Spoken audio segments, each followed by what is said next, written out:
Tree of Life, an ARKANE thriller. Written by J.F. Penn. Narrated by Veronica Giguere. Now the Lord God had planted a tree in the east, in Eden, and there he put the man he had formed. The Lord God made all kinds of trees grow out of the ground, trees that were pleasing to the eye and good for food.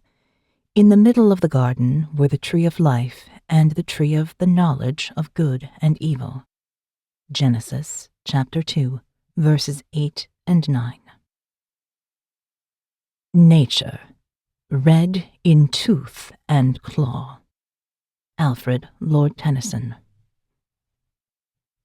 No tree, it is said, can grow to heaven unless its roots reach down to hell. Carl Jung. Prologue. 1,000 candles lit the synagogue of Etz Chaim in Amsterdam, the light flickering in a warm glow from the copper chandeliers that hung over the bowed heads of the faithful.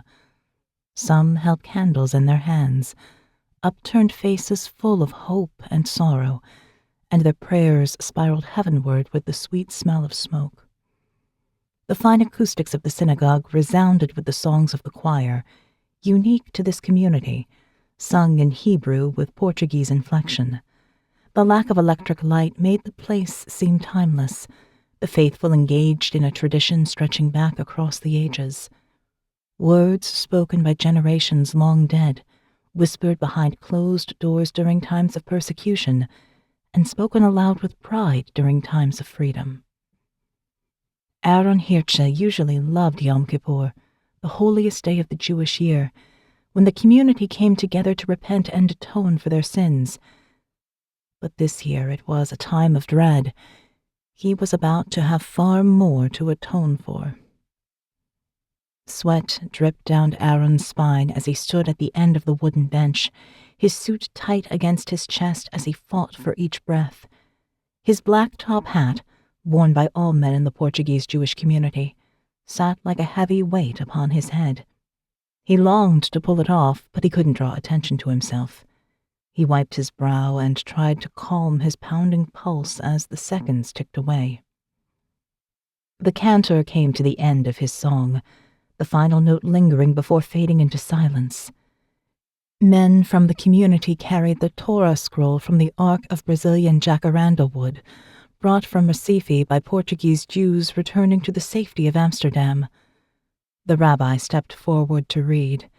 He used a yad, a ritual pointer with a tiny hand on the end, to move across the scroll as he recited the ancient words that Jews had spoken for thousands of years. As others around him listened intently, some with lips moving to the familiar sacred text, Aaron looked at his watch. He was out of time. The gaze of the community remained fixed on the rabbi as Aaron stepped out of his row and hurried to the back of the synagogue. The fine sand strewn across the floor softened the sound of his footsteps, a reference to the desert crossed by the Israelites as they fled from Egypt so long ago. Aaron slipped quietly out the door and rushed past the workshop where the candles were made for holy days. As the chanting rose once more, it stifled the sound of his retreat. But there was no one out here to witness anyway. All the faithful were inside, taking their place as members of the community. A community he was about to betray. As he reached the door of the library, he looked at his watch again. Just 10 more minutes and Rachel would be safe in his arms once more. Aaron could only hope that he would have a chance to atone for the sin he was about to commit. But surely it was a greater sin to let a loved one die when there was a way to save that life. He pulled a key from his pocket with a trembling hand, his fingers lingering on the rough texture of its handle. The rabbi had given it to him 2 years ago, in exchange for a solemn promise that he would keep these manuscripts as safe as he would the souls of his loved ones. But as much as Aaron loved the word of God, he loved his wife more. All he had to do was give up one obscure fragment of a manuscript, and she would be returned to him. Perhaps no one would ever even know about it. After all, the Etz Chaim library held many thousands of books and hundreds of manuscripts, as well as countless fragments of ancient texts. Who would miss one tiny little piece? Aaron pushed open the door and entered the library. The faint smell of cedar wood hung in the still air, a scent he always associated with this haven of learning. This place was akin to the Holy of Holies for those who loved words and who scoured the texts for ancient wisdom. He held the candle high, and his shadow cast a dark path ahead through the beam of light.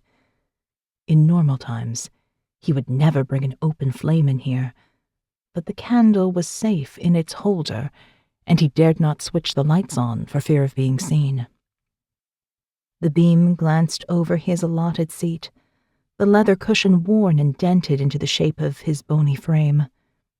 It was not quite comfy enough to make study pleasant, but still, it had been his place in a sanctuary of learning reserved for true students. Scholars from all over the world tried hard to get a spot to study here, but it was almost impossible unless their credentials were well verified. Aaron had worked hard for that seat. Now, it would be forever tainted by what he was about to do. He pulled his phone from his pocket and opened the photo that had been texted to him last night. Rachel bound and gagged, her precious face bloody, her hazel eyes terrified, and a demand for a manuscript fragment with a specific library reference. Aaron had not recognized it, but then the library held so much, and it would take many lifetimes to read every word it contained. "Soon, my love," he whispered, the surrounding books the only witnesses to his pain.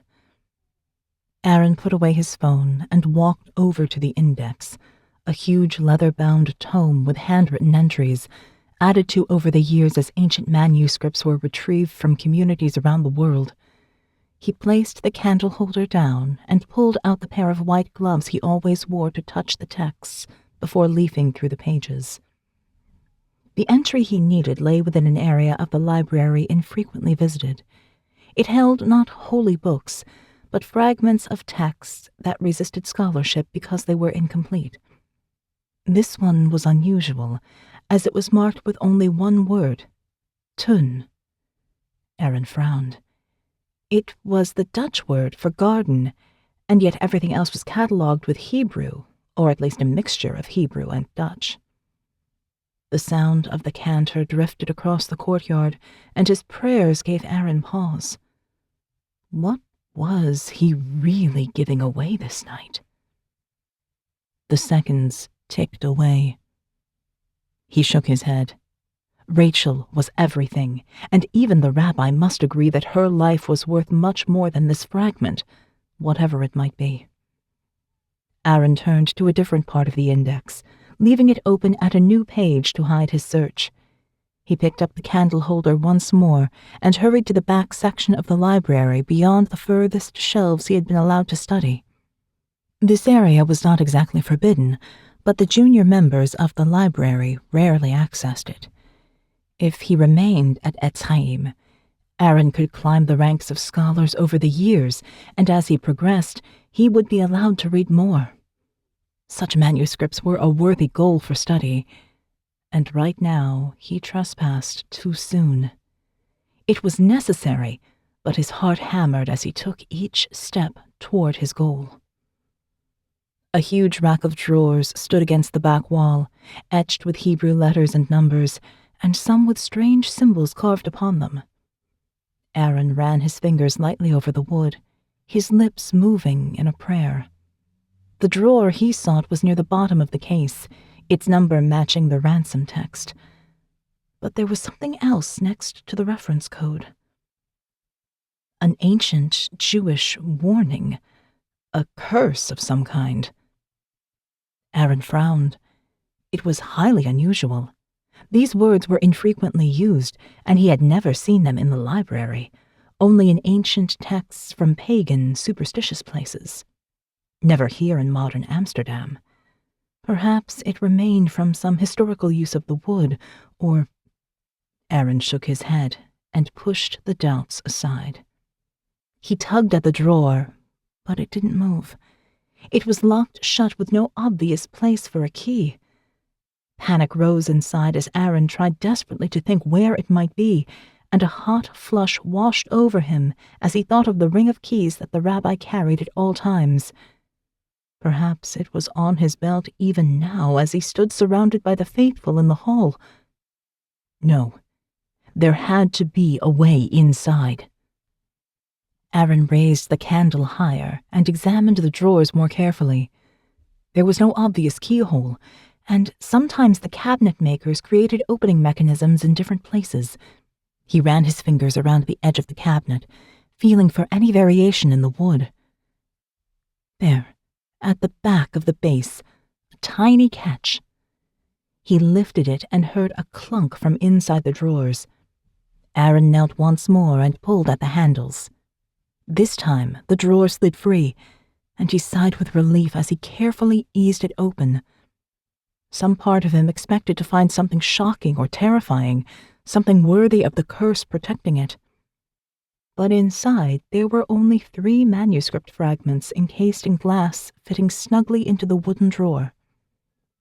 At first glance in the semi-darkness, they were nothing special, just more fragments in a library full of them. But as Aaron held the candle higher, he noticed that one of them looked unusual. It was a fragment of a map rather than a manuscript, illustrated with tiny vines. He bent closer. No, they weren't vines, they were something else. There were hooks and razor-sharp barbs on the faded green swirls, and the crimson flowers that sprouted from them resembled open mouths dripping with poison.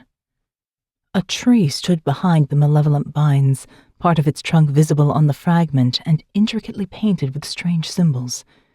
Its leaves spread out across the page toward a deep river teeming with life.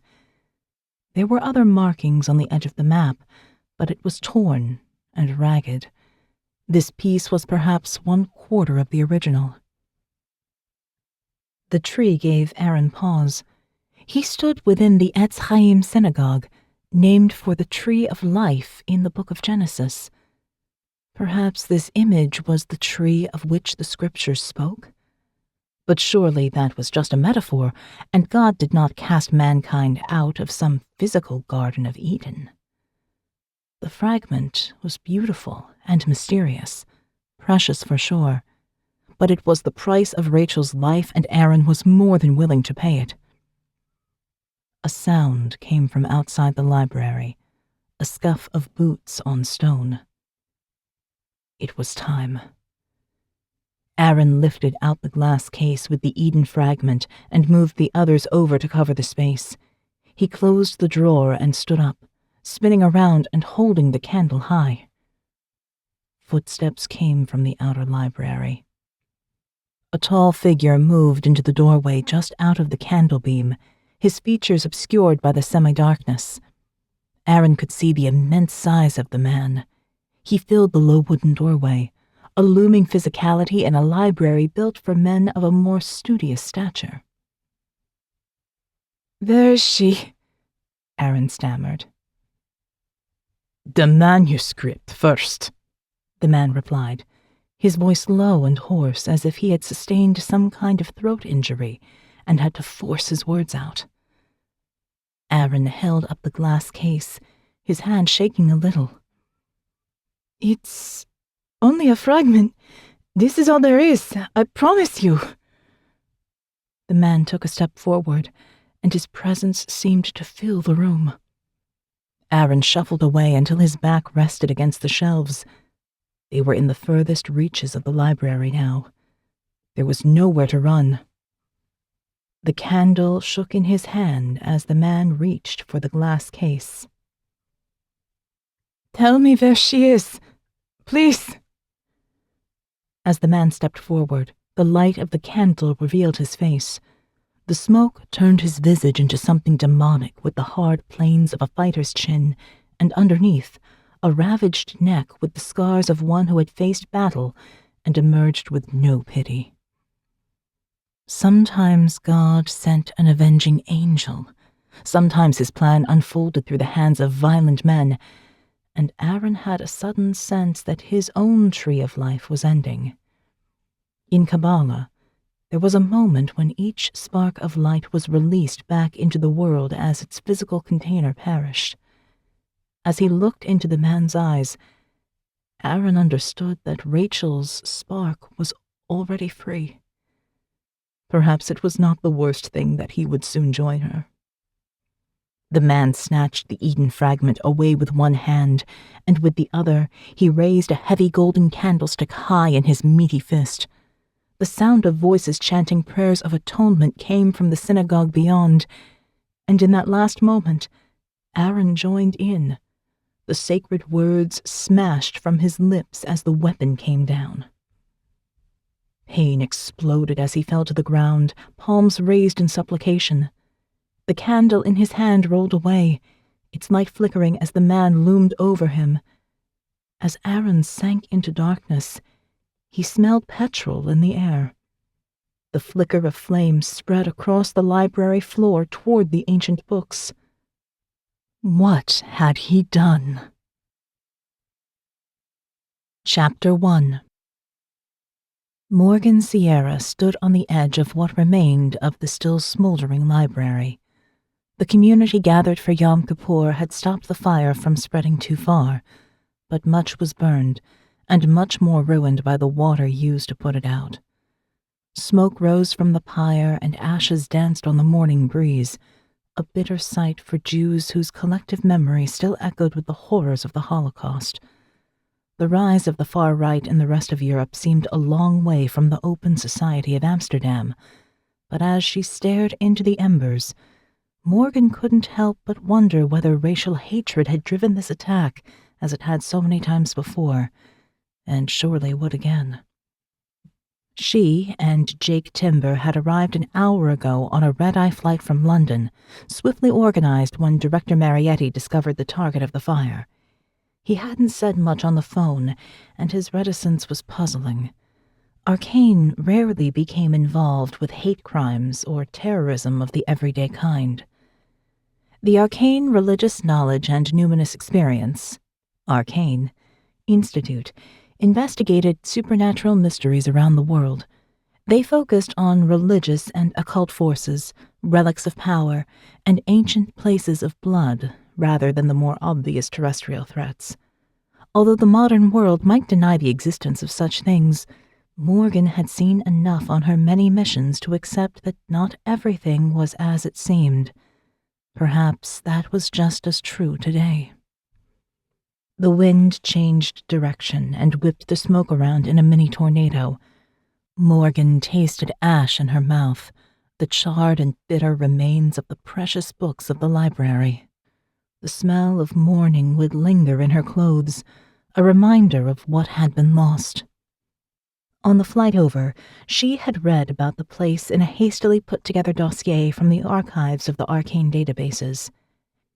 Etz Chaim was the oldest functioning Jewish library in the world, established by conversos, Jews forced to convert to Christianity who fled Portugal as the Inquisition scoured their ranks for souls to save and bodies to burn. In 1492, the Jews of Spain had been expelled, and many retreated to Portugal, initially a safe haven of tolerance. But only a few years later, the Portuguese Jews were forced to convert in their turn. Some integrated into Christian society, but others fled to places where they could live in freedom, with some arriving in Amsterdam in the 1600s.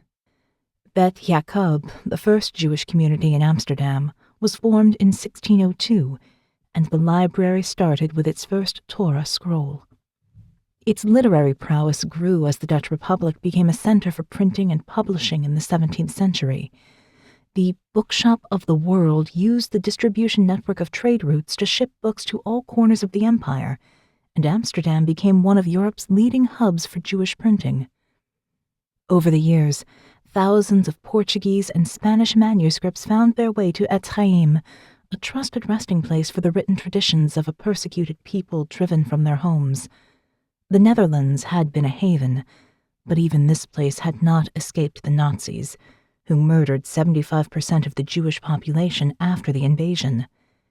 They came for the library in the summer of 1943, the books packed into crates and shipped to Germany, but the Allies recovered and returned them in 1946. Lack of funds threatened the library once more in the 1970s, but finally, in 2003, the UNESCO Memory of the World Register added the collection in recognition of its universal value and documentary heritage. The Jewish cultural quarter now thrived in the modern city, tolerant of their faith once more, and the library now contained over 25,000 printed books and hundreds of manuscripts and other fragments. Etz Chaim also held rare Kabbalistic texts, and Morgan wondered whether her father had visited as part of his own study. He had been a scholar of the ancient Jewish mystical tradition, murdered for his knowledge as one of the remnant, and avenged at the gates of hell. "Morgan!" Jake called from across the pyre, beckoning her over the billowing smoke. He stood with an old rabbi, the man's face creased with deep lines of wisdom etched by years of serving the Jewish community. But ash now smudged the lines, and exhaustion lay heavy on his shoulders. Morgan walked around the edge of the pyre to join them. Jake's muscular frame looked even larger next to the diminutive rabbi, and his usual dark stubble was more pronounced given their early start. A faint corkscrew scar twisted away from the corner of his left eyebrow, which only served to emphasize his amber-brown eyes. They reflected a keen interest right now, one that made Morgan draw closer with curiosity. She knew that look. Jake had discovered something that might explain why they were here. "Rabbi Cohen, this is Morgan Sierra. We work together at ARKANE." The rabbi studied her more closely, his keen gaze assessing the planes of her angular face. Morgan brushed her dark curls back reflexively under his scrutiny. She had inherited her father's Sephardic Jewish looks with the dark hair and tawny skin of Spanish heritage, although her eyes were unusual, a keen blue with a slash of violet in the right eye. "Sierra," the rabbi said, his English slightly modulated with a Dutch accent. "We had a scholar here once with that name." Morgan smiled. "The name is not so unusual, but my father, Leon Sierra, was indeed a Kabbalist scholar. It's possible he came to study here at your wonderful collection." Her words trailed off, and her smile faded as she realized that the books her father studied were most likely gone. The rabbi shook his head and sighed. "We know not the plans of God. Your father would have known that as well as I do." He pointed to the back of the pyre nearest the walls of the synagogue complex. "I was just telling Jake about a part of our collection that I fear may be responsible for this destruction." He took a few steps forward until his shoes touched the edge of the smoldering pile, as if he would clamber over the ruins toward it. "We won't know for sure what's salvageable until the remains cool and we can dig underneath." He turned to face them again. Morgan saw a fire in his eyes reflected from the embers and kindled by the determination that drove the Jews of Amsterdam to survive when they were hounded from their homes so many generations ago. "The fire crew said that the epicenter was at the very back of the library, where they also found the burned corpse of one of our congregation, Aaron Hirche, one of my students." The rabbi put a hand to his forehead and swayed a little. Jake reached out to steady him, supporting his arm as the rabbi continued. "The police informed us that the body of his wife, Rachel, was found at their home. They asked whether Aaron was depressed, whether perhaps this was a murder-suicide, but I think it is far more. Which is why I called Director Marietti. He and I have known each other for many years, and he clearly trusts you in his stead." He stood tall again and took a deep breath. "Come, it will be easier to show you." Rabbi Cohen shuffled toward the office complex on the opposite side of the courtyard, Morgan and Jake following close behind. The rabbi pushed open the door and led them through to his office. It was a combination of ancient and modern, with mahogany shelves laden with books, framed pictures from the history of the synagogue on the walls, and a wide desk inlaid with faded brown leather. A map of the world from the 17th century was mounted in an ornate frame, marked with lines that snaked out from Portugal to the ends of the known world at the time.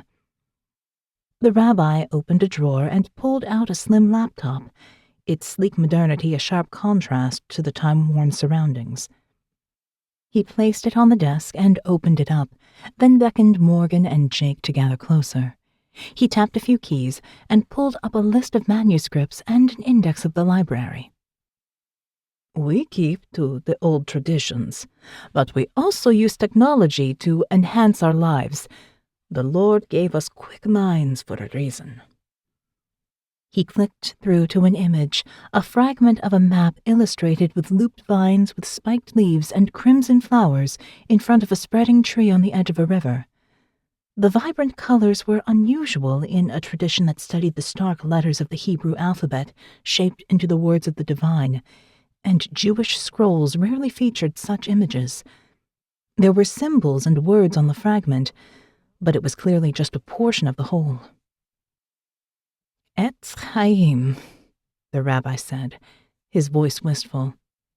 "The tree of life from the book of Genesis, chapter 3, after which the library is named." He closed his eyes as he recited the verses in English. "The man has now become like one of us, knowing good and evil. He must not be allowed to reach out his hand and take also from the tree of life and eat, and live forever. So the Lord God banished him from the Garden of Eden to work the ground from which he had been taken.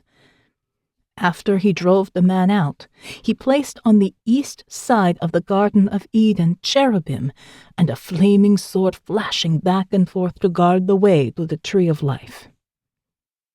As he spoke the words, Morgan bent closer to examine the image. The sharp edges of the thorns looked menacing, as if the vines were alive and could slash apart and devour whatever approached. This was no gentle Eden.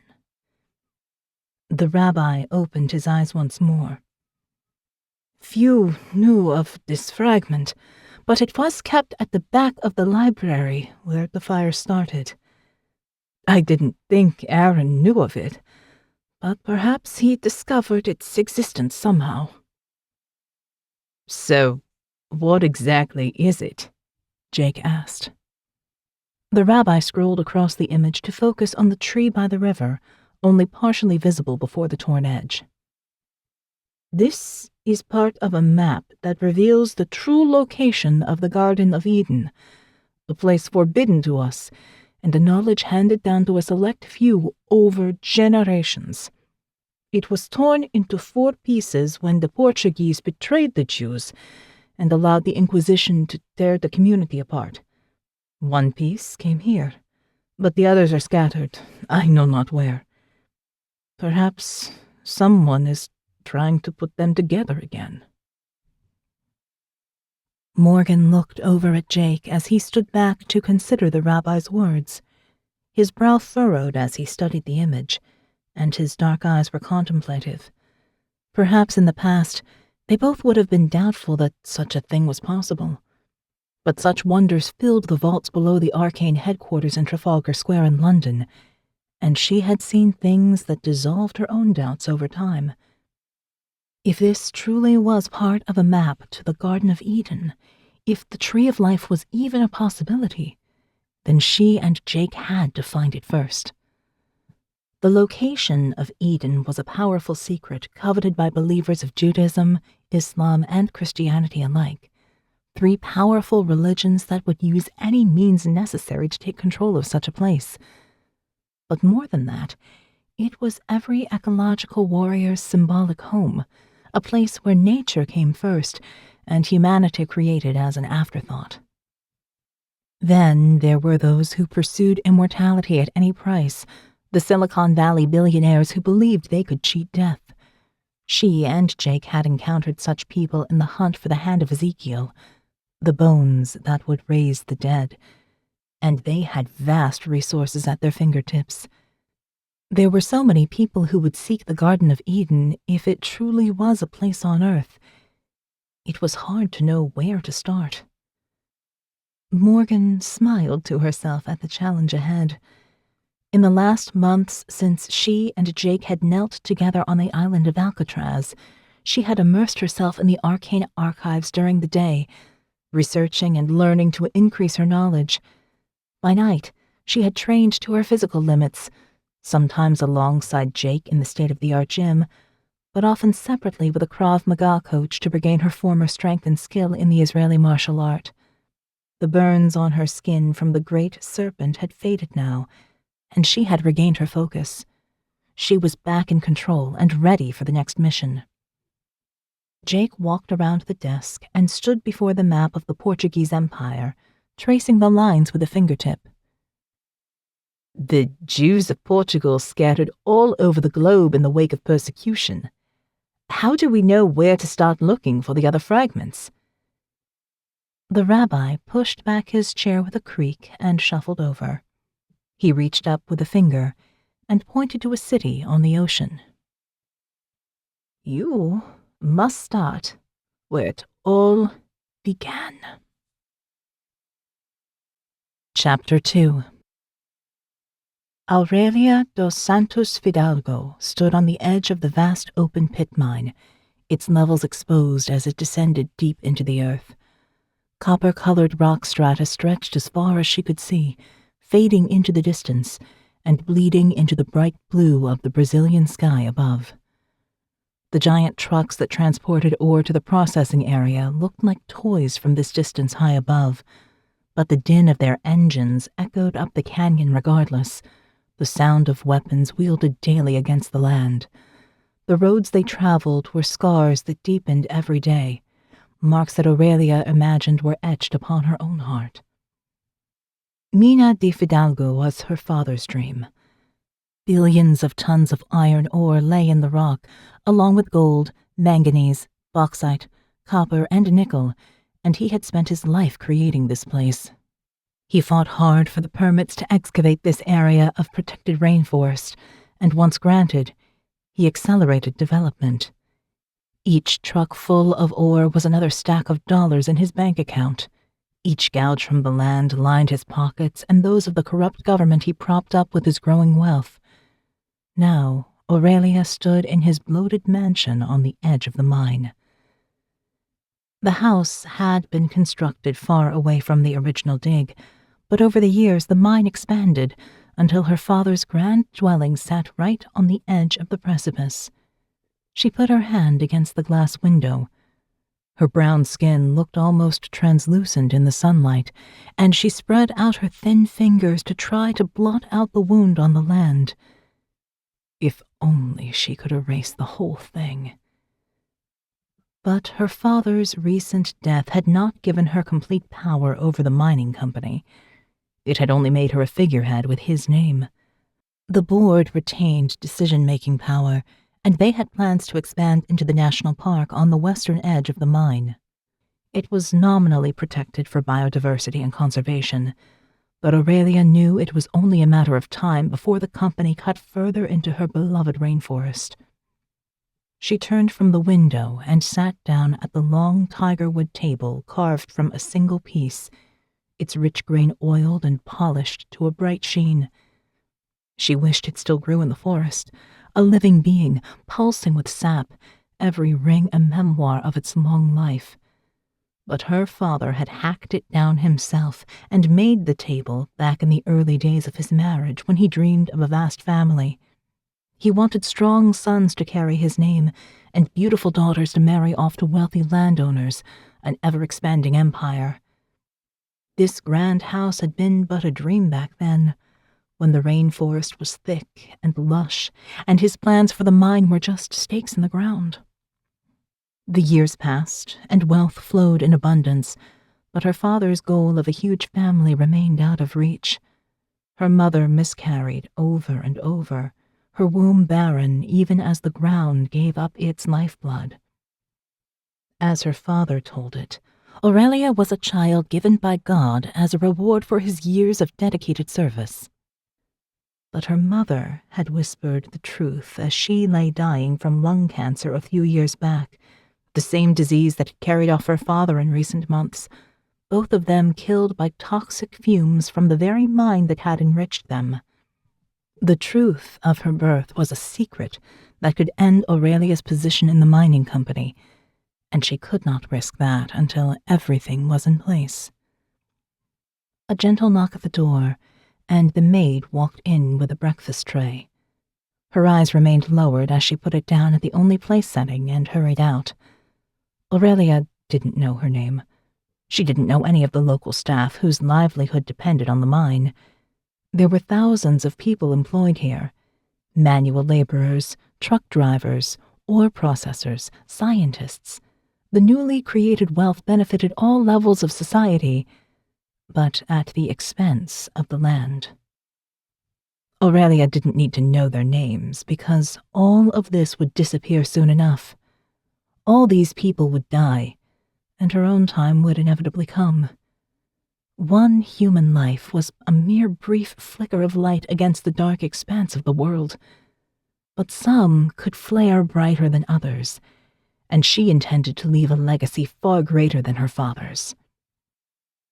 She sat in the seat she had always taken in the family hierarchy. She could not bear to sit in her father's grand chair, and she would not take her mother's inferior position. Aurelia took a sip of green tea from a white porcelain cup, delicate crockery given to her mother back in the days when her father's wealth expanded and potential business partners came courting.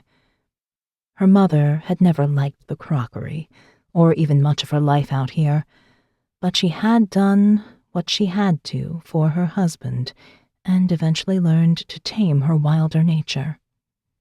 Aurelia had grown up here overlooking the mine, her mother's doted-on princess, her father's only child, the heir who would take over his empire when he died.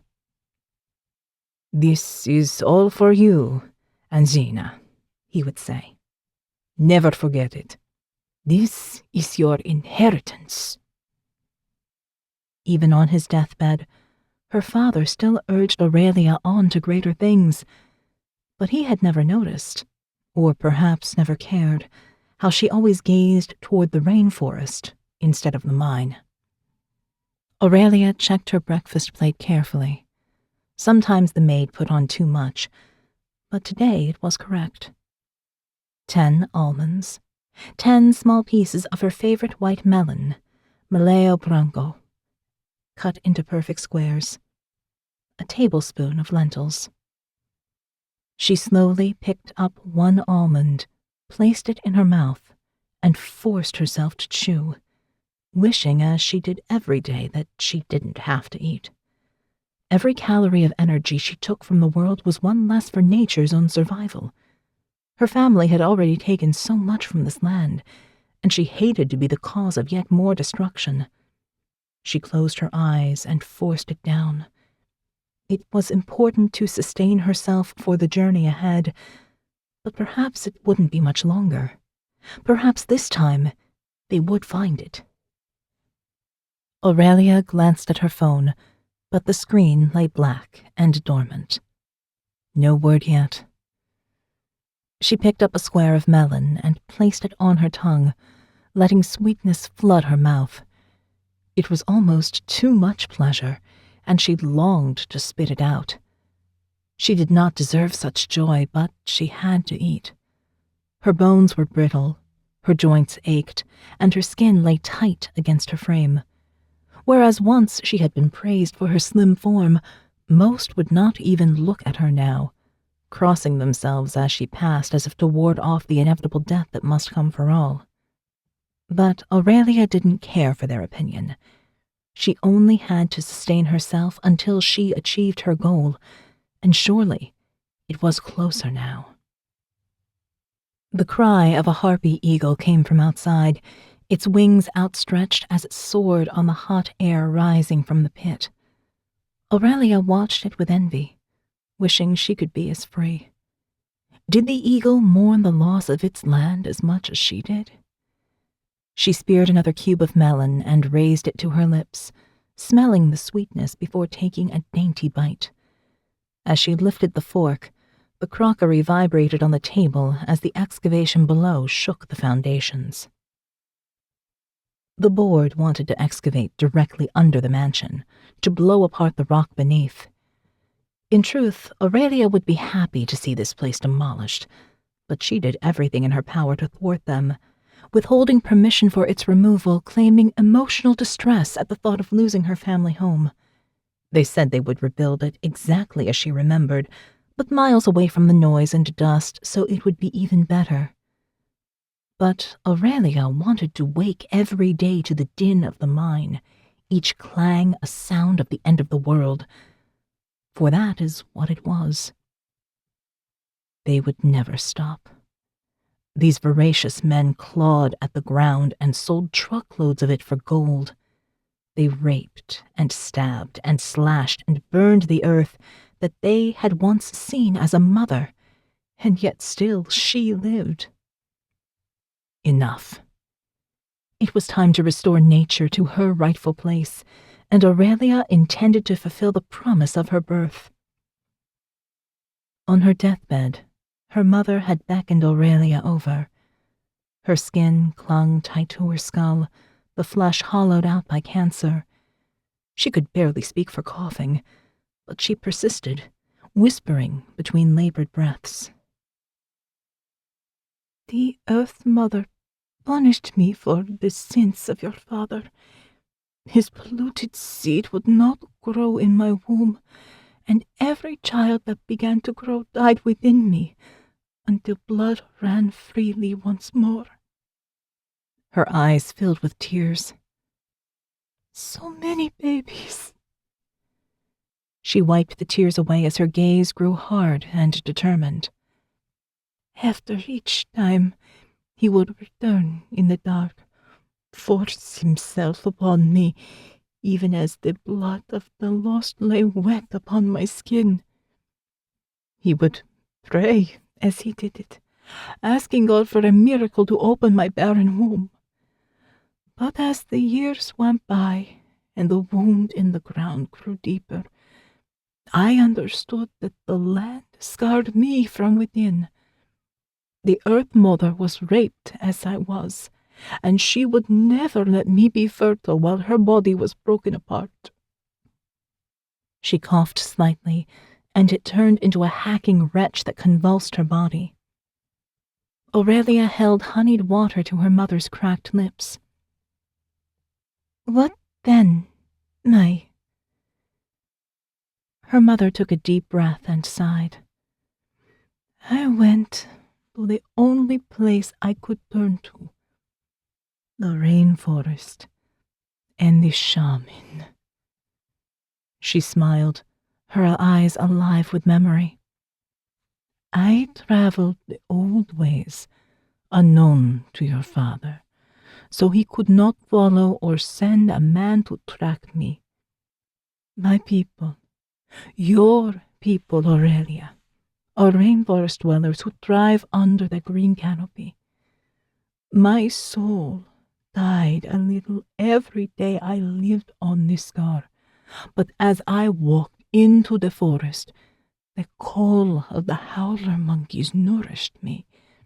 The smell of the damp earth and the bright flowers replenished me, and the nuts and berries I foraged on the way renewed my health. I found the village on the third day. The shaman sat by the remains of a fire, staring into the embers. He looked up with no surprise and nodded in welcome. Her voice trailed off as she closed her eyes, her skin as pale as the waxy petals of an Amazon orchid. Aurelia shook her a little, desperate to know the rest of the story, the truth of her history. What happened then? How long did you stay?" Her mother's eyes opened once more, the color deepening to the brown of Brazil nut wood with a hint of green, the colors of nature restored once more. "The shaman passed his gourd for me to drink, and as night fell, the other villagers gathered around. Strong men with limbs like the trees, women at one with the rainforest. We sang songs of our ancestors under the full moon and welcomed the goddess into our midst. I entered the upper realms that night, and you were planted within me." She grasped Aurelia's hand, her grip suddenly tight. "I know it, for when I woke the next morning, the shaman still sat by the fire. This time he smiled at me before placing a hand on my belly." Aurelia frowned. "So, who was my father?" Her mother shook her head. "It doesn't matter whose seed you came from. You were born through me. You are a true child of the rainforest, a pure soul of the trees made flesh." She pointed out the window toward the scar of the deep mine. "You were born to avenge the rainforest, but your father must never know of your lineage. I came out of the forest several weeks later and accepted his advances once more, but I knew you already grew within me. He considered you a miracle from his God, the one who teaches that man is the pinnacle of creation. But you truly are a child of nature. When it is time, you must take your place and tear down all that he has built." Her mother died later that day, and her father made sure she had a proper Catholic burial with all the trappings of the religion Aurelia knew her mother hated. But she smiled to herself as the casket passed by, for her mother was not in that hard wooden box. Her spirit soared high above, drifting back into the rainforest, part of the earth once more. Soon after, Aurelia told her father she was going to Rio de Janeiro to take some time out to think about her life. He had waved her away, his focus on the latest iron ore figures from the mine. "Go, spend what you like. Have a good time." He looked up. "Find yourself a young man. Have some fun." But Aurelia had not traveled to the big city for nights of pleasurable excess. She had journeyed deep into the Amazon in search of her true ancestry. The village her mother spoke of had been moved on by deforestation. But deep in the green, she found a shaman willing to share the gourd with her. By his age, he might have been the man her mother sat with, but he did not remember such things. In the depths of her trance, Aurelia saw what the world could become without humanity's pollution. An expanse of green with the flash of natural color from flowers and birds, creatures living in harmony. She would be the one to restore the earth again. After the rainforest, she had gone to Rio, but not to have fun. She spent months studying, learning, following a trail back to the European settlers of Brazil who wrote of a map to the Garden of Eden. A sudden alarm sounded, interrupting her memories, the blaring din a warning of impending explosion. Aurelia put her hands over her ears as the blast shook the house and echoed inside her head. Booming aftershocks rumbled through the ground, then the crash of rock collapsing, the roar of soil subsiding around it. Another wound. But this time, she relished the pain. It would be silenced soon enough. At last, the noise subsided, and there was a moment of silence before the giant trucks roared to life again. The man-made destruction would never stop, unless she made it so. Aurelia took a sip of her tea and separated the items on her plate. She would only eat half of each today. She trusted Mother Earth, and it wouldn't be long until her body would return its energy to the rainforest where it belonged. Her phone buzzed, and the screen lit up with a message from Amsterdam. The first piece was finally theirs. Aurelia's father had spent his life exploiting and destroying the natural world. She would spend hers restoring nature to her rightful place. Chapter 3. Belém, Lisbon, Portugal. Sunlight danced across the waters of the river Tagus, and the smell of salt came on the air from the Atlantic Ocean beyond. Morgan leaned back and closed her eyes for a moment, letting the balmy September sun warm her skin. It was only a short flight from Amsterdam, but Portugal felt like a different world. The culture was closer to her own Spanish heritage, and the relaxed atmosphere of the beaches in Tel Aviv and Israel where she had grown up. Perhaps the sun melted away the sharp edges of the Northern European personality here. She wished they had more time to get to know the place, but as ever, the mission marched on. "I didn't know that the Portuguese once had such an empire," Jake said. He stood on the edge of a huge mosaic compass rose with a map of the world at its heart. Portuguese caravels roamed the marble oceans, ships in full sail marked with the red crosses of the Order of Christ. The date of discovery marked each significant port from the Cape of Good Hope on the Horn of Africa in 1488 to Goa, India in 1498, and on to Macau in the east in 1514. Traveling west, the Portuguese had reached Cananea in 1502, claiming the land of Brazil for its empire. "The Jews went with them," Morgan said. "Some in their new lives as conversos, new Christians, and others fleeing with ancient texts, holding to the faith of their ancestors." She imagined the terror of heading out to sea on such a vast journey, afraid of what lay ahead, but knowing that to leave was to live another day. Jews had found unexpected havens in the corners of the Portuguese Empire, but how were she and Jake to discover where to follow next? "Impressive, isn't it?" Morgan looked up to see a young woman standing astride the depiction of the Caribbean islands.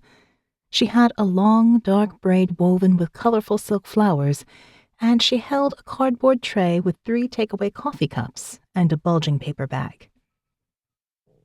"Director Marietti sent me to help while you're in Lisbon," she said. "I'm Ines, a student of archaeology on an ARKANE scholarship. He also mentioned that you might appreciate some of these." She raised the tray a little.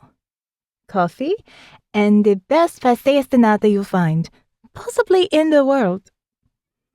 Morgan strode across the mosaic of Latin America with enthusiasm. Black coffee was her one true addiction, and it was already turning out to be a long day. "Thanks so much, Ines. You're a lifesaver." Morgan reached for the cup and took a sip. Jake went for the pastries first, opening the paper bag with a crinkle. The smell of cinnamon and hot sugar wafted into the air as he pulled out a tiny, perfectly formed, flaky pastry case with a deep yellow egg custard filling and caramelized sugar on top. Most of it disappeared in one bite, and Morgan couldn't help but laugh at the pleasure on his face as Jake enjoyed the sweetness. "Oh, these are good," he said, going in for another bite. "Belém is the traditional home of the pastel de nata," Ines explained.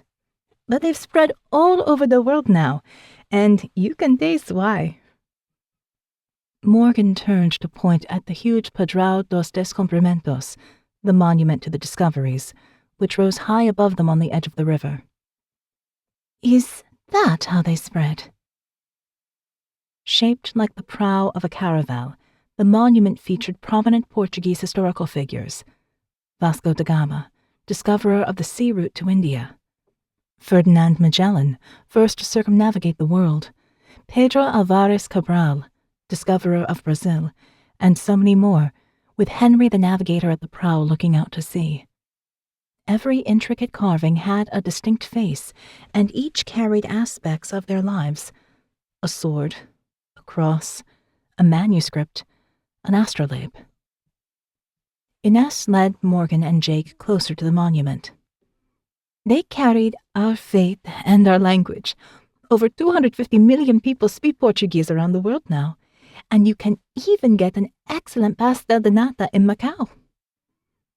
She stared out across the water, her expression suddenly wistful.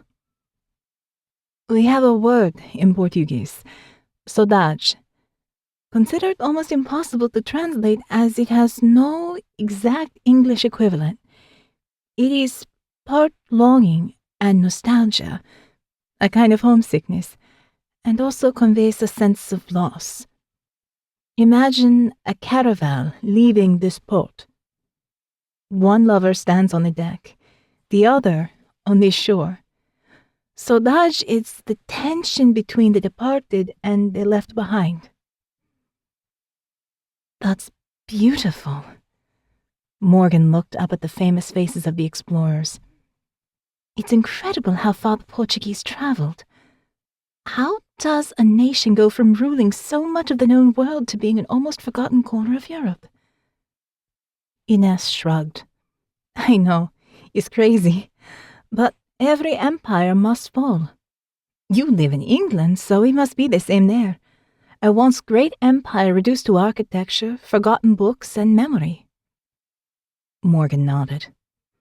I think the English still have delusions of grandeur on the world stage, but you're right. Empires must fall. The only question is how long they last and whether they realize they're at the end. Jake gazed up at the figures. And how many die at their hands? He whispered. Ines turned back toward the road. It wasn't just the far reaches of empire where my people slaughtered innocents. Come, I'll take you into the city and show you the archives.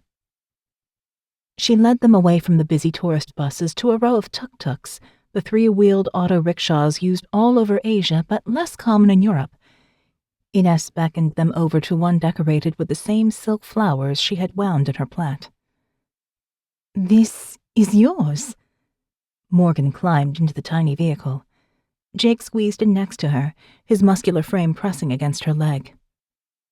Ines patted the driver's seat proudly. I used some of my grant money to buy it, and I earn extra cash when I'm not busy at the archives. Tourists love the tuk-tuks.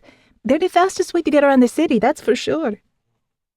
She pulled into the traffic, and they sped off along the waterfront back toward the city. They passed through dilapidated areas with boarded-up ruins and empty houses, as well as more industrial parts in what was still a busy port.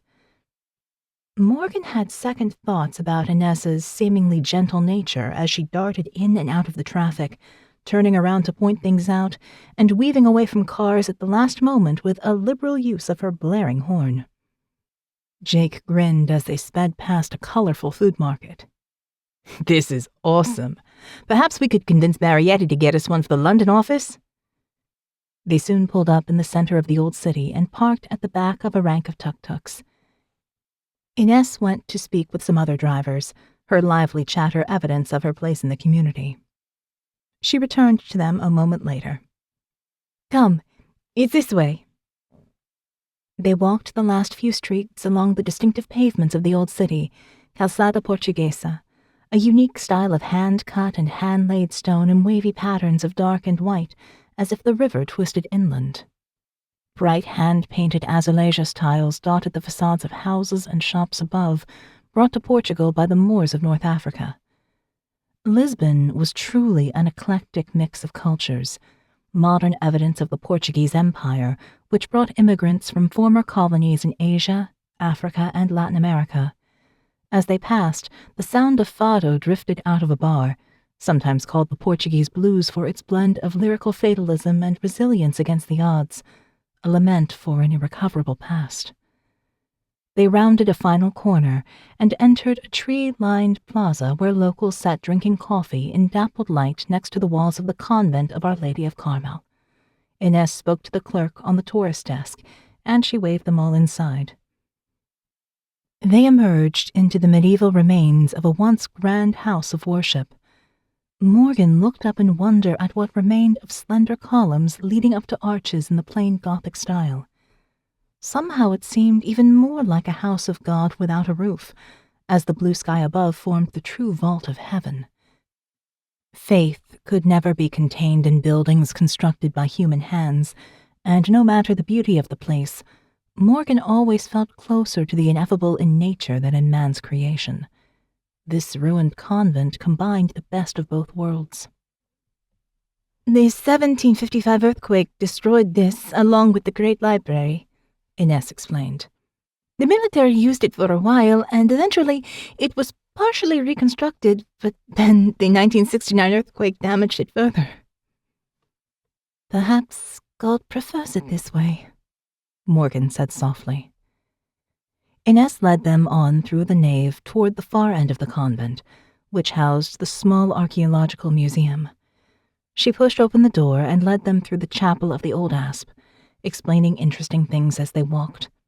Pieces of sculpture retained from the ruins, Gothic sarcophagi including the tomb of King Ferdinand I from the 14th century, and even Bronze Age spears and tools. Morgan recognized something of her younger self in Ines, the keen interest in so many areas, and the difficulty of choosing an area to focus on.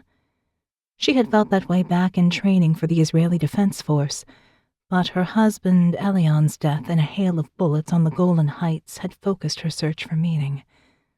She could only hope that Ines would not have to suffer such loss in order to find her true path. I've been working on a special project for ARKANE, the young woman explained. There are manuscripts here that date back to the Catholic archives of the Portuguese Inquisition and even the Lisbon massacre of 1506. Jake frowned. I always thought the Inquisition was Spanish. Morgan gave a rueful smile.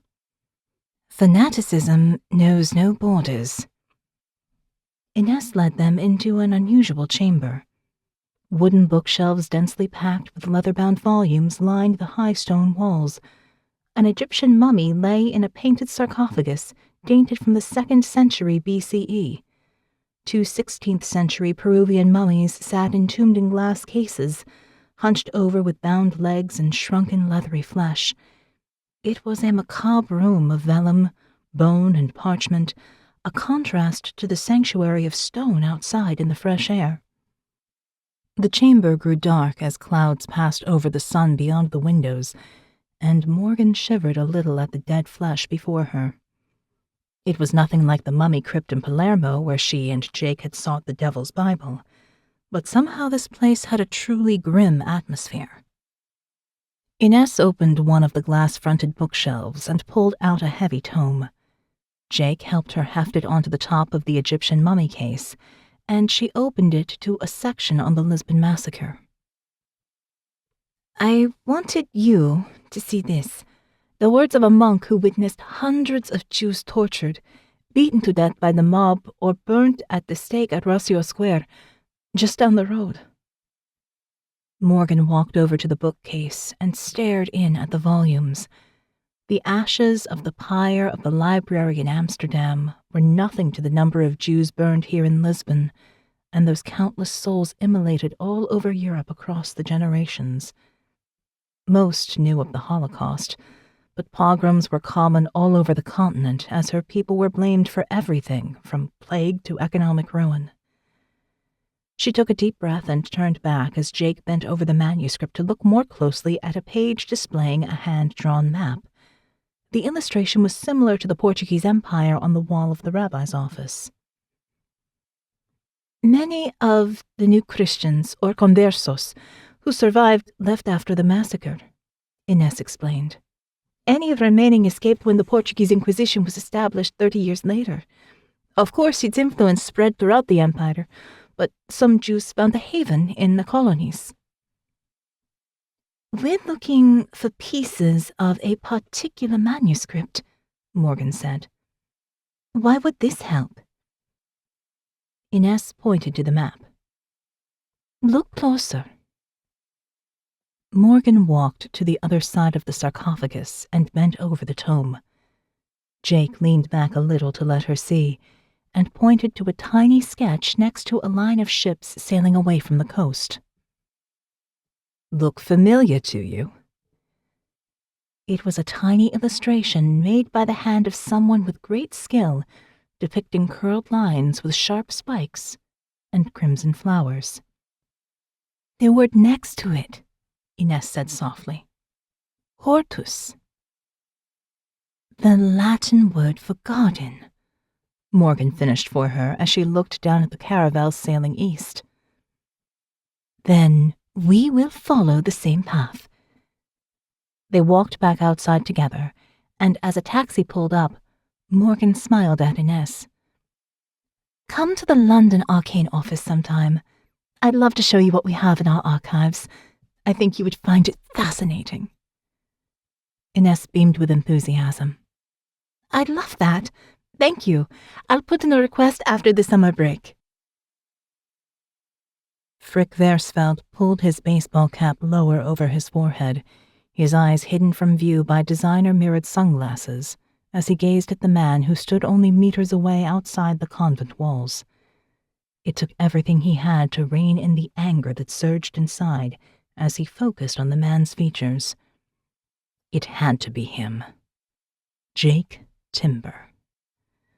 Frick raised a hand to touch his throat, fingertips brushing the ugly scars that still marred his body even after countless grafts and surgery.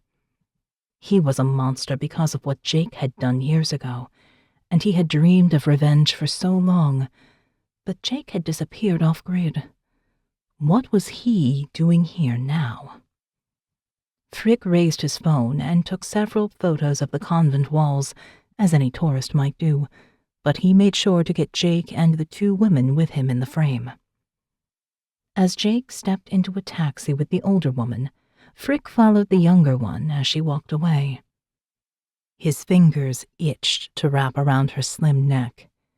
She would tell him what they had found within the convent and where Jake would go next. Aurelia had ordered him to find the Jewish archive in Lisbon as a way forward in their search for the map to Eden, but now, it seemed, he might be able to settle a more personal score along the way. Chapter 4. Every step he took in this sacred place was one step closer to heaven. Garam gritted his teeth against the pain as the burning coals seared the flesh on the bottom of his feet, and he forced himself not to run. The way of the ignis flammae was the path of flame, and if he could not bear this temporal agony, how could he ever expect to fight for the cause against the forces of ever-growing darkness in the world above? The smell of burning flesh wafted through the air, tainting the incense that rose in eddies around the brothers. They lined the edge of the trench of hot coals and chanted the words of the prophet Isaiah, chapter 43. Ambula veris in igne non combereris, et flamma non ardebit. When you walk through the fire, you will not be burned. The flames will not set you ablaze. Garam repeated the familiar words along with them and slowed his steps. His reward would be greater the more he demonstrated his faith.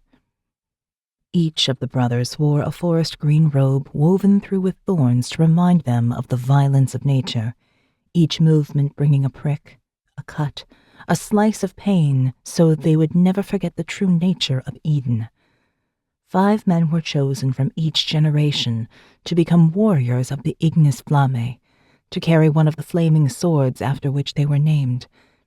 There were other lay brothers out in the cities, those who lived closer to the worldly so they might see yet not be seen, and shape those unknowing by means of enterprise. But Garam's destiny was amongst the warriors. He fixed his gaze on the abbot at the end of the burning trench and took another step. The old man was shrunken in stature, but his aged body still stood upright and strong. None of the brothers would dare challenge him in combat, and he still joined them in training, wielding his own sword with deadly skill. He held that weapon in front of him now, the blade alive with blue fire. If Garam could reach it and grasp the burning weapon, the Brotherhood would welcome him. He gulped down his pain and took one more step. The brief moment his foot was aloft allowed a whisper of cool air to touch the blistered skin. He wanted to howl, to scream, to run from this place and soothe his agony, but he had come so far. This was the final stage, the last few moments before his life of service truly began. He gazed beyond the abbot to the ancient door carved with hooked vines and voracious flowers. If he could make it to the end, he would finally see the garden. The pain would be worth it. Garam bit down hard on his lip and looked again at the abbot, the man's dark eyes reflecting the flames from the sword. He took another step. The abbot was Yazidi, just as Garam was, although many races were represented amongst the brothers. Men of faith from throughout the known world called to fight against the insatiable appetite of nature. Garam felt a kinship with the old man, an understanding of persecution and what it took to survive. The Yazidis had faced extinction many times over millennia, an ancient race that dwelled in what was once Mesopotamia, now the disputed territories of northern Iraq. Their belief system was ancient, one God who had entrusted the care of the world to 7 holy beings, with the peacock angel their most precious. But Garam found that the mission to protect Eden transcended the faith of his people, and even though he still carried a peacock's feather, he would lay it down to take up the flaming sword. The Catholic Church had disavowed the order of the Ignis Flammae early in the Reformation period, as Europe emerged from the darkness of the Middle Ages. The Pope and his well-meaning cardinals had disbanded the Ignis Flammae, commanding them to join other orders, preferring to believe that Eden was no longer a threat, and the garden faded into history. But the Ignis Flammae knew the truth.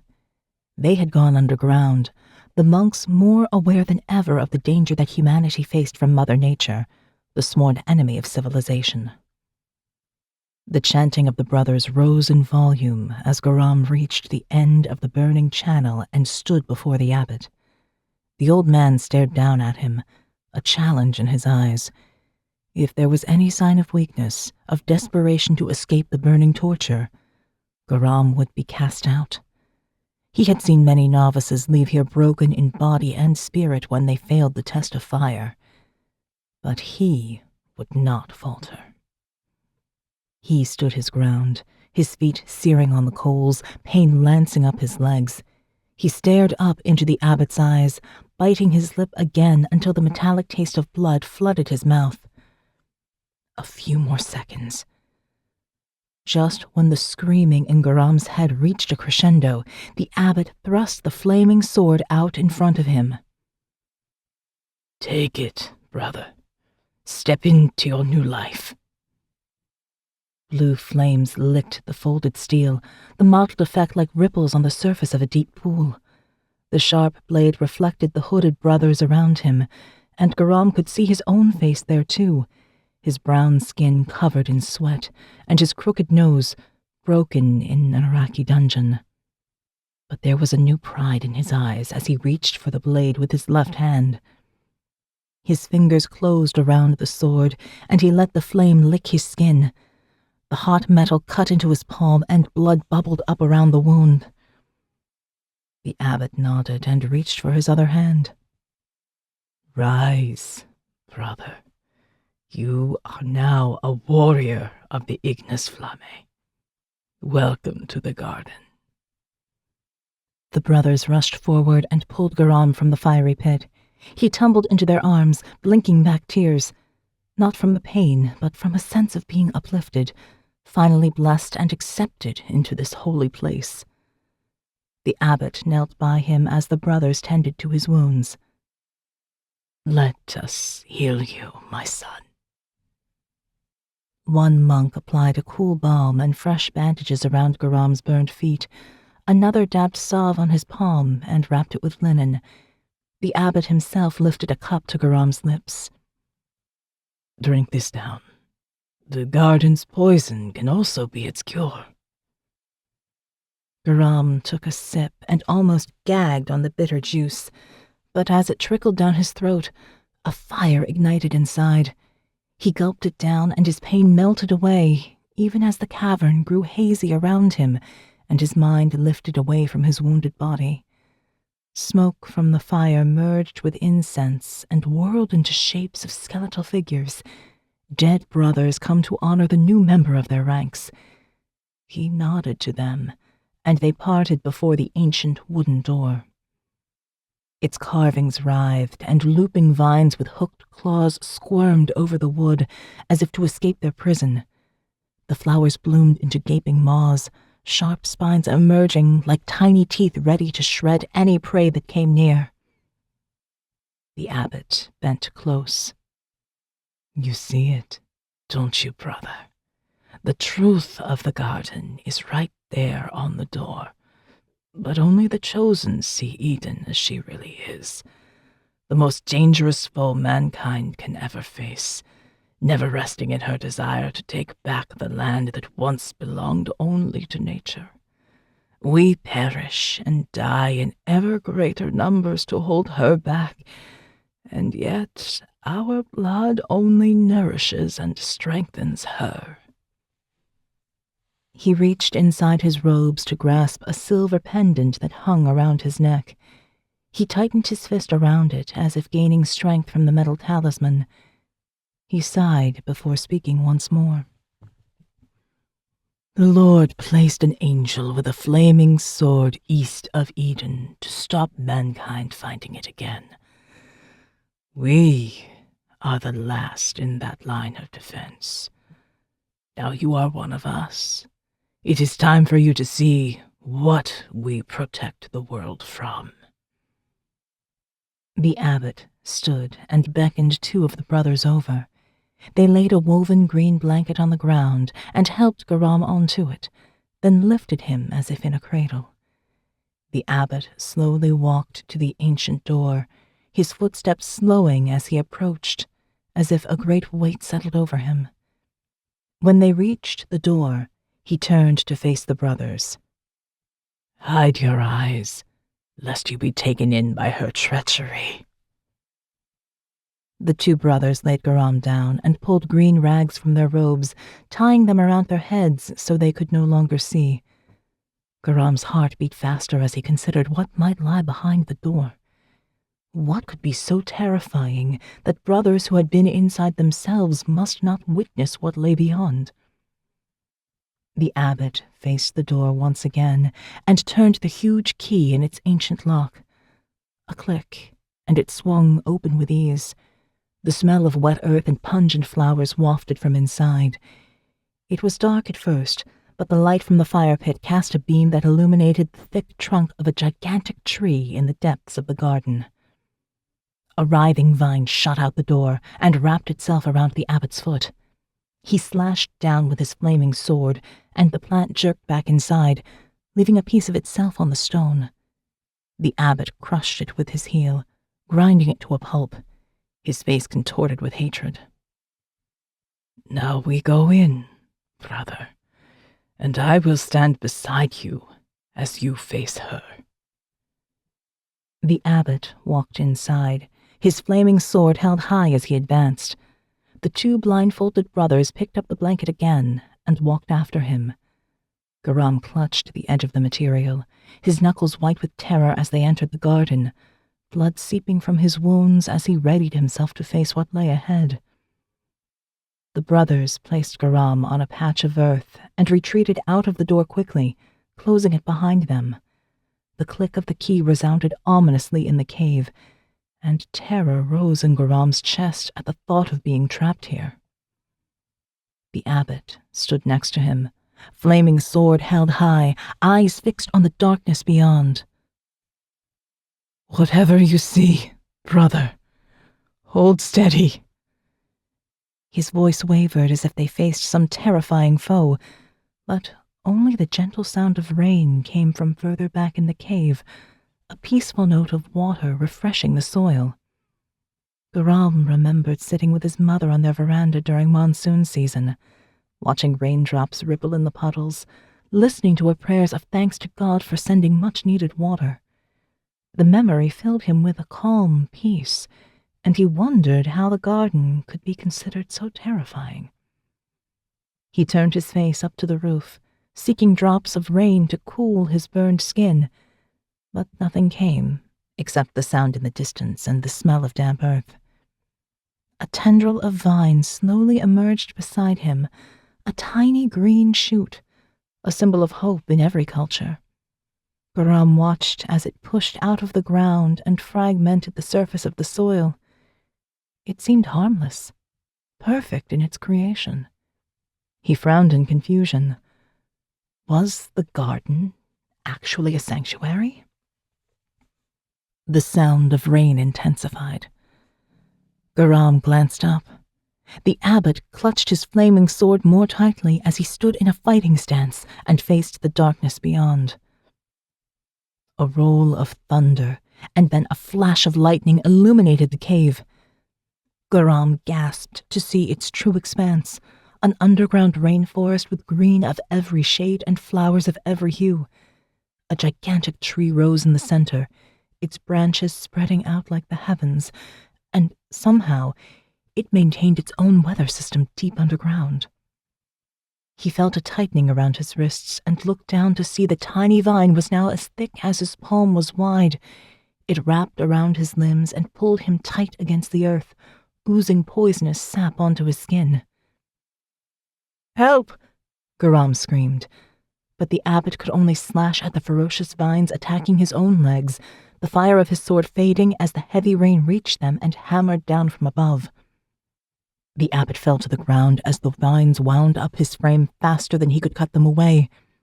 The rain soon extinguished the fire on his sword, and they lay at the mercy of the garden. The storm descended with fury, and Garam could only surrender to the cacophony.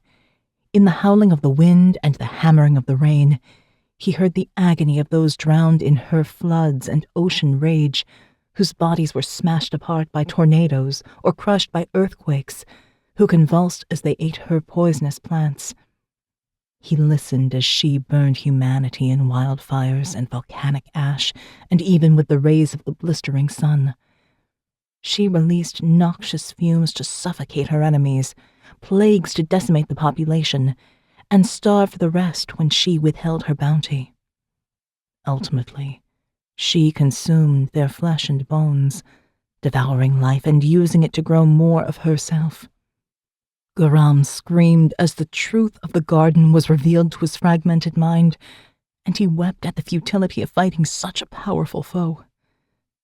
The pungent stench of rotting vegetation filled his senses as a gigantic corpse flower descended, its petals unfurling as it sank its hood over his face. Maggots erupted from the earth, their squirming white bodies surging over Garam's skin. Their tiny mouths latched onto his skin as the blind creatures tried to burrow into his flesh. He flailed under the lattice of vines, desperately trying to escape his bonds, sobbing and screaming, even as thick green stems forced their way into his mouth. They silenced him as they twisted down his throat, choking and strangling as they overcame his final ounce of strength. The vines began to drag his body toward the great tree. As Garam's vision faded to black, the ancient door burst open, and the Brotherhood stormed in, swords aflame. As he sank into darkness, he knew that he would do anything to stop nature from taking back the world she once ruled. Garam woke in the infirmary to the smell of fresh coffee, clean sheets, and the antiseptic sting of dressings on his many wounds. Every inch of his body ached, but he sighed in pleasure at being back in civilization once more. He thanked the Lord that nature was tamed and controlled within the walls of the monastery. The cave below the ground seemed but a nightmare, amplified by his drugged state after the trial by fire.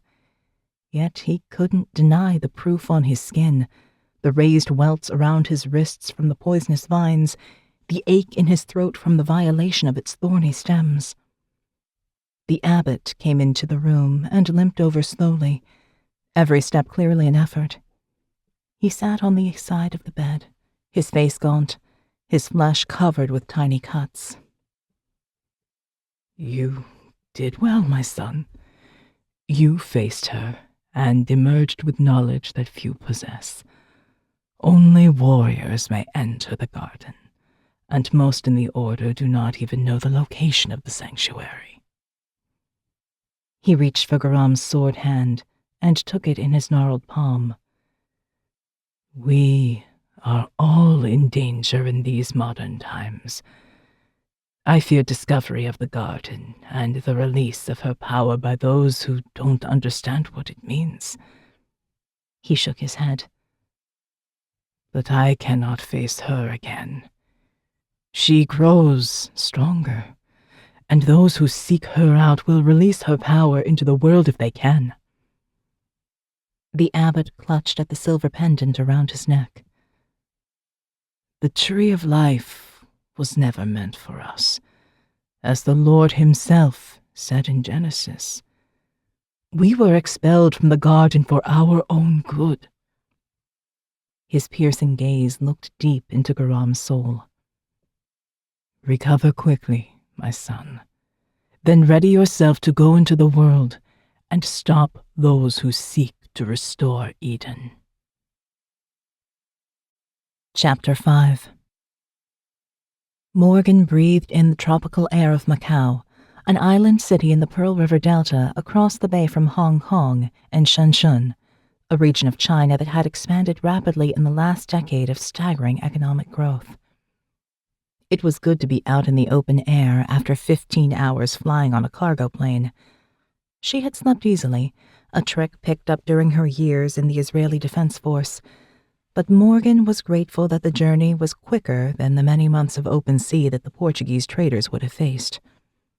Portugal had leased Macau for hundreds of years, establishing it as a trading post in 1557, before finally transferring it back to China in 1999, when it became a special administrative region. Gambling was forbidden on the mainland, but encouraged on Macau, so the island became a resort destination, the Las Vegas of the East, every square inch packed with elaborate hotels offering every kind of hedonistic pleasure. As they walked out of the terminal, Morgan's phone rang. Director Marietti's name came up on the screen, and she answered right away, putting him on speaker so Jake could hear too. I have bad news, Marietti said, his tone somber. Ines is dead. She was tortured and murdered, her neck burned to the bone with a lump of coal. One of our Portuguese agents found her just a few hours ago when she didn't turn up for a meeting. Morgan could hardly breathe as his words echoed in her mind. The thought of the lively young woman with flowers in her braid suffering and dying because of their visit to Lisbon was too much. Even though they had met only briefly, she had seen so much of her own youthful optimism in Ines. Morgan thought of Father Ben and how he too had died because of an ARKANE mission. How many lives must they lose? Was it all worth the cost? She handed the phone to Jake and walked away, leaving him to find out any other details. Morgan looked out to sea and brushed a tear from her cheek, feeling the sting of cool air on her skin. A sensation that Ines would never experience again. She clenched her fists. She would find whoever was responsible, and she would finish them. A gentle touch on her shoulder. You okay? Morgan turned and leaned into Jake's arms. He embraced her, and she buried her head against his muscled chest. He smelled of shaded pine forests, and his heartbeat was strong and regular. Morgan allowed the sound to anchor her, and after a moment she drew back. His gaze was concerned, but they both knew each other so well now, there was no need to talk. Jake knew intimately of loss, and Morgan knew that he still grieved for Naomi Lacasto, in particular, the agent lost in their last mission. but they both believed in something more than this physical world, although perhaps neither of them really knew what that meant. She hoped they would be together until at least one of them figured it out. Morgan took a deep breath and let it out slowly. "We'll honor Ines by finding the fragments of the map." Jake nodded, the muscles around his jaw tight with tension. "And whoever was responsible." They walked to the gate and jumped in a taxi for the historic district. Morgan gazed out the window as they drove from the airport, every block revealing another surprise. Ostentatious wealth in the supercars that whizzed past, futurist extravagant architecture of hotels like the Morpheus in the City of Dreams, designed by architect Zaha Hadid. The metallic multi-hued blocks of the MGM Cotai reflecting the early morning light, their Chinese jewelry box aesthetic blending the ancient and modern. They passed the Eiffel Tower, half the height of the Parisian original and built to withstand a typhoon, certainly more impressive than the Las Vegas copy. Much of this land had been reclaimed from the sea, drained and built upon, creating space for consumption and expanse at the expense of the natural environment. But beneath the affluence, there were clues to the hidden side of Macau, those who lived in poverty and spent their lives servicing the rich. An older woman in a hotel uniform sat by the side of the road, oblivious to the traffic. She rested her head in her hands, and her shoulders shook as if she sobbed. Morgan glimpsed a life lived on a knife edge, perhaps the end of a job that was her only income, or grief for a life ended. Another person chewed up by the voracious city as it serviced those who could afford luxury but cast out the poor. "Welcome to the Historic Center," the taxi driver said as he pulled up near the ruins of St. Paul's. The stacked arches loomed above them, the facade of what was originally the Church of Mater Dei and St. Paul's College, the first Western-style university in the Far East. Built of granite in the early 1600s in a Baroque style, most of it had been destroyed by fire in 1835. Morgan paid for the taxi as Jake stretched his legs. As she turned to join him on the edge of the plaza, he spotted a pastry shop. "Oh, yes," Jake grinned. "I'm having some of those." He jogged over and bought a bag of 3 pastillas de nata, then sauntered back over, delving into the bag to pop a whole one into his mouth.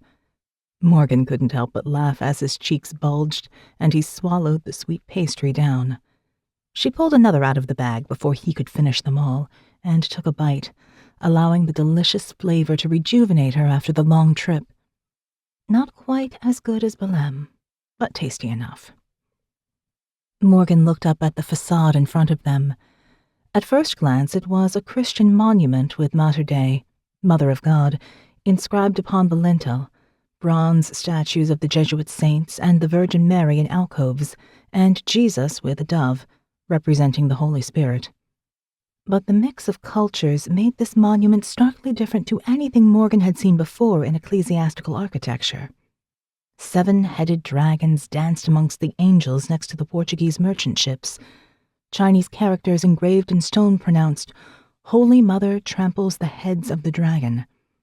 A peony representing China and a chrysanthemum representing Japan completed the frieze, the latter symbol from the Japanese Christian exiles who worked on the church in the early 1600s.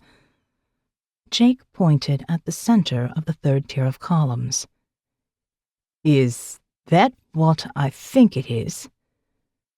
To the right of the Virgin Mary was what looked like a tree of life, its roots delving down into stone, its branches neatly pruned, its wildness tamed into allegory.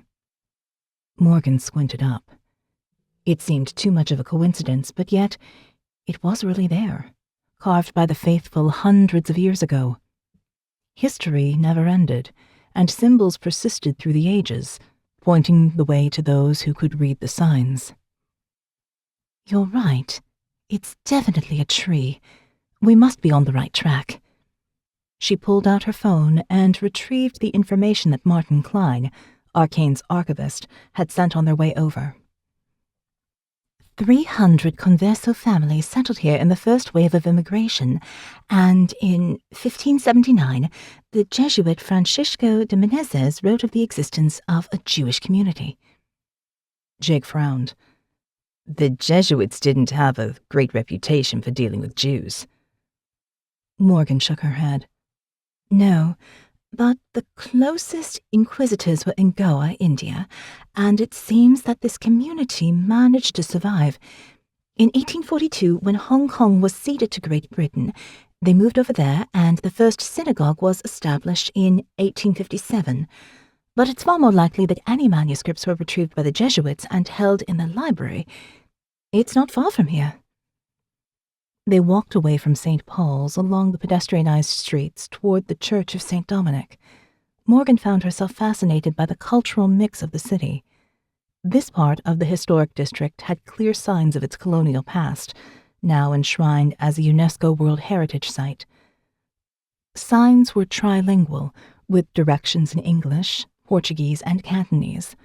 There were even some traditional Portuguese azulejos, colorful ceramic tiles, along the side of government buildings.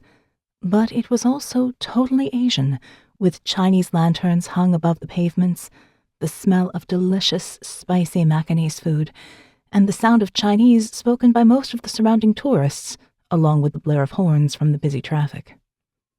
The nearby 16th century Church of St. Dominic sat on the edge of a plaza paved with the traditional hand-cut Portuguese stone in waves of black and white, the Calçada Portuguesa.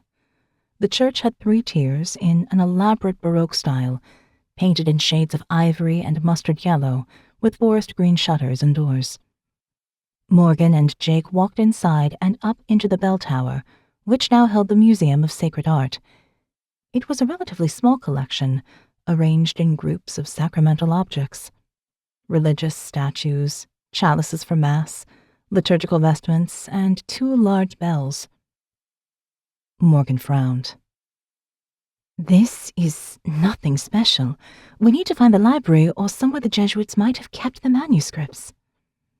Jake waved her over to one cabinet. Wait a minute. Check this out.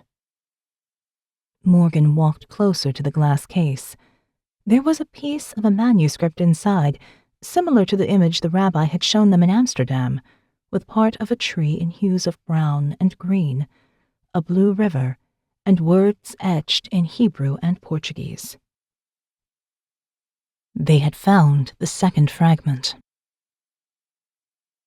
Frick remained in the shadow of a palm tree on the edge of the plaza as Jake and the woman he now knew as Morgan Sierra disappeared into the darkness of the church. The Fidalgo wealth and contacts had bought him a private jet to Macau, and he had arrived a few hours before the ARKANE agents on their cargo flight. He had used the journey to fill in his knowledge with what he could find about the secretive agency and their public face in archaeological research and religious heritage. He had learned much from the young woman, Inez, before forcing that final burning coal through her neck. Frick smiled to himself as he remembered those last moments, the smell of smoke as it rose from her charred skin, her final breath choked into silence. It wouldn't be long until he watched Jake Timber die the same way. Frick strode across the plaza toward the door of the church, clenching his fists as he readied himself for the confrontation he had dreamed of for so many years. As he reached the door, he typed a short code into his phone and began the countdown in his head.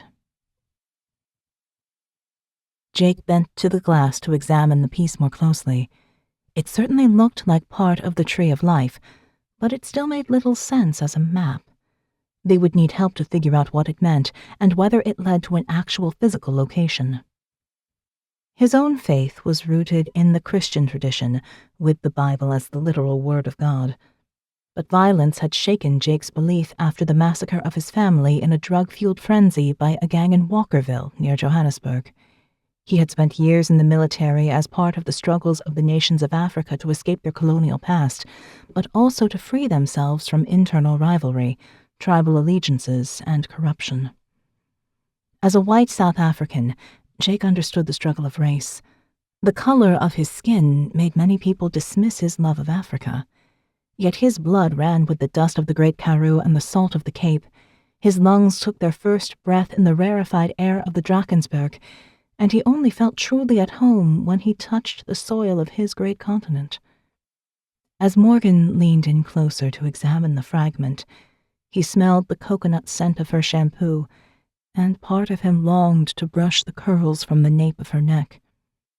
They were both a mixture of cultures, a blend of the religious and historical choices that their ancestors had made and still echoed down the generations. Perhaps that's why they both felt at home within ARKANE's view of the world, where reality and the supernatural collided. A deep boom roared up from outside. The church shuddered. The glass windows exploded inward with the force of the blast. Jake reached for Morgan as they both leaped away from the hail of shards, pulling her into his arms as they tumbled to the floor. Glass rained down around them, and Jake took most of it on his back, his jacket shielding them both. A brief silence, then screams and the sound of sirens from outside. What the hell? Morgan scrambled up and shook herself free of broken glass. We need to get out of here. Jake was on full alert now. The display case had shattered in the explosion, and he reached in for the Eden fragment, tucking it inside his jacket pocket. Boom! The explosion came from directly below this time. A blast of hot air beneath their feet, the billowing of fire igniting. The old wooden floor cracked and crumbled into burning timber. Morgan tumbled into the flames. Chapter 6. No! Jake reached out, his fingertips brushing hers as Morgan fell, disappearing into the billowing smoke. A crash from below, a crack of burning timbers. The floor beneath him crumbled in its turn, and Jake plummeted down after her. He had learned to fall at an early age and relaxed his body, bending his limbs and tucking chin to chest as he plunged down into the fiery church. The impact was hard and sharp against his ribs. Jake fell on his side onto an old wooden pew and rolled off into the embers of the burning floor, breath knocked from his lungs. Thick smoke rose up around him. He coughed, desperately trying to draw breath. Jake couldn't see Morgan, couldn't hear anything but the roar of the voracious blaze as it devoured the ancient wooden church. He rolled to one side and gathered his strength, trying to push himself up as pain flared in his side.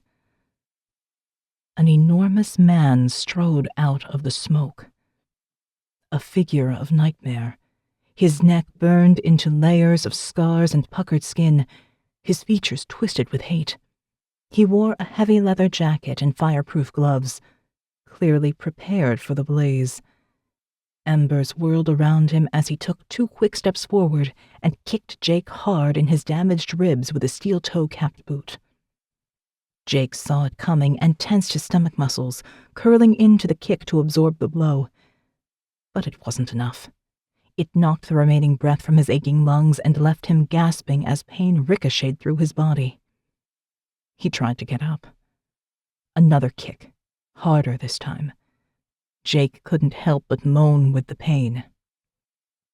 Stay down, Timber. The man knew his name. How was that possible? The scarred man reached down and pulled Jake's jacket open, tugging the fragment from his pocket. Flames roared around them, but the man showed no sense of urgency. He folded it carefully inside a metal tin and placed it inside his jacket. Then he picked up a piece of burning pew, a heavy chunk of wood, its end a glowing crimson. Jake struggled to pull himself away, still gasping for breath. The man stepped astride him, gaze fixed on his prey, the flaming wood held in one hand. He grinned and dropped his weight down onto Jake's chest, his knees pinning either arm. You don't remember me, do you? Jake shook his head, barely able to breathe with the weight on his chest and the intense smoke. The man brought the burning wood close to Jake's exposed throat. He leaned down, his voice barely audible over the crackle of flames. His eyes were the hard gray of flint, the color of stone mined from the deep earth. A flash of memory, and Jake suddenly recognized him. Frick Versfeld, a man he thought long dead after a mining accident in South Africa. Frick smiled as recognition dawned in Jake's eyes. "You'll pay for what you did to me and my men that day, although your burning flesh won't smell as sweet as that pretty girl in Lisbon. You're responsible for her death, too." Jake writhed and bucked his hips, trying to throw Frick off, but the man was huge, his weight immovable. Frick grabbed a handful of Jake's hair and tugged his head back to expose his throat. He thrust the burning wood close to Jake's neck in the place where his own scars ravaged the skin. Jake could feel the heat of it, smell Frick's sweat and the burning church, and hear blood pounding in his head as the brand came closer. The burning end touched his skin, almost a caress. Then the pain intensified, scorching, blistering. A heavy bronze candlestick swung out of the billowing smoke behind Frick, smashing against the side of his head, knocking him sideways. As his weight shifted, Jake bucked his hips again, throwing his attacker off. Morgan stepped out of the conflagration, swinging the candlestick in her hands. Frick collapsed on the ground under a burning pew, ash and embers rising up as smoke swirled around his prone body. Morgan leaned down to help Jake up as the sound of sirens came from outside. "Let's get out of here." Jake scrambled to his feet, every movement sending a shard of pain through his body. "We need to deal with him." He turned to point to Frick, but the body was gone. The man had dragged himself away in the fiery church, along with the map fragment. Morgan and Jake stumbled outside.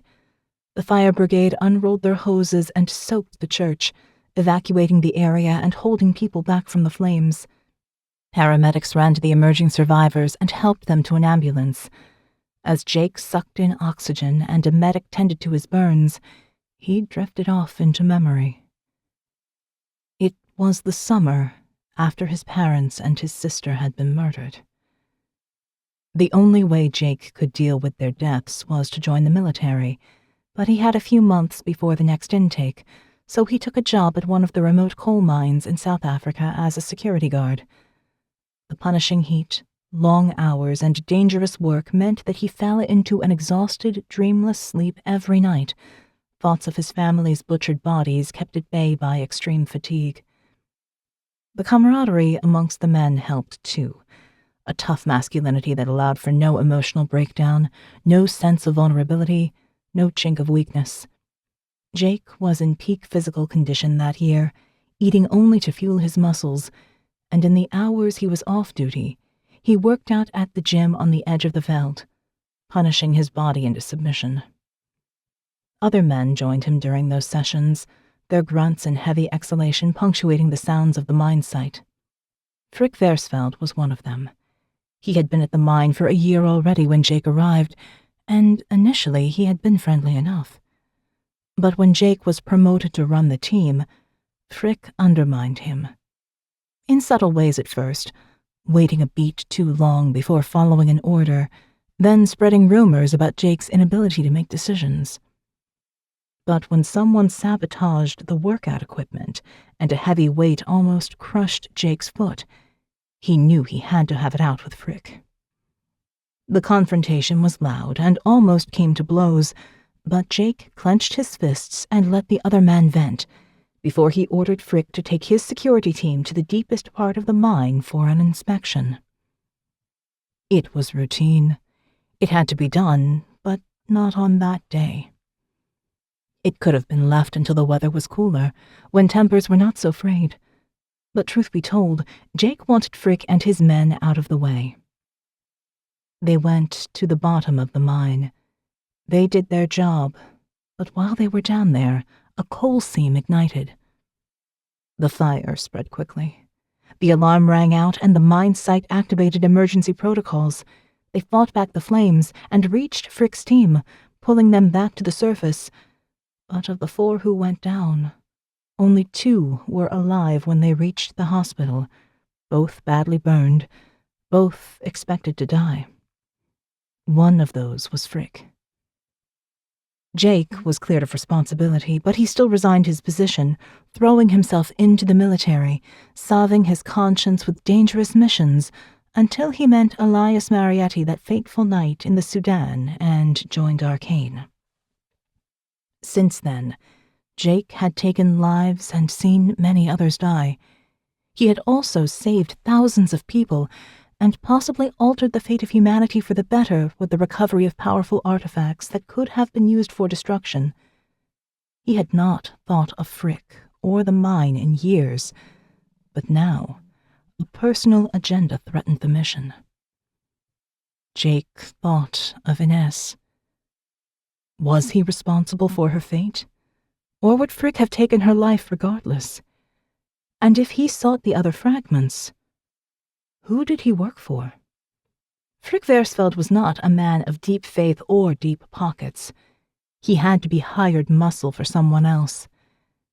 Jake also had no doubt that Frick was behind the fire at Etz Haim, which meant that now, whoever they were, they had 2 pieces of the map.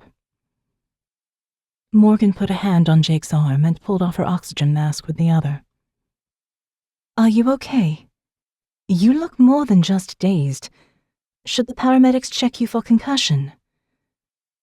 Ash smeared her features and highlighted the angles of her face. Dark curls hung loose from her ponytail, the ends singed. Her clothes were disheveled and smelled of smoke. But despite her own condition, Morgan's blue eyes were alive with concern, the slash of violet in the right one even more vivid against the dark smudges on her skin. Jake wanted to reach out and brush the ash gently from her cheek, but instead he took a deep breath. While the oxygen refreshed his mind, the expansion of his lungs pushed against his damaged rib cage. He assessed the level of pain against years of experience with injury. "I think the bastard might have fractured my rib, but hopefully it's just bruised." He took another deep breath of the oxygen. "I know that man.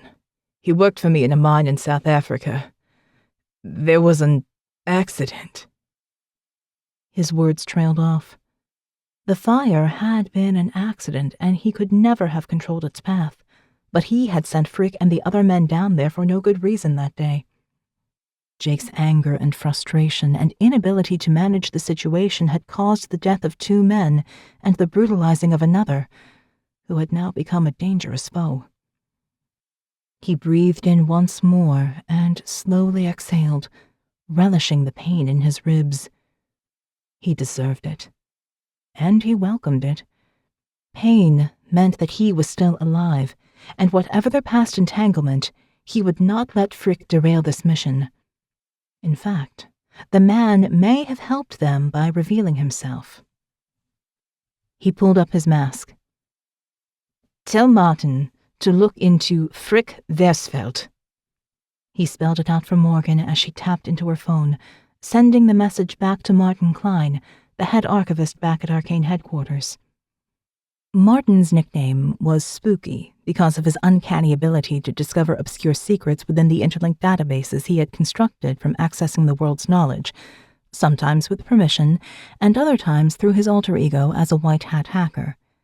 Now they knew who had stolen the fragments. Martin could trace Frick's path and discover who he worked for.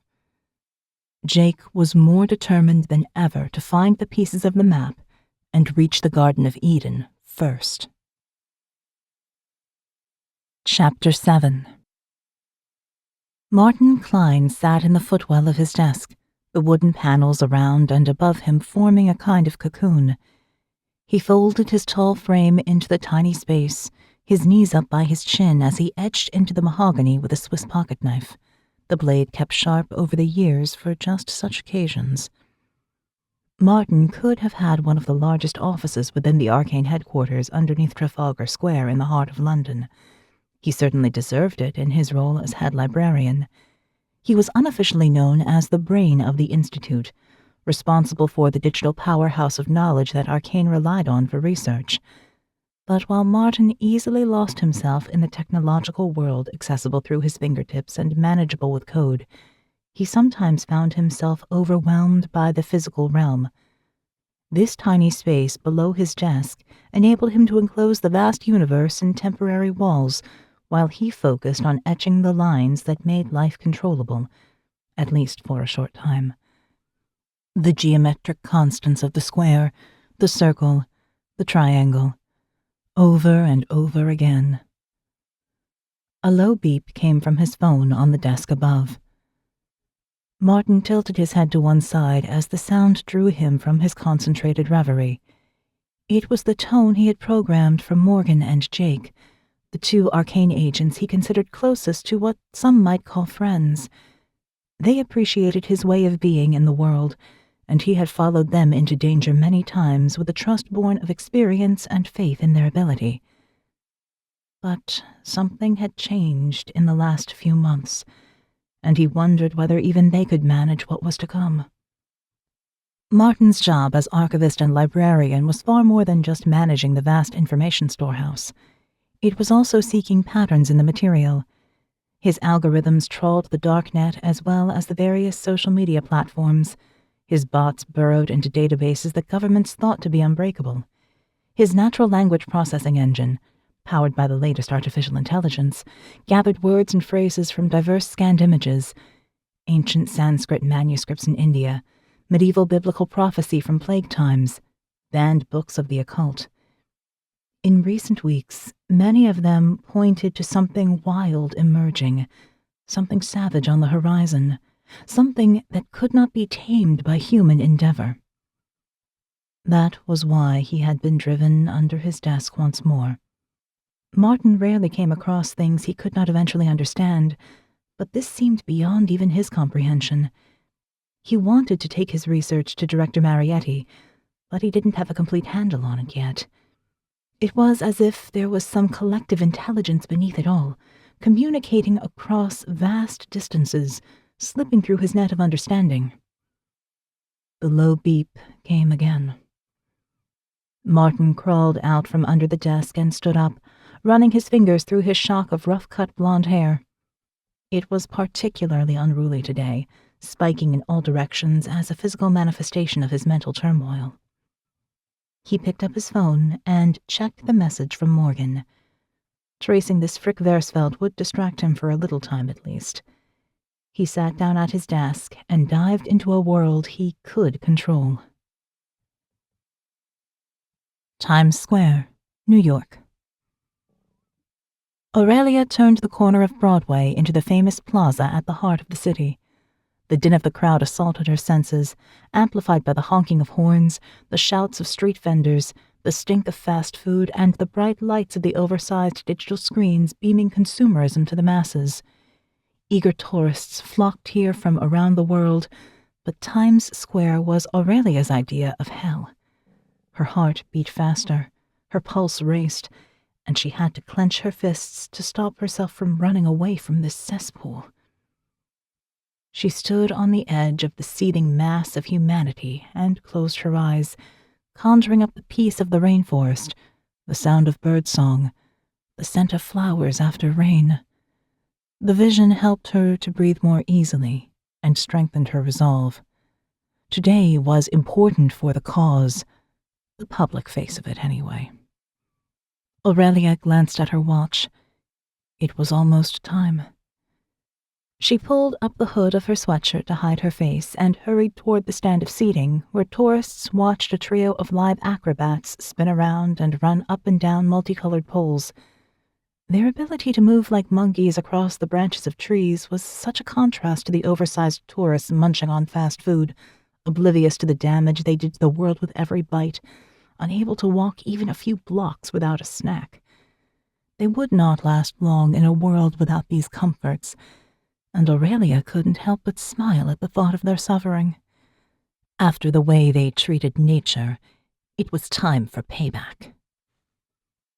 She climbed to the highest part of the stand where she had a view over the entire square, trying to avoid touching the disgusting sea of bloated humanity along the way. The giant digital screens above the throng suddenly turned black, the adverts silenced.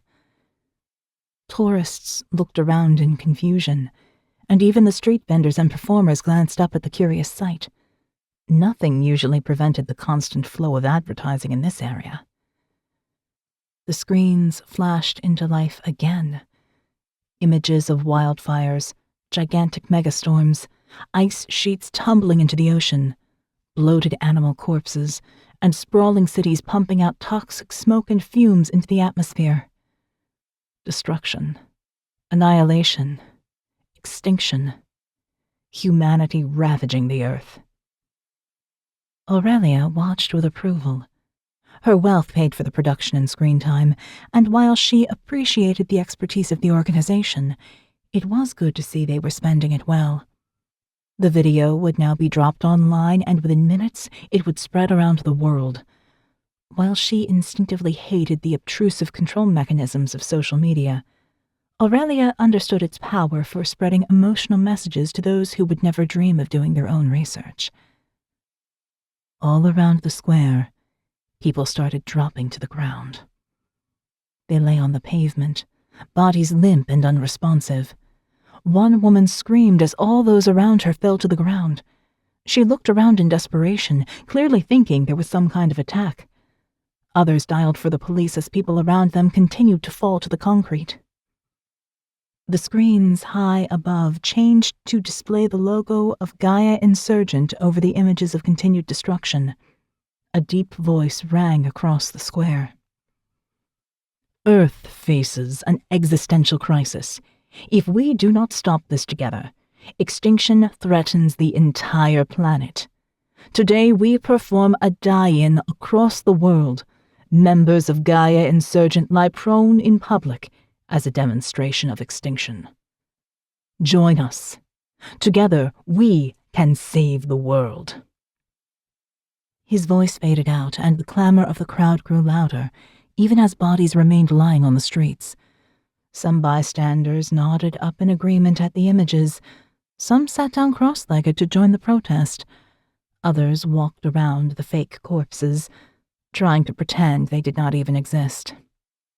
"They're just faking it," one man shouted as he threw a half-empty can of soda at one protester. "Get up, you idiot!" He drew his leg back for a kick. A hot dog vendor barged him sideways, so the blow didn't connect. "Leave him be. They're right. We are destroying the earth. They're allowed to protest." The man turned in anger, and the resulting scuffle ignited those around them in confrontation. People shouted at each other, some coming to blows over their different views, while the protesters remained limp and motionless on the pavement below. Aurelia watched with pleasure at the growing antagonism. People really would kill each other if the thin veneer of civilization was stripped away. We are all just animals. We deserve the end that is coming for us. A siren rang out across the square, and police quickly advanced to dispel the troublemakers. They hauled the protesters to their feet, dragging them into vans as they pretended to be dead weight. Some would get booked. Others would be released later on, many of them curiously proud to be facing penalties for civil disobedience. These well-meaning members of Gaia Insurgent were happy to spend their weekends protesting and give money to plant more trees or save the burning animals, but most returned to comfy homes and middle-class lifestyles after their run-in with the law. They had the freedom to protest, the money to buy organic and ethical products, while they criticized those who had no choice in how they lived. They were useful for the public face of the movement, but Aurelia was one of the few who understood the true goal. The revolutionaries of Gaia were willing to take things much further, for what could the planet become without people slashing and burning and polluting? Aurelia was more than ready to die for her beliefs, and she was certain that the Earth would be better off without one particular species. It was only humanity that stood in the way of a thriving planet. Her hunt for Eden was just one of the ways that the revolutionaries intended to pursue the end times. There was something special in the garden, something that had the capacity to strike back, and Aurelia was determined to be the one to set it free. Her phone buzzed with a text from Frick. She smiled at the news of another recovered fragment. It wouldn't be long until they had them all and could trace a path to the Tree of Life.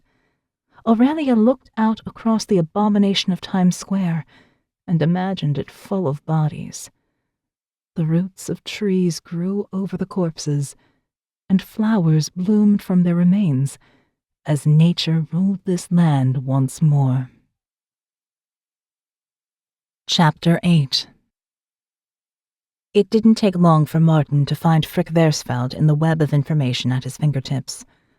Once the South African had emerged from the field hospital at the mine, he took his payout and trained for the elite security services. There were images of Frick in the mountains of Pakistan, alongside members of the Black Storks, in Russia with the Alpha Group, and on civilian training exercises run by ex-U.S. Navy SEALs. After working in several war zones, he re-entered the mining world in Brazil, running the security operation at Mina de Fidalgo. There were suppressed police reports in the archives, complaints of brutal treatment of indigenous workers, and several women had turned up dead after being summoned to his lodgings. Martin clicked away from the disturbing images, pushing aside his concern for Morgan and Jake. They had dealt with such men before. But one image in particular made his heart beat faster. A painfully thin woman stood on the edge of a lush green rainforest, her chin raised in imperious determination.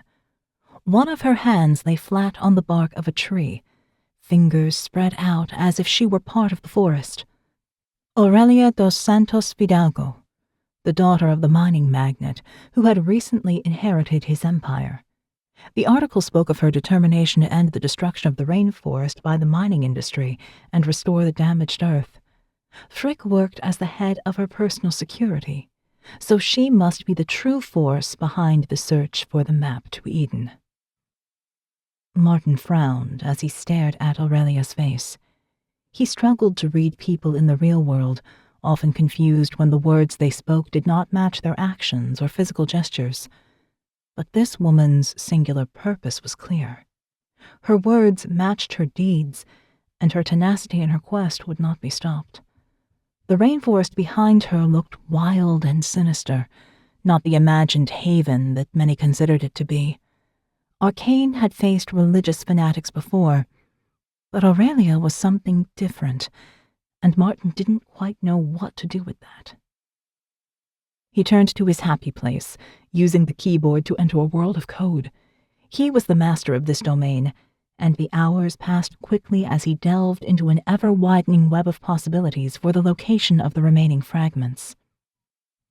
Martin started with the links between Macau and Amsterdam, expanding the map of the Portuguese Jewish diaspora into places where the pieces might have ended up, ranking them according to the genealogy of the most likely families to have carried them. When he had done as much as he could, he sent everything over to Morgan and Jake for review, along with the information on Frick and Aurelia. They would have to decide the next step in the hunt for the fragments. But Martin felt a pull of curiosity, a sense he had learned to trust over his many years working at ARKANE. Some vital piece of knowledge remained hidden just beyond his reach, and the one thing that Martin hated more than anything was a subject he could not master through his extensive archives. ARKANE agents hunted down ancient manuscripts, medieval texts, secret libraries, and religious relics so that all could be added to the vast storehouse of information held inside a complexity of databases, a tangle of ideas and threads of knowledge. But until every image and scrap of text was digitized and every artifact scanned and catalogued, it would not be complete. It was Martin's life purpose to fill the gaps, and he used his hacking ability to stealthily access private collections and secret archives. Director Marietti helped by sending ARKANE agents after physical items, most of which were stored in the highly protected vault deep below his office. There should be an answer in here somewhere. Martin followed his curiosity and dived into the most ancient manuscripts of the Book of Genesis, searching for meaning beyond the tree of life and translations of the text that might give an insight beyond the standard editions. He started with the largest organized collection of Hebrew Old Testament manuscripts in the world, housed in the Russian National Library of St. Petersburg. Martin accessed the Leningrad Codex, the oldest complete manuscript of the Hebrew Bible, dated around 1008 CE, and brought up scanned images of the text. His fingers flashed across the keyboard as he delved into the Aleppo Codex, held at the Shrine of the Book in Jerusalem, and then put both images on the screen side by side. He added the oldest Greek version from the 5th century Codex Alexandrinus, and finally, the earliest Aramaic version, the London Palimpsest 5b1. Martin scanned the translations, speed-reading the commentary from different scholars. The frown deepened in his brow as he realized how many different views there were on something as fundamental as how God might have created the world. The 5 books of the Pentateuch, Genesis, Exodus, Leviticus, Numbers, and Deuteronomy, had been created from 2 primary sources with repeated stories, like the 2 creation passages, used to separate them. While it was originally thought that the Yahwist wrote from the time of the kings, perhaps even from the court of Solomon, more recent scholarship placed it during the Babylonian exile of the 6th century BCE. The priestly aspects of the Pentateuch were generally considered to be created later in the period of exile, or afterward as the ancient Jews codified their religion. After several more hours of the minutiae of textual analysis, Martin admitted defeat. His true gift was finding connections across diverse sources, not delving deep into a few chapters of one particular faith. He could lose himself in biblical scholarship and religious arguments that raged over centuries, or he could find himself an expert. While Morgan and Jake traced the path of the map, he would focus on finding the location of Eden from a scholarly angle. There was one person he knew that might be able to help him take the next step. MGM Katai, Macau. Morgan stepped out of what was possibly the most luxurious bathroom she had ever experienced in what was most definitely the fluffiest hotel robe she had ever worn. Her dark hair hung in wet curls around her face, all traces of ash and smoke washed from her body. The medics had checked her over, but she only had bruises from the fall and some minor burns, nothing compared to her injuries from past missions. Jake had taken the brunt of the damage this time around. He was resting up in the adjoining room after being released from hospital while they both enjoyed the hospitality of one of the best hotels in Macau. ARKANE didn't always stretch the budget to this level of extravagance, but Morgan was grateful for the chance to retreat away from the busy city streets. She walked over to the wall of glass that dominated the skyloft room and looked out across the skyscrapers of Macau, each one representing thousands of people come to gamble and shop and experience the excesses of wealth for even a short time. Morgan could just glimpse the Chutsiang River estuary in the distance, but other than that tiny strip of blue, there was very little of nature here. Much of the land had been reclaimed from the waters with large amounts of rock or cement dumped into the coastline, infilling with clay and soil until the desired height had been reached. More space for rising consumerism, more opportunities to spend, more experiences to enjoy. And who was she to question such desire? Morgan gave a wry smile as she sank down onto the incredibly comfortable king-sized bed. Her phone pinged with a message. The latest research from Martin Klein. There was a dossier on Frick Versfeld, and pictures of him as a good-looking young man working the mines of South Africa. One image showed him laughing as he worked, and it was hard to reconcile his smiling face with the nightmare of scarred rage who emerged from the flames in the burning church. The man who had tortured and murdered Ines. Morgan read of Jake's part in the mining accident and how the injuries shaped Frick's path into increasingly shady security companies, laid off for violence and abuse, until eventually he was hired for that very brutality. She sighed as she thought of Jake lying in the next room. They had both been on missions that resulted in death and destruction. They both had to weigh up the greater good. And they both made mistakes. Yet Morgan hoped, on balance, that they managed to stay on the side of the angels. Each must choose their path, and every day brought the opportunity to move toward good or evil. Jake had made a mistake back then, but Frick had chosen his own direction. She laid the information aside and read about the woman Frick worked for. Aurelia dos Santos Fidalgo, heiress of a mining empire, was dangerously thin, her face pinched, and yet she exuded confidence in official photos with tailored suits and striking makeup that made her look every inch the entitled, wealthy businesswoman. But there were other photos that Martin had sourced from social media and intelligence reports. Aurelia in baggy jeans and a hooded sweatshirt, barefaced and wearing a baseball cap and dark glasses at Gaia insurgent marches in Brazil and other international locations. One picture even showed her in a crowd blockading the mining trucks of her own company. She stood on the edge of the group, out of range of the mainstream media outlets, careful to avoid notice. But no one can escape the phone camera in every pocket these days. Martin had also included evidence of financial transfers from Aurelia's private accounts to eco-terrorist organizations.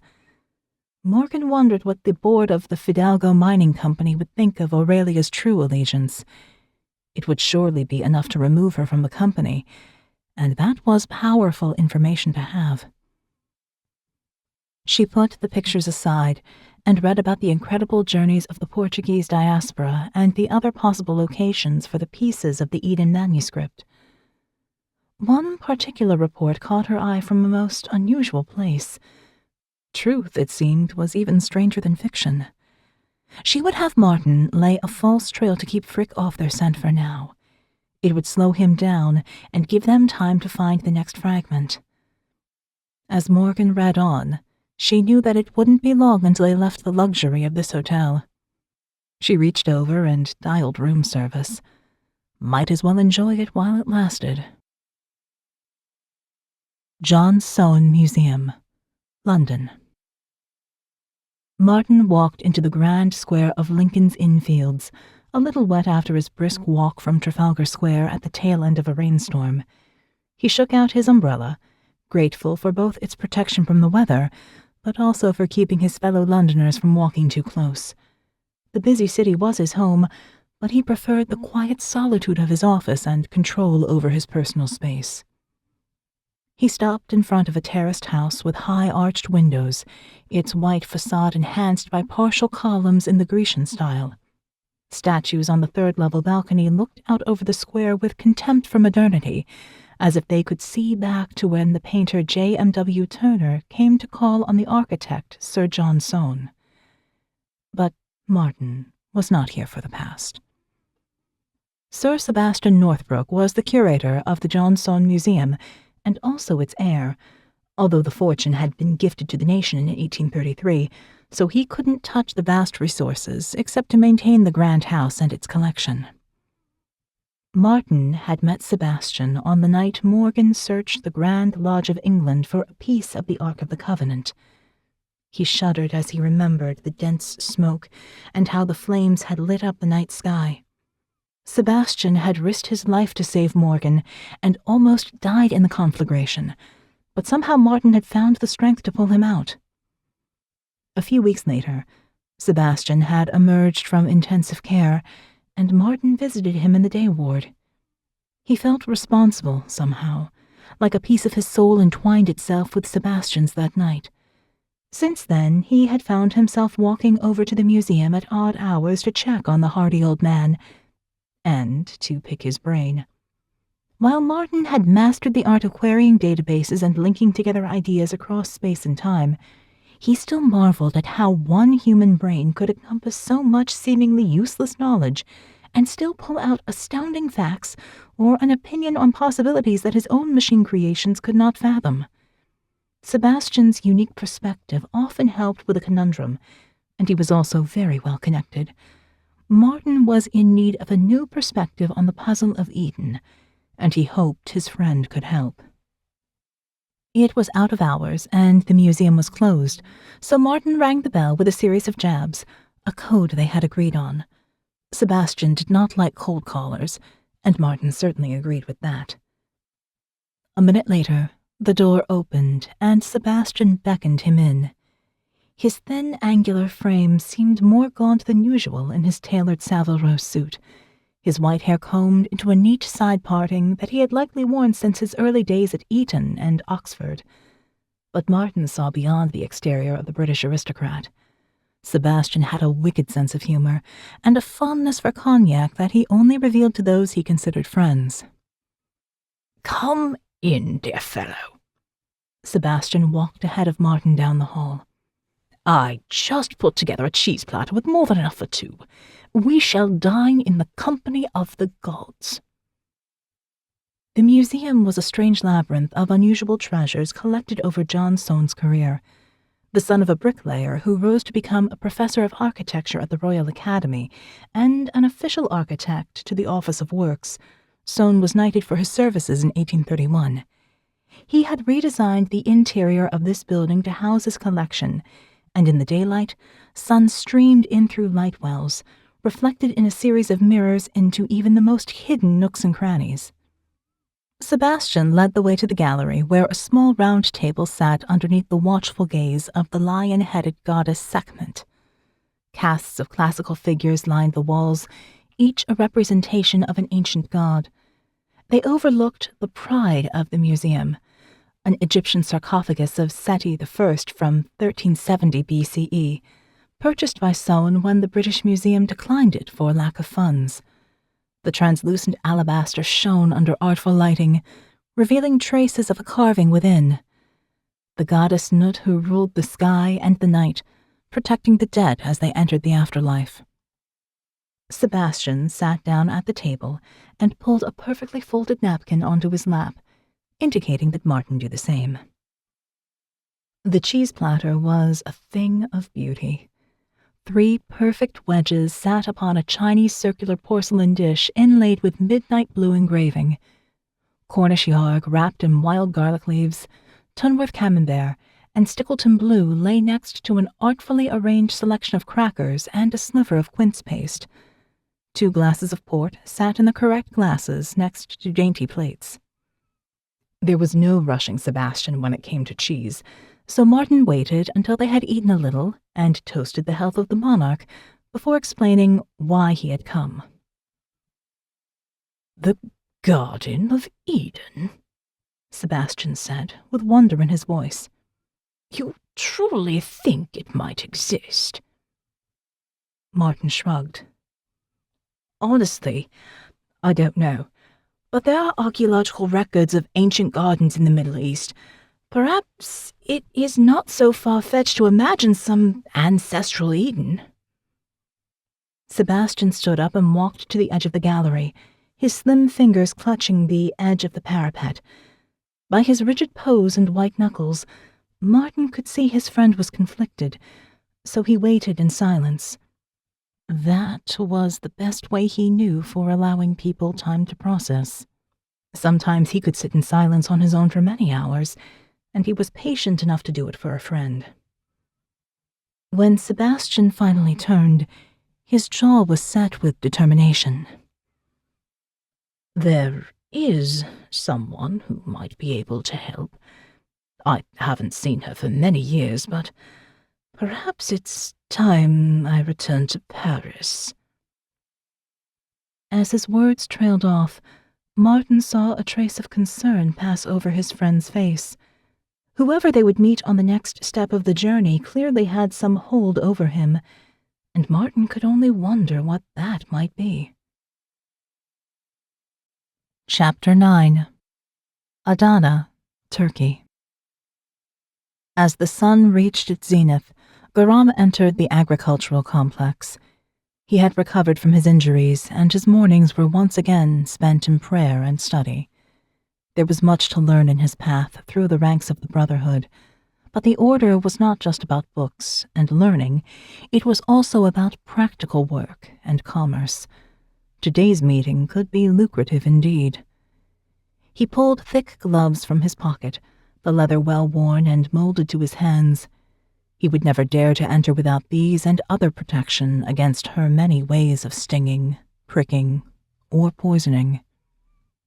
People out there in the world thought nothing of sampling berries from hedgerows or foraging for mushrooms, boiling up strange leaves for tea without knowing that one mistake could kill them and their children.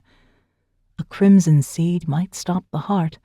An innocent-looking leaf brushing the skin might cause an eruption of blisters. Tea brewed from bark might blind a man.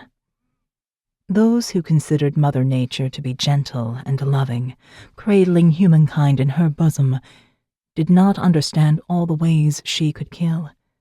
But Garam understood that the snake at the heart of the garden was nature herself, betrayer of all that God wanted for man. She was here first, before Adam took his first step, and all who followed merely tried to loosen her deadly grip. Garam walked to the corner of the garden where a corpse flower bloomed. He stood in front of it and breathed in the foul odor of a rotting body, letting his body steep in revulsion, revisiting his fear from the dark moments in Eden. This was the true side of nature, and his hate hardened as the stench sank into his skin. The scent of flowers was to some a delight, but Garam understood that it was only a lure to attract insects to serve their purpose. The smell was a fetid miasma, a stink of fecundity. Some out there in the world found gardens to be pleasant places of peace and harmony, but they did not see the maggots devouring decayed flesh beneath the soil, the roots of trees reaching blindly out to tap into precious water, and beetles scuttling amongst leaf rot. Nature was crawling, creeping, wriggling, strangling death, and the Brotherhood existed to keep her contained. When the Catholic Church had disavowed the order and cut off their funding hundreds of years ago, the brothers used their knowledge of the deadly side of plants to provide poisons, chemical weapons, toxins, and even assassination for hire. There were many who wanted to wield the deadly side of nature against their foes and have the evidence disappear back into the earth. Over many generations, the order purchased land and expanded their holdings, navigating the tangled web of international commerce, weaving ancient and modern into a thriving brotherhood. These days, under a tangle of shell companies and not-for-profit corporations, the Order of the Ignis Flammei was wealthier than a small nation-state. This agricultural complex on the outskirts of Adana, Turkey, was one of the most profitable. It benefited from the large fertile plain of Shukurova that supported one of the oldest continually inhabited settlements in the world, once a regional center for the powerful Ottoman Empire. Millions of people lived in the region, so they had plenty of eager workers who would not ask too many questions. The Order had such agricultural land all over the world, where the brothers raised crops that would serve their purpose before cutting them down, grinding them into pulp, and using them to serve mankind as Mother Nature should always have done. The one plant they did not cultivate was the tree that grew in the Garden of Eden, a place protected by the Ignis Flammei for generations. The Brotherhood's holy mission was to ensure that none would ever find it, for to liberate nature from her bonds would be to damn humanity forever. Garam looked out at the vast expanse of the estate, separated into different areas that controlled the ecosystems and prevented cross-contamination. By means of specialist glasshouses and terrariums, they replicated different environments and grew a countless species of trees and plants. One field was dedicated to cultivating ergot, Claviceps purpurea, a toxic fungus that grew on wheat and rye. It could cause seizures, nausea, gangrene, and death, but could also lead to hallucinations, hysteria, and a sensation of skin crawling, all of which led to it being a possible trigger for the Salem witch trials, sparked by young girls behaving in a way that could not be explained. The Ignis Flamme had used ergot through the ages to control villages throughout Europe, punishing them for sin by cultivating the crop locally. A mania would seize the people, sometimes known as St. Anthony's Fire, as they danced to try and escape the burning of their flesh. One particular area of the complex focused on cultivating fungi. They had plenty of death caps, responsible for around 90% of all mushroom deaths around the world. Even a small dose could permanently damage the kidneys and liver, and the brothers had regular clients for the crop. There was a special place for the hallucinogenic magic mushroom with varying levels of psilocybin. This particular trait had grown over recent years, with the popularity of microdosing amongst the tech community after famous names indulged at the Burning Man festival in the Nevada desert. Garam smiled at the zigzag of history, how mankind had embraced and rejected natural drugs so many times over millennia, and throughout, the Order had been there to service the need as it arose. Officials had inspected the farms over the years, and most had been satisfied with a cursory look at the public-facing side of the monastery, but some had questioned the need to grow such toxic and dangerous plants. They fulfilled their destiny as fertilizer sooner than they might have expected. After all, the garden could be a dangerous place. Garam walked through a warehouse past one of the processing areas. Most workers were local men from villages surrounding the area. They had no idea where these packages would go, no inkling of the destruction that followed in the wake of the powders and infusions and bark shavings they sent out each day. There were other parts of the garden where the Order cultivated plants for pleasure. Smoky tobacco, peppery betel nuts, the bitter coca leaf, all purveyors of bliss and pain, profit and power throughout the world. The brothers refined varieties to enhance their addictive properties, driving revenue into holding companies that owned vast shares in those organizations that peddled the resulting products to the masses. Then there were plants that enabled man to transcend the physical body. The woody bark of the ayahuasca vine, Banisteriopsis capi, mixed with the potent leaves of chacruna, Psychotria viridis, could alter the mind so the seeker could experience God.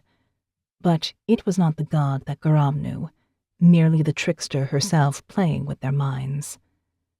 These plants could make a person feel that they were one with the world, and some emerged from such trances with a deep love for nature and a passion for preserving her. She wound her way into their hearts, disguising her true purpose, which is why the brothers were not allowed to partake. It was forbidden to draw closer to the temptress without adequate protection in place. Garam was grateful that she couldn't hide herself entirely, that bad trips consumed some with tangles of dark creatures, hooked claws, and razor fangs tearing at their consciousness. But still, they sought her. He hated those particular plants and wished he could destroy them all, but he was a practical man. They were part of the Order's income, funding their expansion, and he was ever committed to the cause. Today he had a returning client, a discerning buyer from England known only as Attercop. Garam knew that the man was some kind of broker for the aristocracy, and he had once tried to find out more. But when he discovered that the man's name came from the Old Norse and High German words for poisonous ulcer and the Middle English for poison-head spider, he stopped looking. The less he knew about his clients, the better. Attercop stood near a small hardwood tree, bending his compact frame to examine the underripe green fruit, thin lips pursed in displeasure. He turned on Garam's approach, and the man's unusual appearance struck the monk once more. His head was almost triangular, with a huge forehead made even more prominent by a receding hairline. His features all lay in the bottom half of his face, bisected by thick black glasses that couldn't quite hide the pale cysts that grew around his eyes. As usual, he wore an impeccably tailored three-piece suit in elegant charcoal, utterly out of place in this area of the world. But Garam didn't think anyone would question Attercop's taste for long. "Don't get too close," he said. "That's a suicide tree, Sabera adalum. The fruit looks like a mango when ripe, and the toxins from the seeds don't show up in normal toxicology reports." Attercop raised an eyebrow and then shook his head. Too exotic. You have a particular project in mind? Attercop nodded. The subject in question enjoys being out in nature. She's elderly, but extremely well protected. She controls a vast estate, and her son has had enough of waiting. It must be a naturally explainable death. Garam smiled. "Let me show you some options." He walked on through the garden to an area of raised beds, cultivated with some of their most popular specimens. Garam pointed at one plant with spiked blue flowers shaped like a hood. Aconitum napalus, wolfsbane, or monkshood. Its toxin asphyxiates by paralyzing the nerves and stopping the heart. Aconitine is so powerful that it formed the spit of the hellhound Kerberos from Greek mythology, and the Nazis used it in poisoned bullets. Attercop took a small red notebook from his inside jacket pocket, along with a fountain pen of slightly tarnished silver. He made a few notes, then nodded. "What else?" Garam continued. "Do you know of the British journalist murdered by a puncture wound from an umbrella while walking across Waterloo Bridge in London, back in the 70s? Attercop nodded. "I believe he was a communist defector murdered by the Russians. Ryson, wasn't it?" Garam nodded. "Yes, the man died of multiple hemorrhages with almost every organ affected." He pointed at a nearby shrub.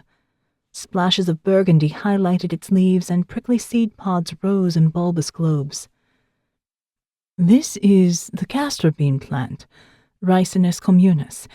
It's a laxative in small doses with the ricin removed, and reduces inflammation when used externally. But a batch that still contains the ricin might be effective for your purpose." Attercop leaned in to look more closely, careful not to touch the plant. "I couldn't get near enough of the target for such a puncture to occur." Garam walked around the raised bed to a low-growing carpet-like plant with tiny yellow flowers. He pulled back the segmented leaves to reveal a small swelling fruit with wicked spines at its tip. "This is puncture vine, Tribulus terrestris. It's strong enough to pierce rubber and even leather, and easily penetrates bare skin." Attercop smiled in a way that made Garam repress a shiver as he continued. "It can be used as a natural delivery system. Just coat the spikes and leave on a regularly used path, or perhaps in an area where someone might come in from the outside and take off their shoes, thinking they're safe," Attercop finished for him. "But the danger is inside all along." He nodded. "That is a definite possibility. I'll take several batches of both." He wrote something in his notebook, and then looked up with expectation. Garam led him over to a freestanding timber frame wound through with a woody vine with thick stems and wide glossy leaves. "Crotodendrum tomentosum, commonly known as curare, often used for hunting by native tribes. Its muscle relaxant properties paralyze prey when it enters the bloodstream." Attercop snorted a little. "I'm hardly going to shoot the old one with a poisoned dart, am I?" Garam gave a half-smile. "In the late 1800s and early 19th century, doctors used it to keep a patient still during surgery. With artificial respiration to keep them alive, they would feel every cut, every slice, while unable to move or scream. I thought it might be useful to you." Attercop looked intently at the vine. his eyes seeing beyond it to some dark future. You're right. That could be interesting for a different project. I'll take some of that, too. In his head, Garam calculated the potential value of the transaction. Although their ultimate treasure was in heaven, it was still important to show dedication by bringing in money to the order. He would be doubly blessed if he could show the abbot evidence of his singular devotion. Garam led the man over to a shrub around 5 feet high with round black berries. This is Coyoteo, Karwinskia humboldtiana. It causes paralysis and death, but not straight away. The weakness starts in the feet and legs and slowly brings the respiratory system to a halt. I'll definitely take some of that. As Attercop wrote more notes, Garam noticed the abbot beckoning from a shaded area in the far corner of the garden. His heart beat faster as he considered the possibility of what he might be called for. Peddling the poisons of nature was satisfying, but ultimately beneath him, and he longed for a mission worthy of his true potential. He quickly showed Attercop the last samples, and then left the man in the capable hands of one of the other brothers who would finalize the details of invoicing and delivery. Once the English assassin was out of sight, Garam hurried over to the arbor where the abbot sat on a carved wooden bench. It is time, my son. The old man's expression was grim, and the shadows under his eyes had deepened with the burden he clearly carried. The abbot touched the cord around his neck, his fingers running down to cup the silver pendant at its base. You must go out into the world and walk amongst the fallen. The fragments are in danger of being gathered together. And there is a woman, a professor, who might be able to discern the meaning of it. She must not be allowed to see the map. Garam found it hard to control his disgust as the abbot spoke of such a creature. The woman Eve had been responsible for sin in the garden, and even though all men were born from women, he wished it did not have to be so. The garden caused the sin of Eve, and it had turned a sacred place of God into wild nature that the brothers now battled daily to keep in check. He pointed to the beds of virulent poisonous plants. Shall I use something that cannot be traced? The abbot shook his head. Don't kill her. Not yet. I must understand what she knows first, and then we will offer her to the garden. It is only fitting for one with such knowledge. Bring her to me at Eden. Garam nodded. Where is she? The abbot shook his head, melancholy shrouding his expression. I'm sorry, my son, but you must go to a city of great sin. You must go to Paris. Chapter 10. Frick Versfeld stormed out of the terminal building at Goa International Airport, India, his fists clenched in annoyance at the barely tolerable flight. There were many things he hated about long-distance travel, but at least he might be able to work out his frustration on Jake Timber's face soon enough. Aurelia's team of hackers had found evidence of multiple bookings for the pair of ARKANE agents out of Macau, an obvious attempt to throw him off their trail.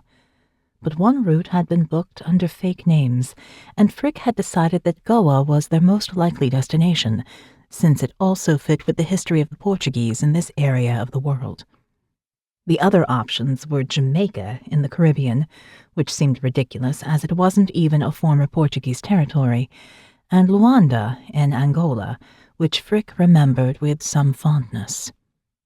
His bank account had been nicely padded while working there during the last years of the Civil War, which stretched on for 27 years after the country's independence from Portugal.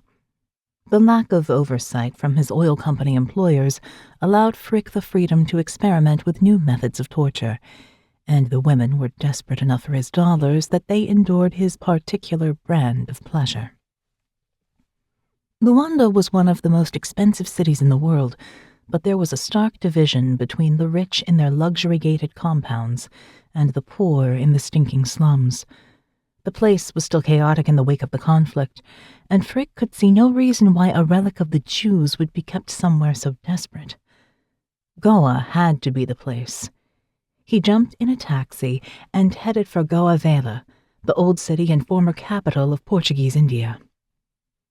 Frick emerged in front of the extravagant Baroque-style facade of the Basilica of Bom Jesus, with its 4 towering levels in red brick and white marble. 2 smaller entrances flanked an enormous door, thronged by the faithful who gathered to see the patron saint of Goa, St. Francis Xavier. His mortal remains rested within, apparently still incorrupt after 500 years, and his tomb seemed like a reasonable place to keep a relic, or the fragment of an ancient map. Frick steeled himself against the mass of humanity around him as he strode toward the entrance. Indians had no sense of personal space, and it was all he could do to restrain himself from shouting at the bastards to get out of his way. He kept an eye out for the figures of Jake and Morgan, but they were nowhere to be seen. He must have beaten them here. The spacious interior of the basilica had high ceilings, wide windows, and cream walls with an extravagant altar of gold with paintings of angels singing Gloria to God. Frick had to hand it to the Catholics. They really did have some impressive architecture. Tourists crowded around a side altar where a gigantic Florentine mausoleum stood, covered with ornate carvings of stars and cherubs. The body of St. Francis lay inside a casket within. The faithful here honored the saint, but many others considered him responsible for the torture and death of thousands, as he had requested the Inquisition come to India in 1545.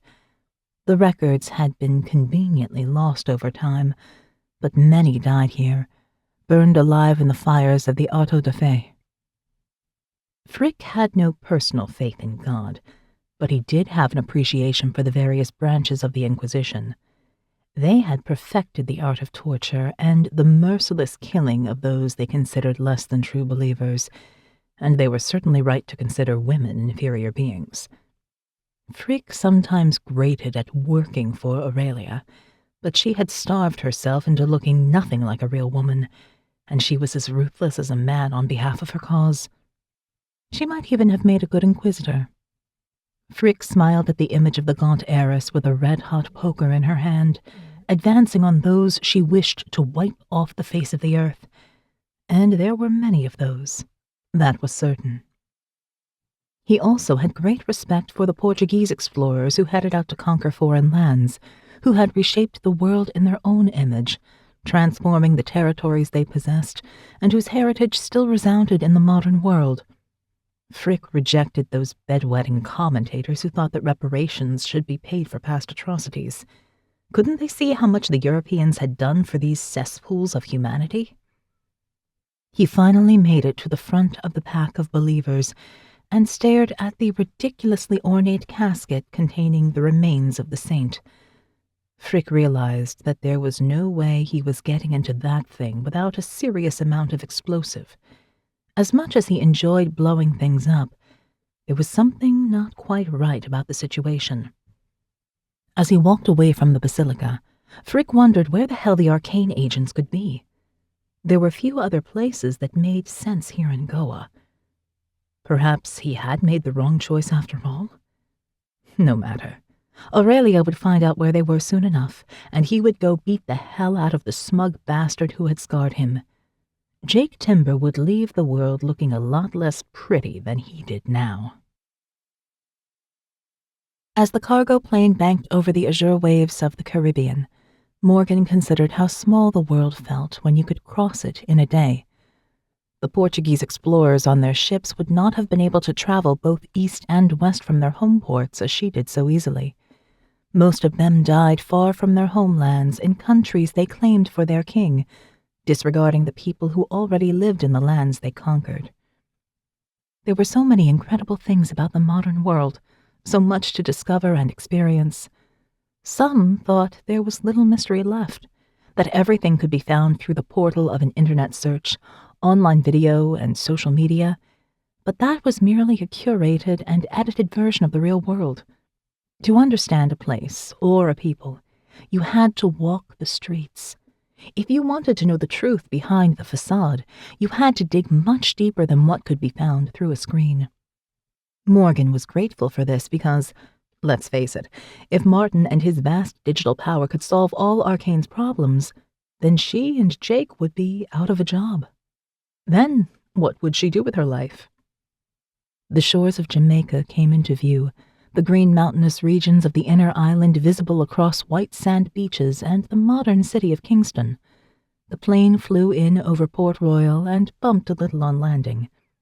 As the roar of the engines fell silent, Morgan sighed with relief.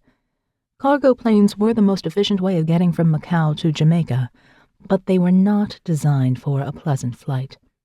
The luxurious memory of the MGM Katai had faded with the first few hours of flying, and now she was desperate to get off. Jake unfolded himself from a padded bench, yawning as he sat up and unstrapped the various loops he'd constructed to keep himself in place during the flight. He moved with some residual discomfort and gently touched his ribs. "How are you feeling?" Morgan asked. Jake took a deep breath and then coughed a little as the pain clearly intensified. "Not quite 100%, but getting there. The long sleep helped. Did you get some rest?" She shrugged. "A little, but I did a lot of reading." Jake smiled. "Excellent, but we need coffee before we tackle the library." Morgan smiled at the thought. Jamaica was famous for its Blue Mountain blends. "Definitely." They emerged from the plane into a different kind of heat than Macau, with the stiff ocean breeze blowing clouds across the sky and refreshing the surrounding air. Airports were similar all over the world, but the faces here were different, and the atmosphere was more relaxed. Macau had a frenzied underlying sense of commerce. If you didn't hustle, you wouldn't make it to the end of the day. Kingston seemed more about just letting the day happen around you, and as they walked through the terminal, Morgan relaxed a little. This wasn't such a bad place to investigate where the next piece of the map might be. They jumped in a taxi and headed around the bay into the city, stopping at a coffee shop near the Kingston Library. Morgan sat at a table outside in the early morning sun while Jake ordered the local brew. A little further down the street, a man cooked on half a metal drum while local workers gathered around, enticed by the sweet smell of fried plantain and johnny cakes, little fried dumplings served alongside ackee fruit and saltfish. Jake emerged from the shop with an easy smile on his face and steaming cups of coffee in his hands. "This is more like home for me. More like Africa. I love it already." Morgan took a sip of the black coffee and allowed her body to loosen up in the sun. The city was not quite as she had expected. There were modern office buildings next to tin shacks, tiny stores selling different goods with makeshift tarpaulins as shade, a juxtaposition of wealth and poverty. The culture was a world away from Macau, but the disparity between rich and poor was just as evident. "There doesn't seem to be much here of the Portuguese," Jake noted as he stretched out his legs. "That's because the Spanish were here, not the Portuguese," Morgan said, recalling the information Martin had sent. "They arrived in 1494 when Christopher Columbus claimed this area, and most of the indigenous people died of diseases brought by the sailors. The Spanish brought many thousands of African slaves to the island to work the fields, and the population grew. The British conquered it in 1655 and expanded the sugar plantations. After slaves were emancipated in 1838, many of the freedmen continued to work on subsistence farms. Jamaica became independent from the United Kingdom in 1962, but is still part of the Commonwealth." Jake looked confused. "So, why are we here then?" Morgan gave a broad smile. "Jewish pirates of the Caribbean." Chapter 11. Paris, France. The crisp air had a bite from the easterly wind that swept the first fallen leaves from the ground and whirled them in the air as Martin and Sebastian hurried along the Rue de Richelieu toward the Bibliothèque Nationale, the National Library of France. They had taken the earliest Eurostar, just 2.5 hours from London, arriving in time for coffee and pain au chocolat before heading out into the bustling city. Sebastian's silver-topped cane clicked rhythmically on the flagstones as they passed the thriving local shops. He didn't need it for leaning on. The man was fit as a fiddle, but Martin suspected the cane held some hidden weapon or other unusual feature that made it indispensable on such a journey. Although he usually preferred to stay away from so many people, Martin loved Paris. There was something about the language that made his mind turn in a different way, and he loved to sound out the words in his head as they passed shop signs. Numismatique, laverie, laboratoire d'analyse médicale. The syllables were pleasing in their difference to English, and even though his French was passable, Martin found that he didn't tune in so much to the rest of the world when people spoke an unfamiliar language around him.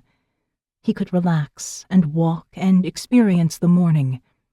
Bells ringing on bikes, and scooters rushing by with a muted roar. The smell of freshly baked baguettes and sugar-topped pastries wafting from a boulangerie underneath apartments with filigree balconies. It was good to walk in a city that was so close to London, and yet so distant in terms of culture. Martin regretted the choice of the British people to exit Europe in a practical sense, but he would never leave it in his heart. Sebastian was quieter than his usual ebullient self, and his fingers clutched the top of his cane with white knuckles. He hadn't said much about who they were visiting, just that she was a preeminent biblical scholar, someone he had known many years ago and whose career he had followed from afar. As they approached the entrance to the Bibliothèque Nationale, his usually pale skin flushed a little in expectation. Martin grew increasingly curious, but he would not ask about it. The ways of people were endlessly varied, and he had learned over many years of puzzlement to wait and watch and observe. The sound of laughter and lively chatter came from a leafy park opposite the entrance to the library. Groups of students sat on the grass around an ornate fountain, making the most of the autumn sun as they relaxed next to an immense oak tree that could have been planted back when the library was established at this site in the 17th century. Martin had done his research on the place, preferring to know exactly what he was walking into. He had studied the history of the library and the physical layout of the Richelieu site, as well as hacking into its security to check for any issues. He found their systems to be adequate for a place of learning, but while he was in there, he added various things that would help the French if someone other than a white-hat hacker came their way. The National Library of France traced its beginnings to the books collected by King Charles V in 1368 and originally held at the Louvre Palace. Known as the Bibliothèque du Roi, the Library of the King, the collection grew over generations as it moved to various locations. It opened to the public in 1692 and expanded under the French Revolution when private collections of aristocrats were seized, and it became known as the Bibliothèque Nationale, the property of the French people rather than the crown. Napoleon increased its holdings, and by 1896 it was the world's largest repository of books. The ravages of the Second World War laid waste to its collection, but the library expanded after liberation, and in the 1980s, it became one of the largest and most modern libraries in the world. Despite its modernity and France's rejection of its regal beginnings, Martin couldn't help but be glad of the library's aristocratic heritage, for without the empire of the rich, it would not be housed in the gorgeous Richelieu building, which had only recently reopened in full after several years of restoration. The tricolor flag of the French Republic flew above the oversized doorway next to the blue standard of the European Union, with its 12 gold stars representing unity, solidarity, and harmony. Sebastian led the way into a large courtyard beyond, with Martin following close behind. Guillaume stood under the oak tree, watching as the two men entered the library. One was old and thin, the other bespectacled, both built for desk work. Neither would be a problem. He leaned back against the trunk and used the wood to press his clothes against his skin. Under his modern t-shirt and jeans, he wore a thin forest green vest woven through with thorns to remind him of his purpose. As the tiny hooks cut into his flesh, he relished the task ahead. He had never witnessed a woman given to the garden before, but he heard from one brother that it would be worth the wait. The screams from a daughter of Eve refreshed the soul in a way that no other sacrifice could. Nature devouring what she had created in a perfect circle. Garam sighed in anticipation as he texted Brother Hadik, who waited around the block with a van ready for transport. A group of students laughed nearby, their faces transformed by the sun into the epitome of carefree humanity. They sat on manicured grass surrounded by ornate flower beds. They walked in constricted and controlled nature, and they could not fathom the danger they faced if she was let loose upon the world. Garam hoped they would never know, and his job today was making sure that Eden could not be discovered in this generation. He pushed away from the tree and slowly followed the two men into the library, retracing the steps he had already taken in the early hours of the morning to lay his trap. Martin and Sebastian passed through the main entrance beneath the chandelier that hung low from the high ceiling and walked on through the corridors until they reached the Le Proust reading room. Martin stopped to gaze up at its vaulted roof, supported by slender iron pillars with decorative filigree flanked by 6 stories of bookstacks. 9 domes painted in muted shades of terracotta and ivory arched above, each topped with glass so that light flooded the space, making the room a true architectural splendor. Students sat at desks, heads bent over their books, and Martin thought that he could never concentrate in such a place. He would look up at the sky through the high windows and marvel at the way the light played over so many volumes of learning. He spent his days in the buried rooms of ARKANE under Trafalgar Square, and for a moment he dreamed that perhaps he could have a sky office, one with a view of the heavens. There she is.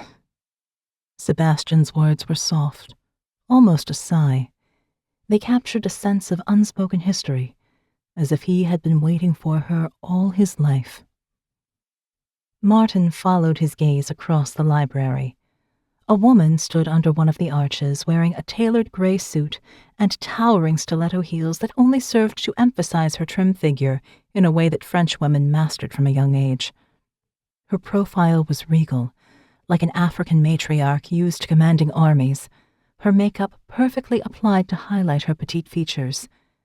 Martin recalled her face from the research he had done on the library. Professor Kamara Mbaye, a French-Senegalese biblical scholar who also specialized in paleobotany, the evolutionary history of plants, and the biological reconstruction of past environments. Kamara looked across the room, and her gaze alighted on Sebastian. She stood a little taller, her dark eyes fixed on his face, and as she smiled, a ray of sun illuminated the library with its warmth. Sebastian walked toward her, and she toward him. When they met in the center of the reading room, it was as if no one else existed. Their eyes locked onto one another, oblivious to the surrounding students. Kamara walked into Sebastian's arms and hugged him, kissing him on both cheeks. He held her for a moment longer than strictly friends would, and just before she pulled away, she whispered something. Martin couldn't hear the words, but when Sebastian turned to beckon him over, his cheeks were aflame with a blush. Once they were all outside the quiet of the reading room, Sebastian introduced them both, emphasizing Martin's expertise in research and his position at ARKANE and Kamara's extensive knowledge. "What brings you to Paris, Sebastian?" she asked. "It's been a long time since we saw each other." Too long, Sebastian said. I didn't know if you would forgive. Kamara cut him off with a wave of her hand and a shake of her head. "The past is past. I do not live with regret." She looked at Martin. "Tell me what you need. I know a little of what you do at ARKANE, and I have to admit, it intrigues me." "We need help to locate the Garden of Eden." As Martin spoke the words aloud, he realized how crazy it sounded. Kamara laughed with delight. This is a true quest, and one that all have failed at so far." Her dark eyes twinkled. "But you've come to the right place. I uncovered some fascinating clues at a dig in northern Iran last summer. Then my funding ran out, our local fixer disappeared, and they revoked my permits. I had to leave quickly, but the run of bad luck makes me even more curious. Come, I'll show you." Kamara led them away from the grand historical section of the library to a more functional wing where doors opened off a long corridor. Martin itched to see inside these rooms, aware of the treasures held within that he longed to add to his vast collection. Not all the knowledge of the world had been scanned, and so much was inaccessible to his powerful algorithms, at least for now. Kamara stopped at one particular door and swiped a keycard. It clicked to open, and lights flickered on inside. She waved them inside. "Welcome to my domain." The unprepossessing exterior hid a cornucopia of academic delights, and Martin's eyes widened as they walked in. The long room stretched back into the shadows, with most of it separated off into temperature-controlled glass areas with ancient manuscripts, maps, and illustrated documents pinned down for study. An oversized teak desk covered with folders, loose papers, and books, some open with pages marked, nestled in a cozy alcove near the door. An Iranian samovar stood on a side table, a copper vessel used to boil water and prepare tea. This one was a mix of ancient and modern, as it was plugged into an electric socket, constantly providing the sustenance that every academic needed. Martin smiled at how the office was laid out as it echoed his own world. Kamara was perfectly put together in her lab and her physical appearance, but her desk betrayed a riotous intelligence behind closed doors, one that could not be tamed so easily by the expectations of others.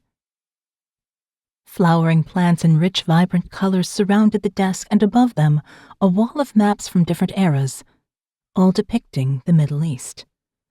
Kamara led them over to the wall and pointed to one map that showed several pins dotted around a specific area. "These are some dig sites I've been researching, and this is the one where things were disrupted. I think Eden might be near here." Chapter 12. The library was in downtown Kingston, an unremarkable building with 3 stories of concrete and louvered windows, a relic of the 1970s. But sometimes it was the nondescript buildings that held the most interesting objects. Jamaica had not digitally archived all their treasures, so this was the only way they could truly investigate the thread that Martin's database had discovered, a link between the Jews of Amsterdam and the pirates of Port Royal in the 17th century. A tall, slender Jamaican woman greeted them at the door. She wore a professional trouser suit in dolphin gray with an ivory shirt beneath, the very model of a senior librarian. But as she reached out her hand to welcome them, Morgan noticed a tattoo on her wrist, a string of numbers running up her sleeve in the beginnings of a Dewey Decimal number. "Welcome to the island. I'm Camellia Washington, head librarian here at Jamaica's National Library." Camellia led Morgan and Jake into the main reading room. Students sat at long tables researching from books with broken spines, an old photocopier whirred in the corner, and a fan slowly rotated overhead. It didn't have the ancient beauty of some of the libraries of Europe, but Morgan recognized a love for knowledge in those present, a common thread that bound bibliophiles the world over. "I believe you wanted to see William Jackson's journal from 1643, Camellia whispered. Morgan nodded, respecting the quiet. Camellia led them on through the reading room and down a staircase lit by dim bulbs. "We keep the older documents away from sunlight, and we can control the temperature more easily down here." She opened a door at the bottom of the staircase, and they emerged into a storage area. Rows of shelves stacked with leather-bound ledgers of land deeds, tax records, and business transactions stood next to boxes of documents, each marked with precise, tiny writing. Camellia pulled down a box from the stack. William Jackson was an English privateer. He captured Spanish ships and liberated the cargo for England. In 1643, he anchored at Port Royal and led a successful raid on Spanish Town. Port Royal was notorious at the time, a haven for privateers and pirates. She placed the box on the table, pulled white gloves from her pocket and put them on, before carefully reaching into the box and lifting out an old leather-bound book. This is his journal, but as you can see, it's difficult to decipher. Morgan gazed down at the elaborate handwriting, a scrawl that would take even Martin's algorithm some time to translate. "We're looking for any mention of the Portuguese Jews." Camellia brightened. "You're in luck. I helped an author research this not long ago." She carefully turned the pages to a particular diary entry, the dark lines slightly faded with ink spots dotting the edges, and read a passage aloud. "Jamaica's capital was deserted except for diverse Portuguese of the Hebrew nation, who came unto us seeking asylum and promised to show us where the Spaniards hid their gold." Camellia turned from the book and went to a large bookcase, pulling down a folio with loose maps. She selected a print. "An earthquake and a subsequent tsunami destroyed Port Royal in 1692, but this painting from National Geographic has a depiction of what it might have looked like." She pointed to one area. "This was apparently a synagogue near the courthouse. There are also tombstones from the time with Hebrew writing alongside Portuguese. As experienced traders, the Jews were an important part of the Port Royal community." Jake raised a questioning eyebrow. "So there really were Jewish pirates?" Camellia nodded. "Yes, even a couple of famous ones. Sinan, Barbarossa's second-in-command, was referred to as the Great Jewish Pirate in correspondence with Henry VII of England. The founders of the Amsterdam Jewish community, Samuel and Joseph Palash, were also originally pirates. They carved a phoenix on the bow of their ship, the bird that rises from the flames, who cannot be burned, representing the faith of the Jews that would always rise again from the fires of the Inquisition." Morgan thought back to Rabbi Cohen on the edge of the pyre in Amsterdam, when he had looked like he would walk over the embers to the lost manuscripts buried beneath. The Jews of the diaspora were a hardy bunch indeed, but it was hard to reconcile what she knew of bookish scholars like her father with the archetype of pirates brandishing cutlasses and hijacking treasure ships. "They also acted as spies for the enemies of Spain," Camellia continued. "Oliver Cromwell said that the Jews were good and useful spies when they assisted Britain in the conquest of Jamaica. They even sent word to Queen Elizabeth that the Armada was sailing."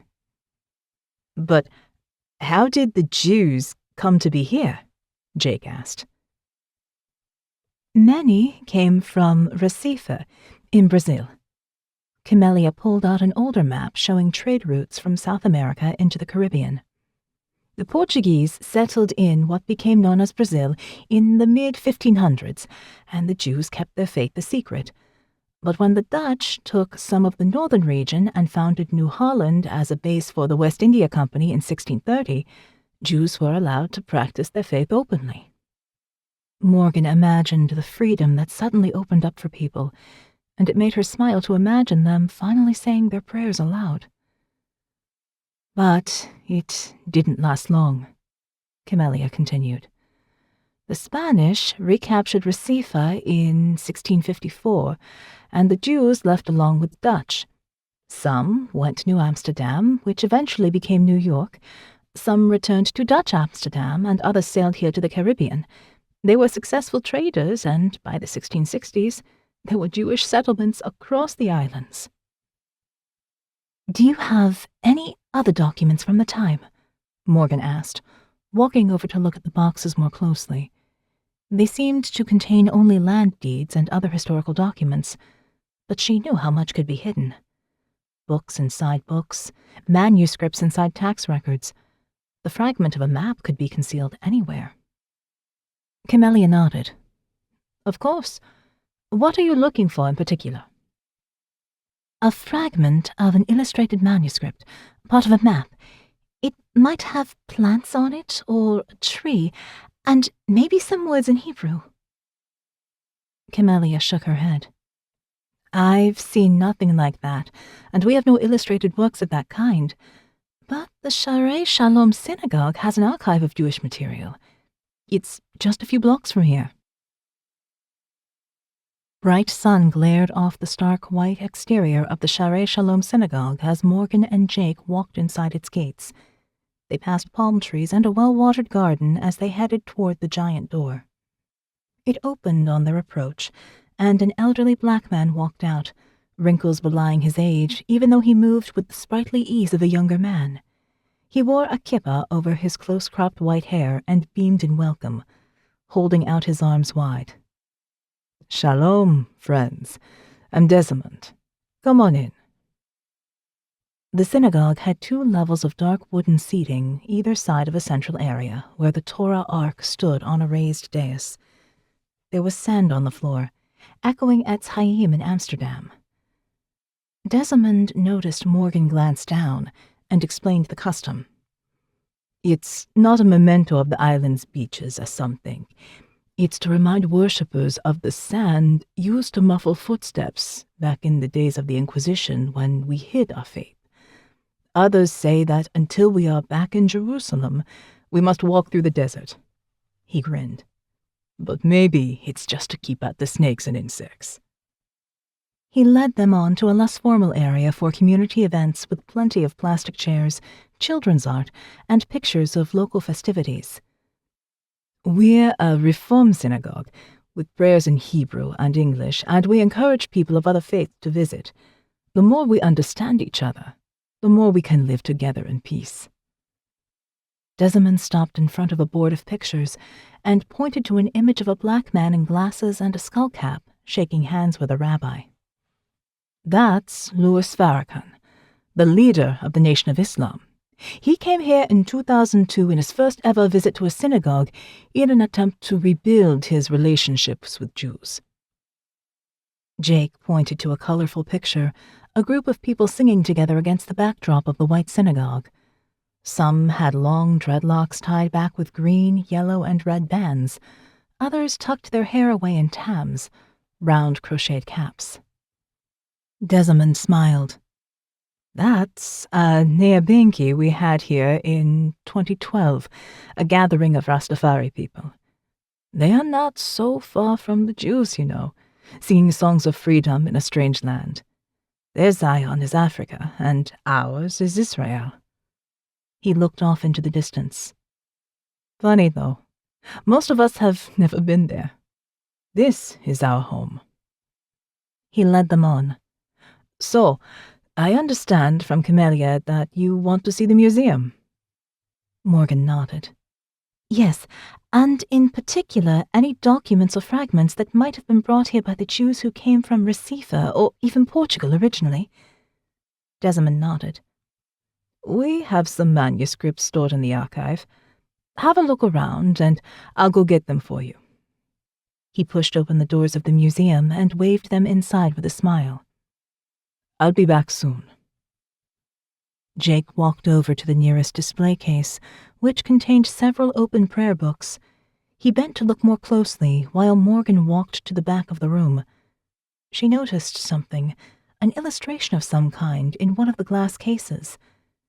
But as she walked closer, she could see it was a map of Jamaica illustrated by a local artist. Beautiful, but not what they sought. The sound of rapid footsteps came from the corridor. Jake spun around, his expression alert. What? Morgan instinctively ducked down behind an exhibit, her years of training in the Israeli Defense Force serving her well. She crouched low and peered around the corner of a cabinet. The door to the museum burst open. Desmond strode in, a pistol held out in front of him. 3 scowling young men rushed in behind him, 2 with guns and 1 with a machete. Desmond was no longer the smiling custodian. His face contorted with anger as he looked around the room. "Where's the woman?" Jake didn't miss a beat. "She went to the bathroom. What is this? What's going on?" One man slipped out to check. Desmond brandished his gun. "You pursue a dangerous goal, and your actions risk us all. There's a curse on that piece of manuscript, and as I am a servant of the Lord, I cannot let you take it, no matter your credentials." He motioned to the men, and they walked toward Jake with menace. As they advanced, Morgan crawled silently around the back of the museum and slipped out the door into the garden. In the reflection on the shiny wood, she could just glimpse Jake roughly pushed out through the main doors. A shout came from the women's bathroom. "She's not here!" Morgan ran. She sprinted across the small garden and vaulted over the fence, landing heavily in a dusty backyard. A dog started barking. The men would not be far behind. Morgan rolled to her feet and ran again, out to the road and into the warren of streets around the synagogue. She stood out here as a white woman, and they would find her trail soon enough. She had to get back to help Jake, but right now she needed sanctuary in a strange city. The library. Camelia's passion for history and her edgy tattoo made Morgan trust her. She would not have sent them to the synagogue if she'd known of what they sought, or Desmond's clear relationship to the criminal side of Kingston. Decision made, Morgan darted off through the streets. The vicious kick glanced off his injured ribs, and Jake let the wave of pain wash over him as he lay curled on the floor. He was no stranger to a beating, but he'd had a few too many lately. At least this man was an amateur, which gave Jake some hope. The blows were enthusiastic, but not well executed, and from what he'd heard about some criminal gangs in Jamaica, he could be in a lot more trouble right now. At least Morgan had made it out. 2 of the men had gone after her, leaving him with 1 young man and Desmond, who stood in the corner watching the beating with narrowed eyes. They were in a concrete room in the basement of a house only a few blocks from the synagogue, definitely soundproof, and clearly used for this kind of discussion, judging by the blood spots on the floor. There were 2 chairs and a single bare bulb dangling above, lighting the room with a harsh glare. The young man gave a last kick, then dragged Jake up and onto a chair, securing his hands behind him with a cable tie. Desmond stepped forward. "What do you want with the Eden manuscript?" Jake took a shallow breath, drawing air into his lungs with a painful wheeze. There seemed little point in lying, especially as the map fragment seemed to be close. "We're trying to get to the pieces before someone else finds them first. Someone who uses fire and dynamite and murder to reach their goal." Desmond frowned. "Why now? The pieces have been hidden for generations." Jake explained about the attack on the Etz Chaim synagogue in Amsterdam and their journey to Lisbon and Macau, as well as their run-in with Frick Versfeld.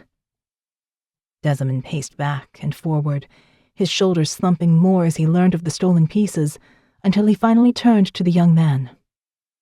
"Go. I don't need you anymore." The fighter looked disappointed and gave Jake a hard look before walking out.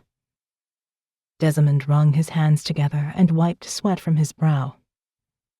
"I heard about Etz Chaim. We thought it was an anti-Semitic attack. Unfortunately common enough." "What do you know of the fragments?" Jake asked. "Perhaps we can help each other." Desmond pulled the other chair across the room and sat opposite Jake. "There have been protectors of the piece for generations, tasked with making sure that no one ever puts the whole thing back together. To be honest, I've always doubted that the map was real.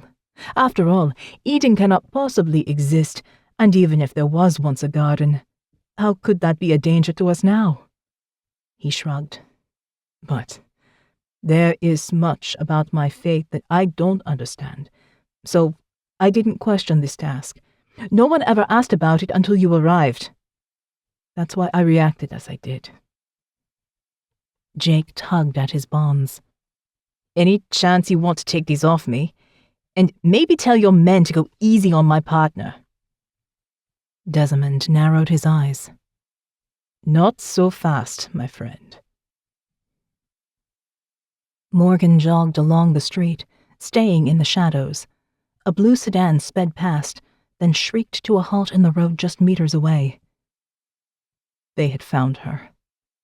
Morgan turned and ran down an alley. She was only a block from the library now. She might just make it. Footsteps pounded the pavement behind her. It was only one man, but he was getting closer. People walked the surrounding streets, but none paid any heed. This was an area of town where it was better not to witness anything untoward. Just as Morgan reached the middle of the alley, the blue sedan pulled across the end, blocking her in. She looked around quickly, assessing the scene. 3 metal dustbins surrounded by bags of rubbish. Discarded boxes. Not much else. The man sprinted into the alley and stopped a few meters away. He was short but all meaty muscle. His t-shirt stretched tight against bulging biceps. A wide smile spread across his face as he saw she was cornered. "If you come with us now, you won't get hurt. I promise." His eyes said something different. Morgan took a step back, shifting her weight and raising her hands with open palms in the Krav Maga fighting stance. She smiled back. "If you leave me alone, you won't get hurt. I promise." He walked toward her with a confident swagger born from always being the bigger man, always being the dominant one in a fight. Morgan let him come. He grabbed for her shoulders with both hands. She stepped back with her right leg, thrusting her arms up between his hands with crossed wrists, thrust her arms apart in a twisting motion, driving his arms away. His eyes widened in surprise. She slammed her flat palms over his ears to stun him, stepped forward, and drove her knee into his groin. It was over in a few seconds, just as it should be. The big man doubled over, hands wrapped around his head as he rolled to the ground. As Morgan sprinted away, she heard the blue sedan rev up. It wouldn't be far behind. Desmond glared at Jake. "Tell me why you're chasing after the map. Why should I give you the fragment?" "I'm with an organization called ARKANE. We find and protect precious religious artifacts, amongst other things. We have a vault in London where the pieces can be safe." The old man shook his head. "They've been safe for generations by keeping them apart." Jake shifted in his chair to ease the pressure on his bruised ribs. "That may be, but now someone wants to find Eden, and they will stop at nothing to bring the pieces together." Desmond sagged in his chair and suddenly looked older than his years. "The elder who passed this sacred task to me died decades ago. I'm the only one who knows of the fragment here in Jamaica. To be honest, there's no one I can pass it on to. The community is small, and every year that goes by, I worry that I will die with the knowledge." "Let me help you," Jake said softly. "We found this place, so others after the fragment will come soon. They may already be on the island. If we take the piece now, you and the community will be safe." "It will only be safe once you're gone." Desmond stood up and pulled a penknife from his pocket, flicking open the sharp blade. Chapter 13. Desmond walked around the back of the chair and cut through the cable tie. Jake massaged his wrist to get the circulation moving again and stood up to stretch. Desmond sheepishly indicated Jake's shirt, now covered with dust and tiny footprints from the beating. "I'm sorry about all this." Jake gingerly felt around his ribs. Not too much worse than before, but he knew how to protect himself even on the ground. It's okay. Your guy clearly needed the practice.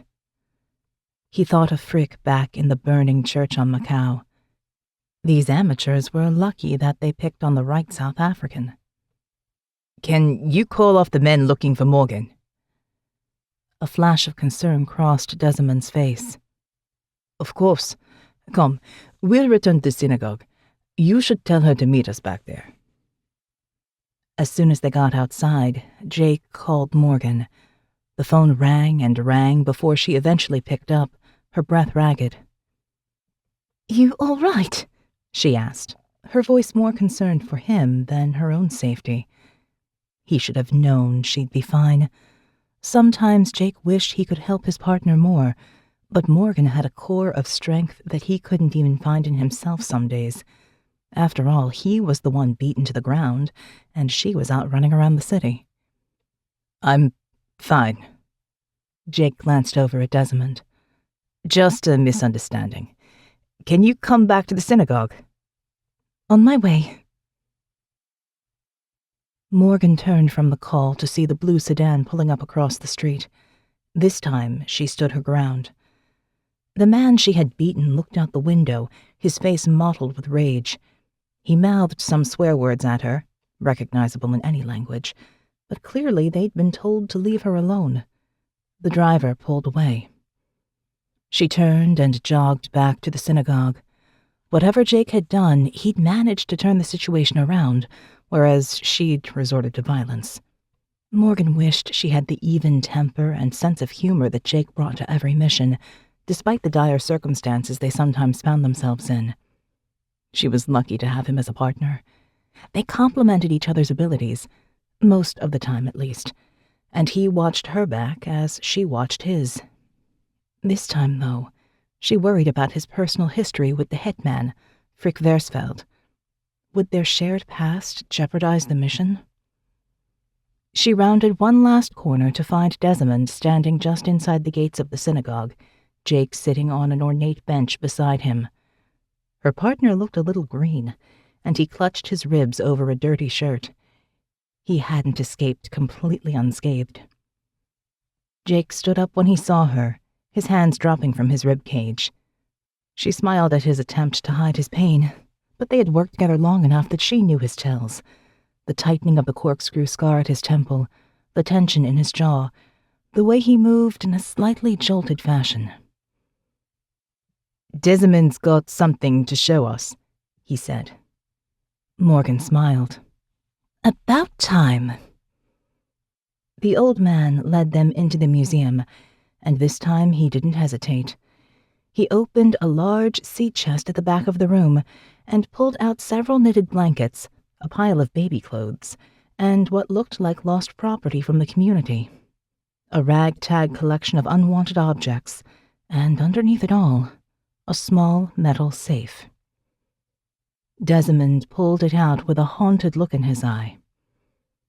Jake has convinced me that this will be safer with you. He placed it on one of the display cabinets and entered the combination. The safe swung open to reveal a small glass case. Desmond put his hand inside and rested it on the fragment.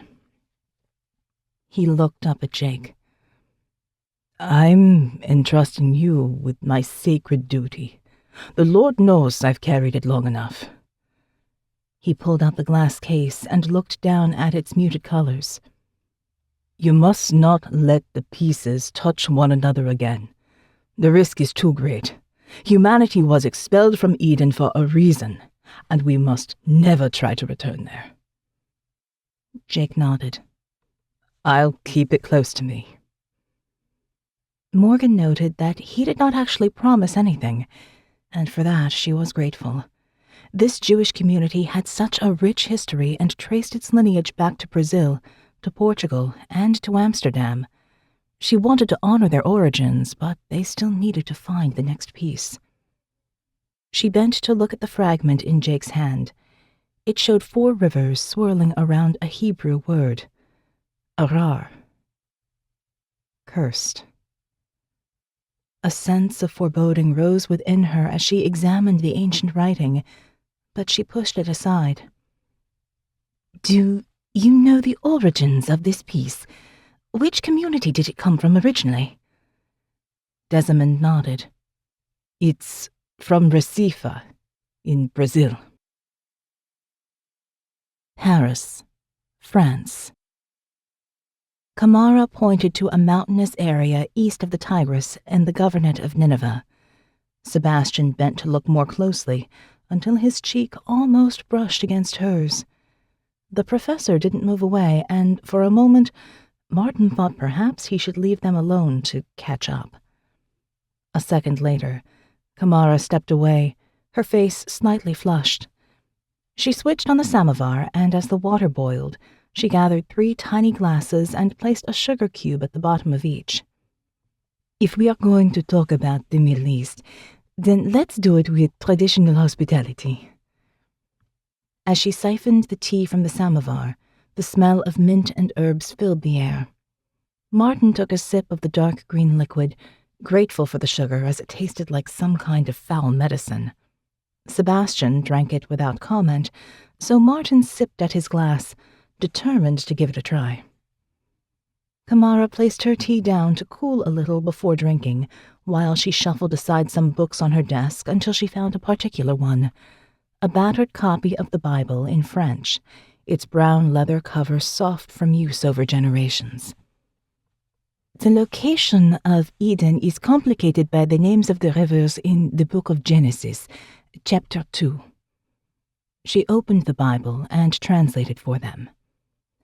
A river flows out of Eden to water the garden, and from there it divides and becomes 4 branches: the Pishon, the Gihon, the Tigris, and the Euphrates.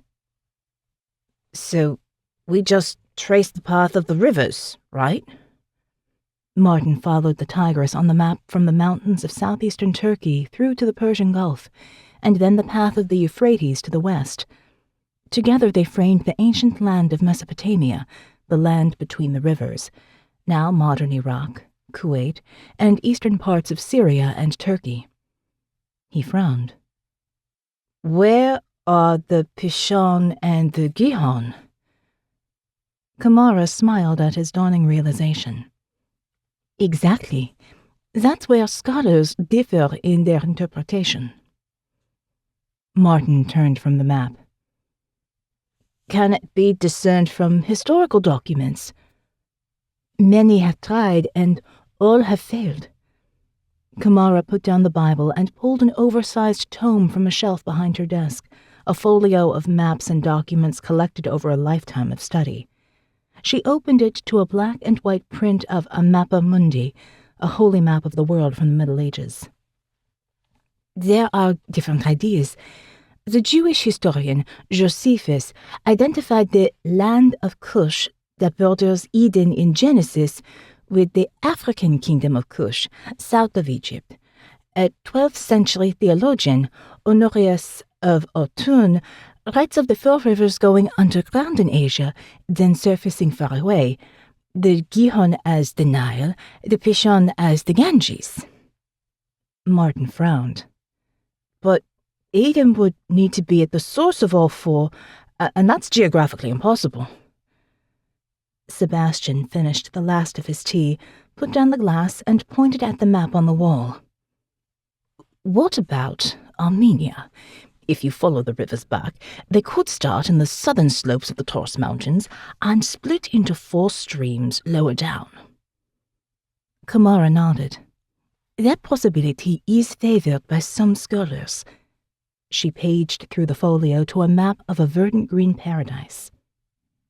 Others have suggested the source is Mount Amara in Ethiopia. The word Amara means paradise in the Ethiopian language, and the area is abundant with fruit trees and has year-round sun and rain. It featured in Milton's Paradise Lost, although Milton himself located Eden in Assyria. She turned another page to a photocopy of scrawled, spidery handwriting.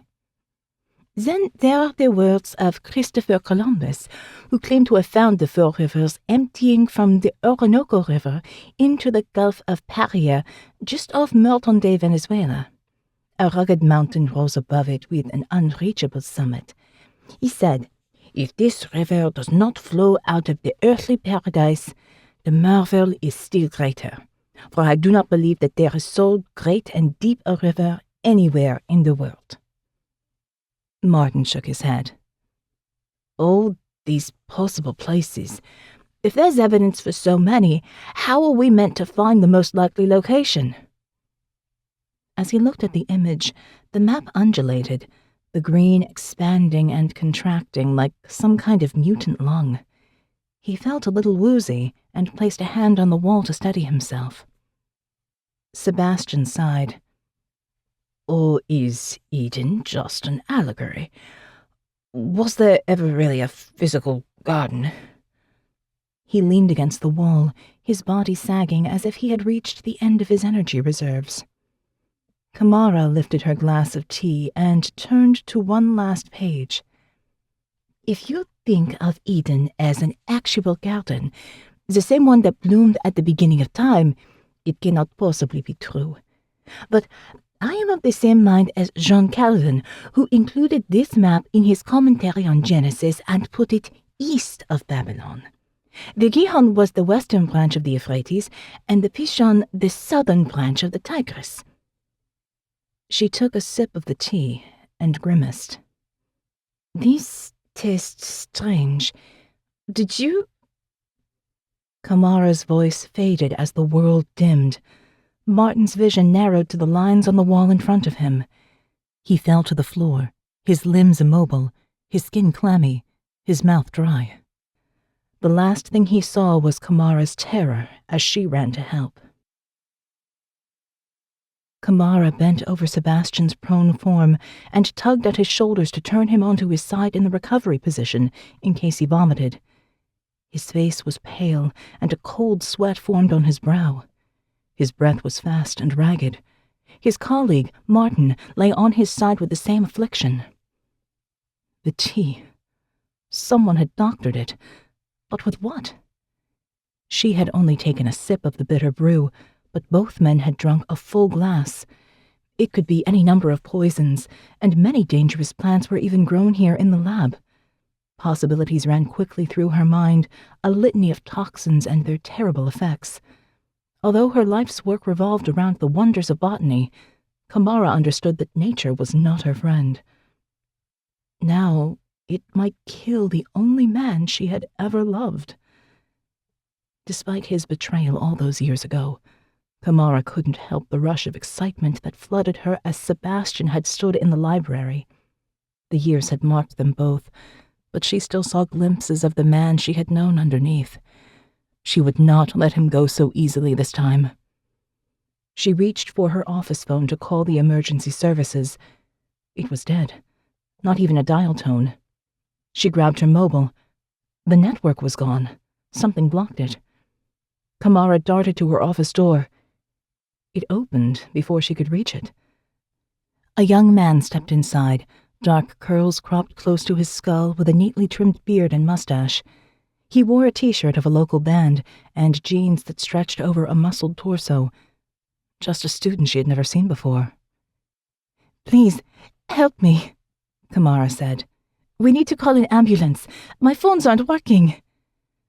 But as the young man closed the door behind him, he looked at her with the intensity of a fanatic. She'd made a terrible mistake. Kamara opened her mouth to scream. The stranger stepped quickly over the bodies of the prone men and pushed her against the desk, one cool hand over her mouth. She struggled, fighting his iron grip, desperate to get away as he wrestled her slight frame into submission. A prick of a needle on her neck. As cold spread throughout her body in a chill paralysis, Kamara's last thought was of Sebastian. How could she have found him once more, only to lose him again so soon? Guram gently laid the professor down on the floor, resting her head on one of her many books. It was important to keep her in a good condition. She needed to be perfect when she entered the garden, a flawless sacrifice.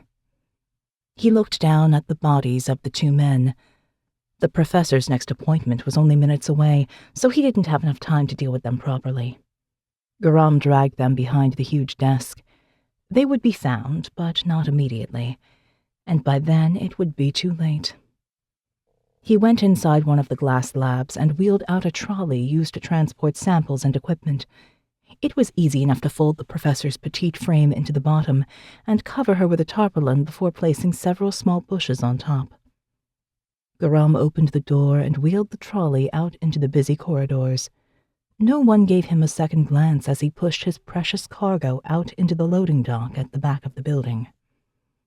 Brother Hadik stood tapping his foot nervously at the rear of a van, the doors open and ready to go. Garam wheeled the trolley up the ramp and into the back, securing it for the journey ahead. Brother Hadik closed the doors behind him, slamming them shut with a sound of finality. Chapter 14. Recife, Brazil. Jake received a text message as the plane began to circle in descent. The buzzing woke Morgan from a light sleep, and she turned to see his expression darken as he read. What is it? Jake bit his lip, knuckles tightening around his phone as he summarized the message. Professor Kamara Mbaye has been kidnapped from her lab in Paris. Martin and Sebastian were drugged, but they're recovering. Morgan sat up, her mind whirling as she processed the news. Once again, ARKANE had endangered those who should be safe, and after what happened to Ines, it was surely only a matter of time before they heard more bad news. She shifted a little to loosen her muscles. They'd been on way too many flights in the last few days. You think it was Frick? Jake frowned. It's not really his style. Not enough obvious destruction. He continued to read from the message. Security cameras show a young man wheeling a trolley out of Professor Mbaye's office to a van. ARKANE's preliminary analysis matched him with photos provided by Turkish intelligence. He's connected to an agricultural complex in the east of Turkey, owned by a holding company suspected to be part of a disavowed Catholic order of monks, the Ignis Flammae. The Flaming Sword, Morgan said. Genesis, chapter 3, says that God placed cherubim and a flaming sword flashing back and forth to guard the way to the tree of life. Metaphors, perhaps. Symbols, or something altogether more real, Jake finished for her. If this order have taken the professor, it implies she knows too much about the location of Eden. Morgan gazed out the window to the edge of the city below as the plane banked over the Atlantic Ocean. Then, if we find the garden, we'll find the professor. We have to locate the next piece as fast as we can. The taxi crawled from the airport into the city of Recife through dense traffic, apparently normal enough as the chatty taxi driver informed them. Morgan tuned him out and watched the world go by. These moments of movement between locations were a welcome pause, enforced time when they could do nothing. Their missions focused on action, always taking the next step, but it was in these pauses that both she and Jake did a lot of their thinking. This assignment had many puzzling aspects, and the professor's abduction by a mysterious order added a new dimension. If the monks went to such lengths to keep it hidden, perhaps the garden was real after all. The taxi finally reached the inner city. Sprawling skyscrapers reflected a thriving modern culture, and the architecture of the old town had elements that reminded Morgan of Lisbon. European-style facades in rich colors of mustard yellow, sky blue, and peach with white trim, and decorative archways leading to spacious plazas. Recife was sometimes called the Venice of Brazil for its waterways, rivers, and bridges, but most tourists headed for the adjoining community of Olinda, a UNESCO World Heritage Site with preserved colonial architecture, winding stone streets, and picturesque churches. While Morgan wished they had time to stop for a caipirinha overlooking the ocean, time ticked away, and Professor Mbaye's abduction remained at the forefront of her mind. The taxi driver dropped them on the Praça do Marco Zero, an open square with a colorful mosaic pavement popular with locals for promenading and street entertainment. With views out to the reefs that gave the city its name, it hosted a market with local produce and artisan goods. As Jake paid the driver, a trickle of sweat ran down Morgan's spine in the intense humidity, the air heavy even here on the coast. They meandered along the edge of the plaza, enjoying the lively atmosphere as the beat of the maracatu drums drifted across the hubbub of the market. The enticing smell of smoky barbecue meat, the tang of citrus, and sweet chocolate with a hint of chili hung in the air. As they passed the edge of the stalls, Morgan noticed an old woman sitting on a blanket behind rows of pottery figurines, each set representing different aspects of Brazilian history. There were Portuguese explorers, a native tribal group, and a modern carnival parade. One portrayed a group of black men joined in a slave gang, arms chained together, their faces carefully etched in suffering. Morgan had been surprised to find out about the history of the slave trade from Martin's notes about the country. Brazil was initially named Terra de Vera Cruz, Land of the True Cross, and it seemed incredible that such a tiny state as Portugal could claim a land as large as Western Europe.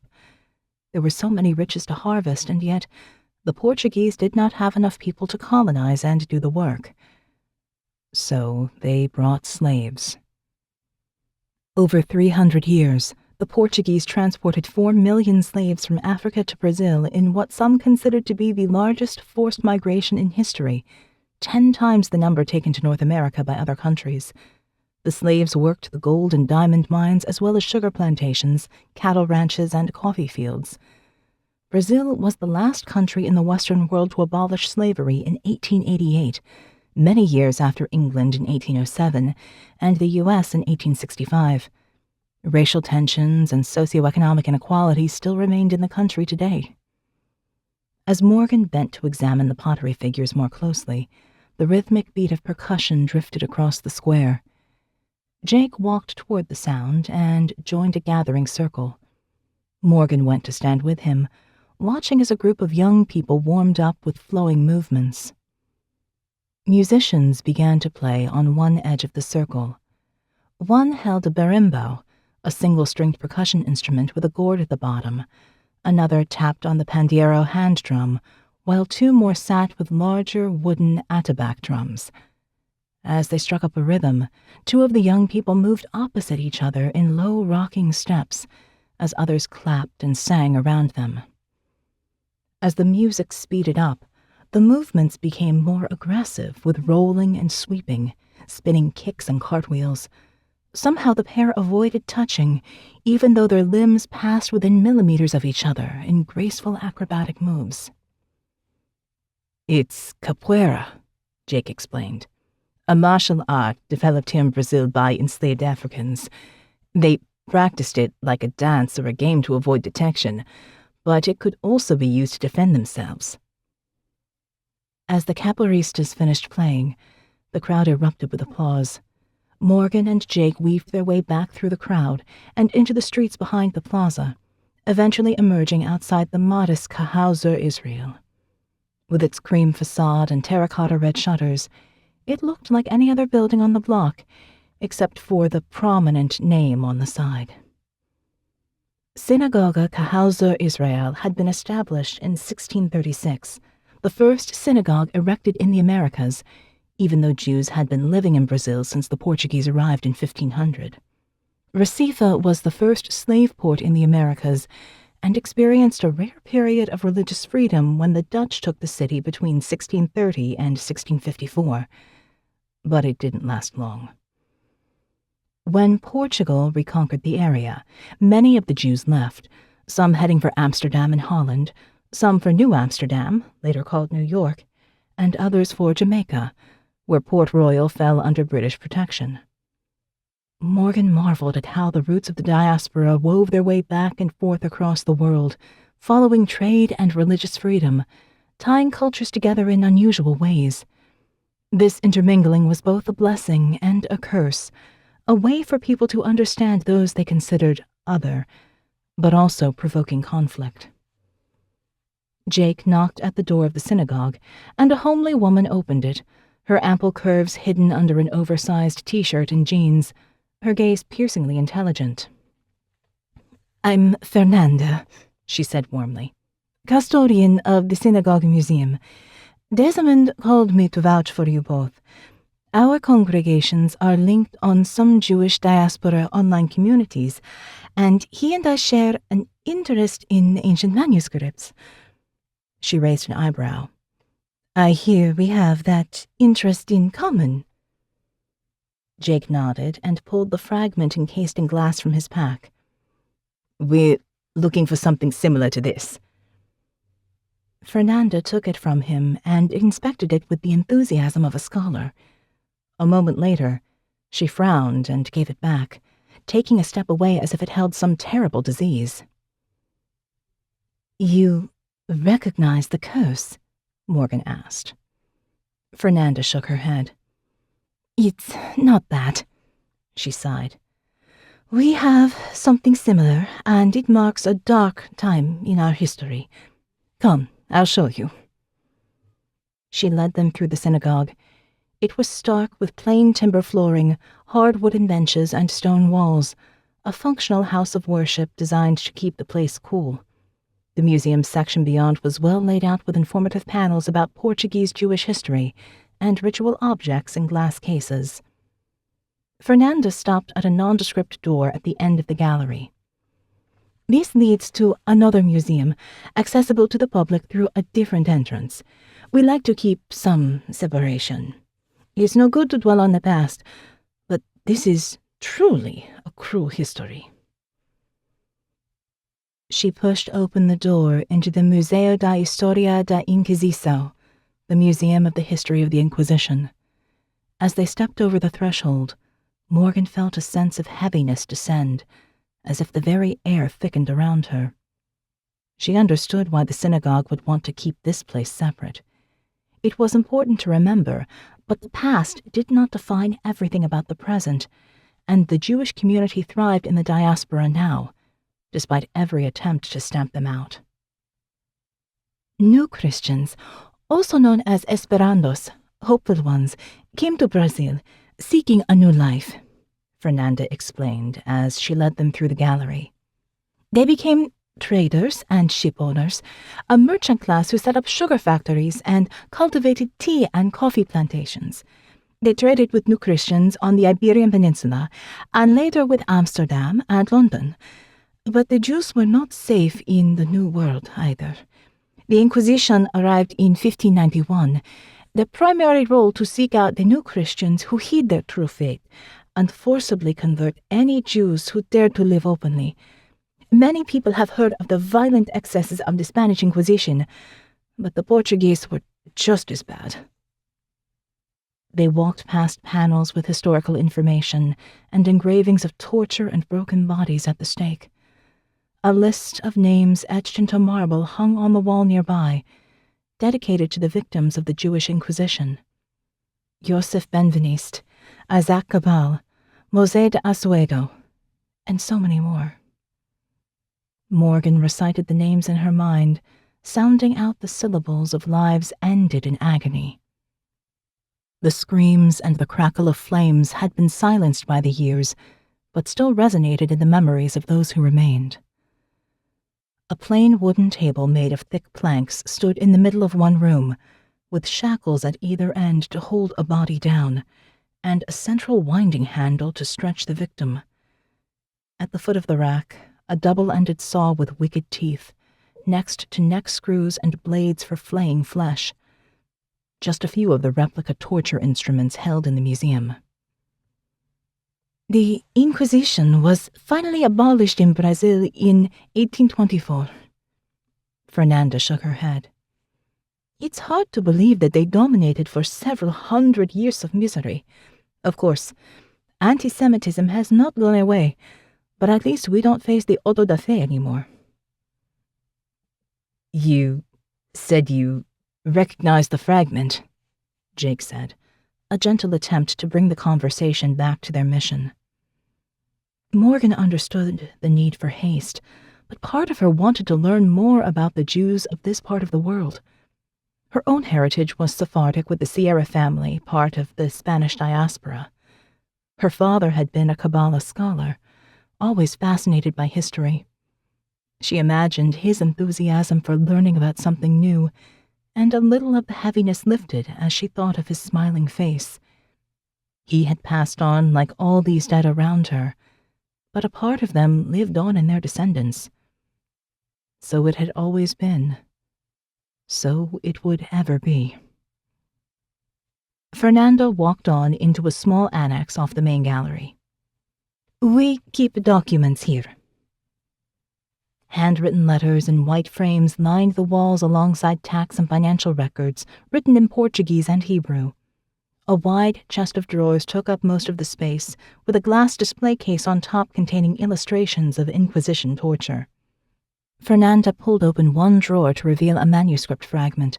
The brown of the tree trunk faded to a light sepia, the surrounding text obscured by the grime of years. But the piece was recognizably part of the Eden map.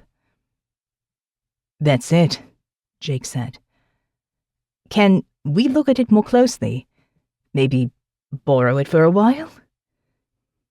Fernanda shook her head.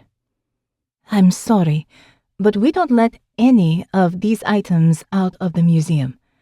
So much has been lost over the history of the Jews in Brazil, and we are now the sacred keepers of what's left. It is precious little, so I'm sure you can understand why I can't let you take it.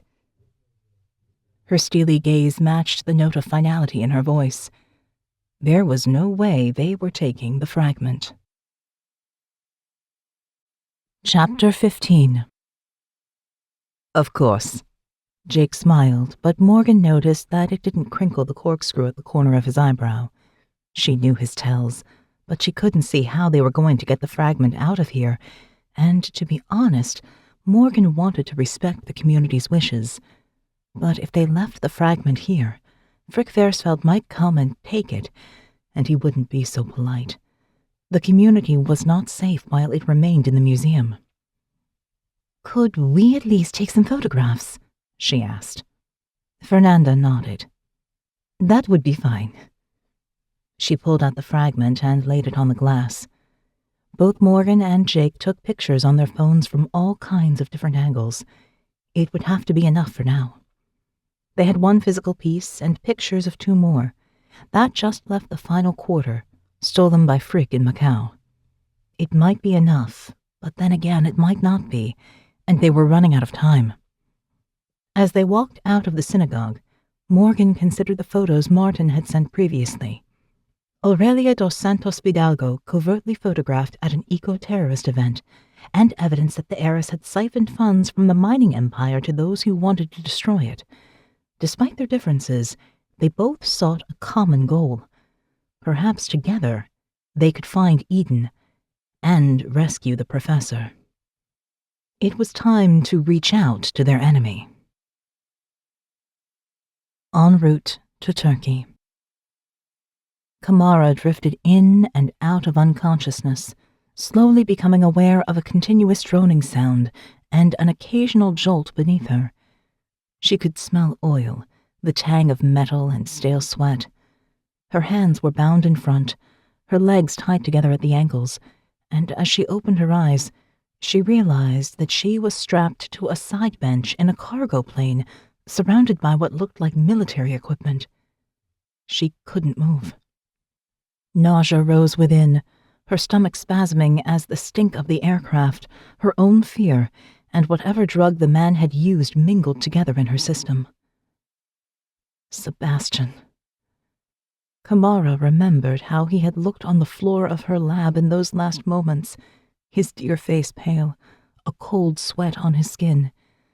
She could only hope that he and his colleague had been found soon enough. Sebastian had been tough in his youth, seemingly immune to the rigors of life in West Africa, but that was many years ago, and they weren't young anymore. She didn't know what these people wanted, But it had to be about Eden.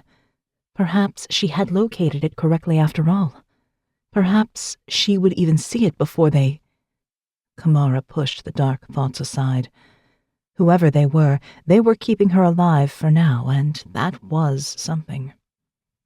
As the plane rocked a little, she closed her eyes again, retreating into the haven of memory. It was a decade after independence, and Senegal was working out how to amplify its role in Africa while retaining links to the French Republic.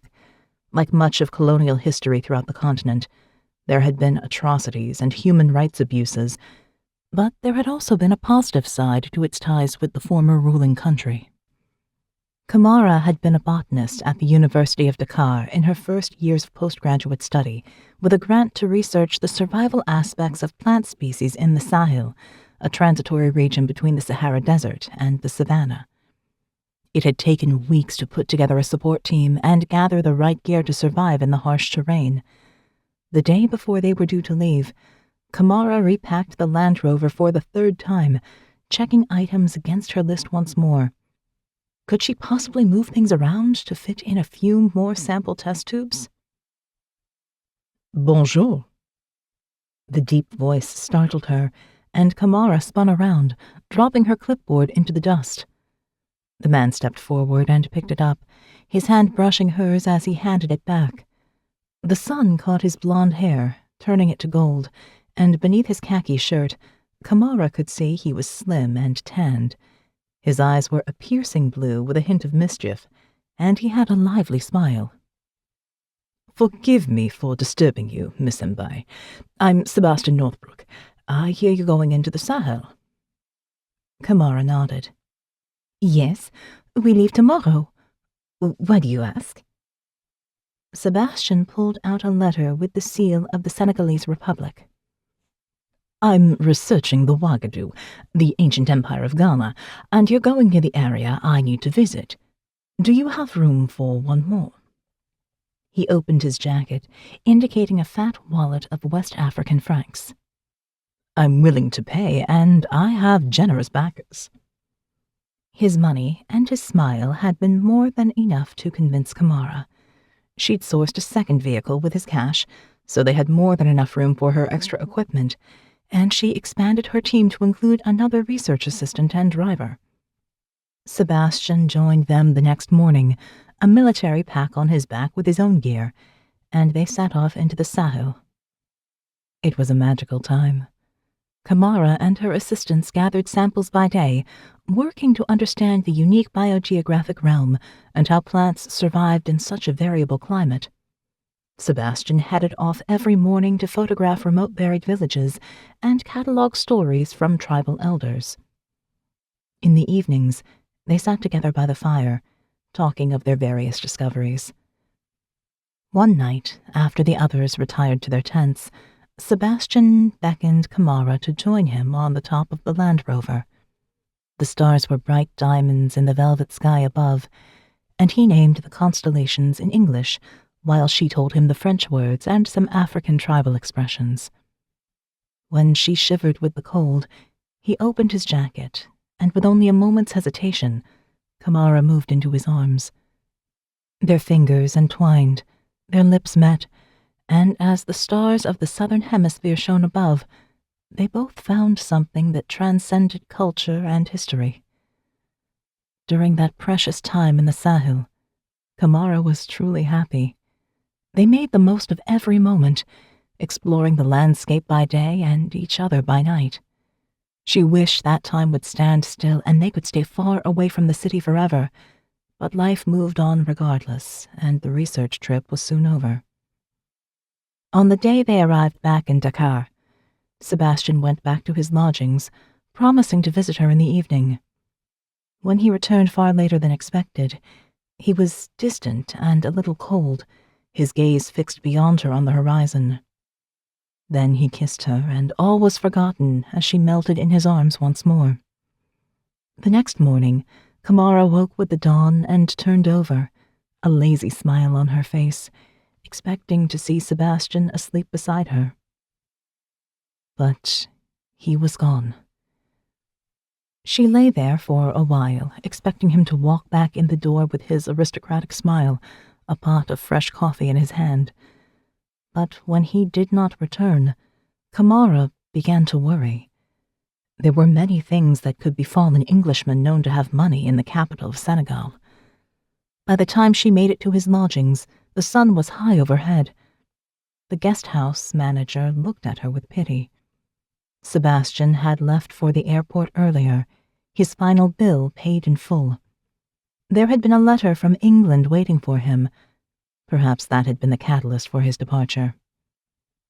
Kamara walked the streets of Dakar that day, exhausting herself as she tried to forget the way his laugh made her smile, how his blue eyes lit up at the sight of her, and how they had lain together under the moonlight. How could she have ever thought it would last? He was a British aristocrat, heir to a fortune, and she was a poor Senegalese botanist. Their skin color was only a tiny part of their difference, one they didn't consider important, but others certainly did. As the weeks went by, Kamara hoped for a letter of explanation, but Sebastian never contacted her again. She channeled her anger into research, rapidly excelling in her field. She applied for every position that would enable her to leave Senegal and her old life behind, finally winning a place at the Hebrew University of Jerusalem in Israel to study paleobotany. It was a junior role, but it was her way out, and eventually Kamara made it to Paris, her dream even as a child. She had searched for Sebastian later in life, and discovered that his father had died while they were out in the Sahel. He had returned to take over custodianship of the Johnstone Museum in London. Kamara considered Sebastian's love of freedom, his passion for exploration, and she couldn't imagine that man tied down to some crumbling old institution. But she also knew he deeply respected his father and the duties of family. As her career progressed, there had been men in her life, and much love and happiness, but Kamara had never forgotten those nights in the Sahel and the English aristocrat who made her feel like an African queen. As the plane jolted beneath her, she thought of Sebastian as he now was, a fragile old man, and hoped that she would have a chance to see him once more. Recife, Brazil. As Morgan phoned and left a message for Aurelia at the headquarters of the mining empire, Jake paced up and down on the edge of the busy plaza. The sound of samba drums and the cavaquinho guitar filled the air, and a group of locals danced on the shore, laughing with the joy of movement amongst friends, bottles of cold Bohemia Weiss beer in their hands. But Jake didn't feel like celebrating. He stared out across the water to the reef beyond, where modern sculptures stood like sentinels against the wild ocean on the other side. The next stop east was Angola, Africa, once a Portuguese colony with one of the biggest slave ports. Only tiny Ascension Island lay in the thousands of miles between the continents, a British overseas territory maintained for strategic reasons in the middle of the Atlantic. Jake found his thoughts as turbulent as the sea, tumbling with memory and regret. As much as he knew it made sense to try to make a deal with Aurelia dos Santos Fidalgo, he dreaded the thought of seeing Frick again, and it seemed impossible to think that the pair of them could put their differences aside and work together to find Eden. He had made mistakes in his life. Of course he had. No one lived without some form of regret, but Jake had tried to make up for the lives lost and damaged in the mining accident that scarred Frick. He had thought the balance tipped in his favor over the years by the massacres prevented, catastrophes averted, and destruction halted in his missions with ARKANE. And in truth, he hadn't thought of the mine in years. But Frick's fury gave him pause. It was the butterfly effect in action. A tiny misjudgment made, an angry word spoken instead of withheld, a decision taken in a moment of rage that led to a man pursuing a path of violence. Ripples spread out from each blow of a fist and slash of a blade, until it was impossible to know how many lives had been impacted by his spur-of-the-moment decision long ago. A shout rang out from one of the excited crowd, and Jake turned to see the young people laughing together as they danced, couples holding hands, smiling and flirting. Their skin tones varied from light European descent through the darker shades of those with indigenous ancestors to the black skin of those who could trace their blood to Africa. This country was the very definition of mixed race, the butterfly effect of hundreds of brutal decisions, the death and transplantation of millions. And yet this cultural richness was the result, and these young people were the hope of a positive future. Jake couldn't change his past, just as Europeans could not wipe out the impact of historical colonization and slavery on the world. He could only move forward and try to make amends. Perhaps he and Frick could overcome their broken past and work together after all. Morgan's phone buzzed with a message, and Jake hurried over to read the details with her. Aurelia was willing to meet. They were going to Rio. Chapter 16. Rio de Janeiro, Brazil. The helicopter swooped over the city toward the mountain topped by the gigantic statue of Christ the Redeemer, his outstretched arms welcoming all who visited. Morgan gazed out the window at the packed streets below, the districts that led to the Rodrigo de Freitas lagoon, and the beaches of Ipanema and Copacabana on the edge of the Atlantic Ocean.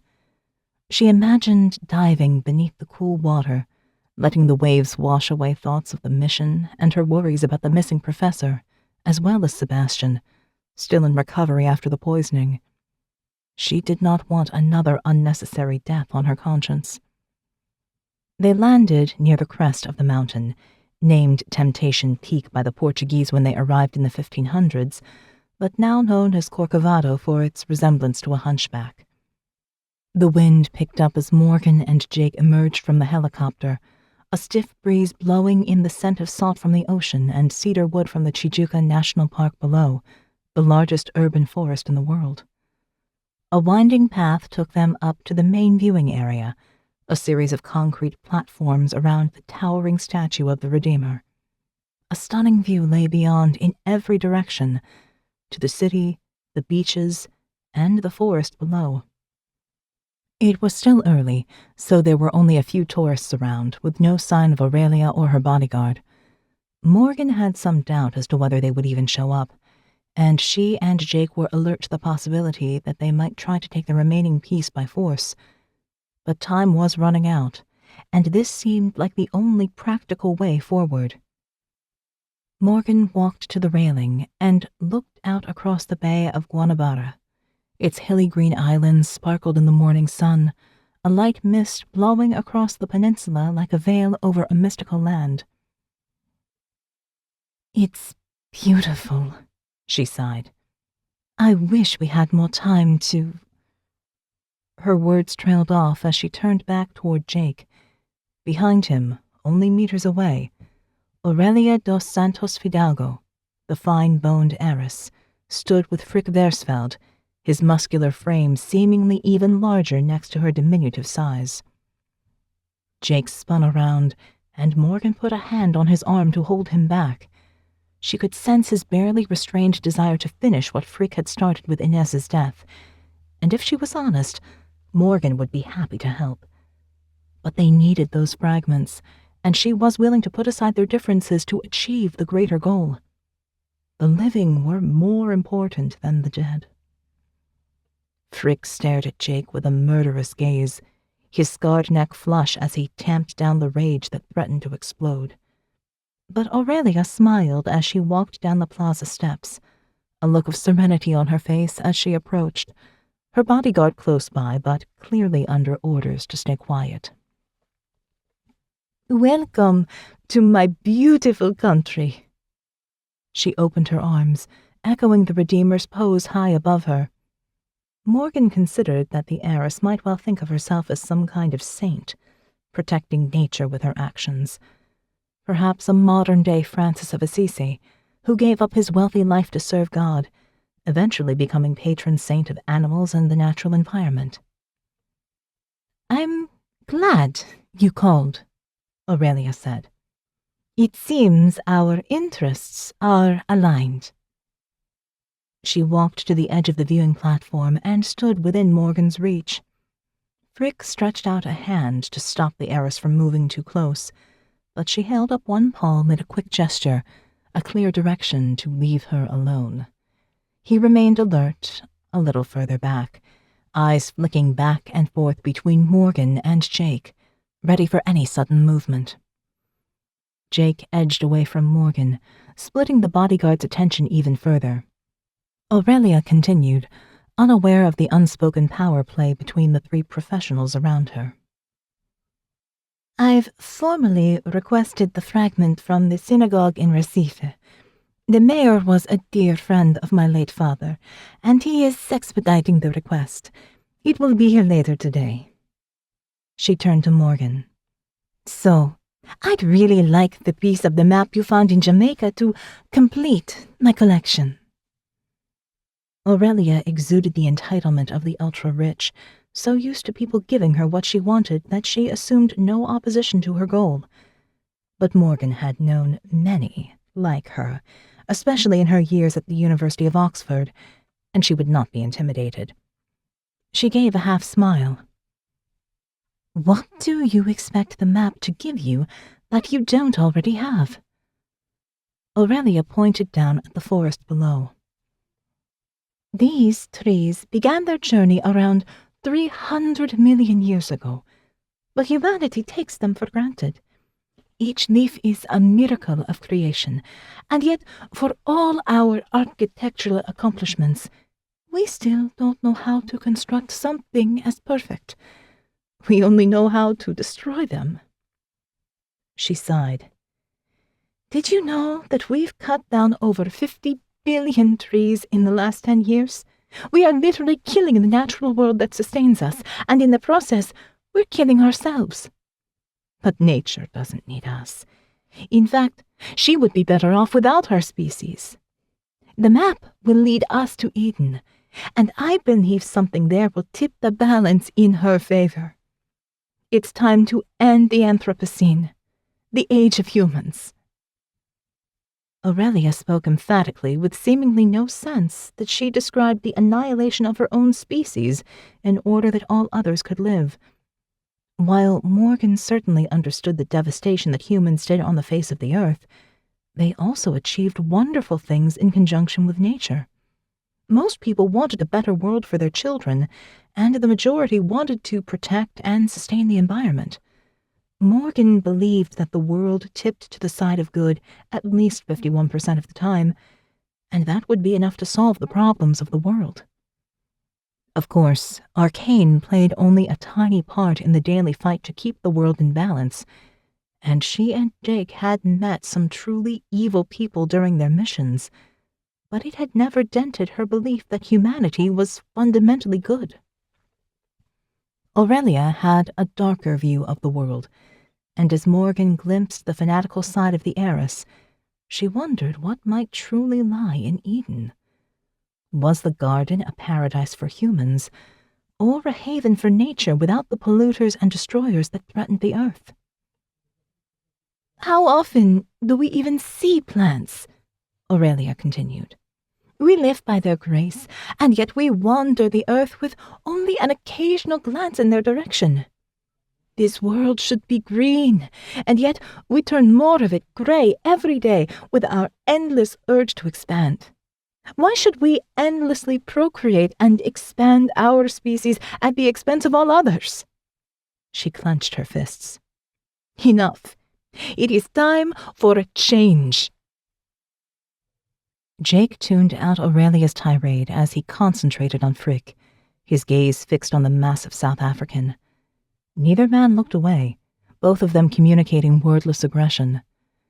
There was hate in Frick's eyes, but more than that, anticipation. Jake was certain that this encounter would not end in a friendly truce where they all joined in harmony to search for Eden. The only question was how it would play out. He couldn't help but look at the scars around Frick's neck. Where once he might have felt a twinge of guilt at the part he played in the injuries, now he could only see the mutilation of Inez and imagine her death at the hands of this monster. Aurelia ranted of nature and its place in the world, while she allowed this abomination to roam free, torturing and killing. With each slow breath, Jake focused on Frick, waiting for the move that would inevitably come. There was too much unfinished business between them. A second later, Frick's face reddened, his eyes blazing with the anger he could no longer restrain. He took a step forward, his right hand moving to the small of his back. As he pulled out his gun, Jake took 2 huge strides away from Morgan, diving and commando rolling behind the side of the statue's plinth. He trusted that she would manage Aurelia, while Frick couldn't help but seek revenge on his old foe. Gunshots pinged against the stone. Frick was coming for him fast. Jake grinned, the manic smile of a warrior going into battle, relishing the adrenaline of action. Bring it on. He looked around for options. A maintenance door stood ajar just a few feet away in the statue's base, with a sign permitting no entry to the public. Jake jumped up and ran, making it inside as another bullet pinged against the metal. Morgan dived for the ground in the opposite direction to Jake as the first gunshot pinged on the concrete plinth. Aurelia collapsed to the pavement beside her, curling up in a fetal position. Her bravado disappeared in the wake of actual violence, while her bodyguard left her behind to pursue his long-held revenge. As Frick chased Jake, Morgan rolled to her feet and stood over the cowering heiress, yanking her up easily. The woman was so frail that Morgan was a little worried she would break, but under the skin she could feel wiry muscles. The heiress was clearly tougher than she looked. "Where are the other fragments?" Morgan demanded, trying to focus on the ultimate goal while she worried for Jake.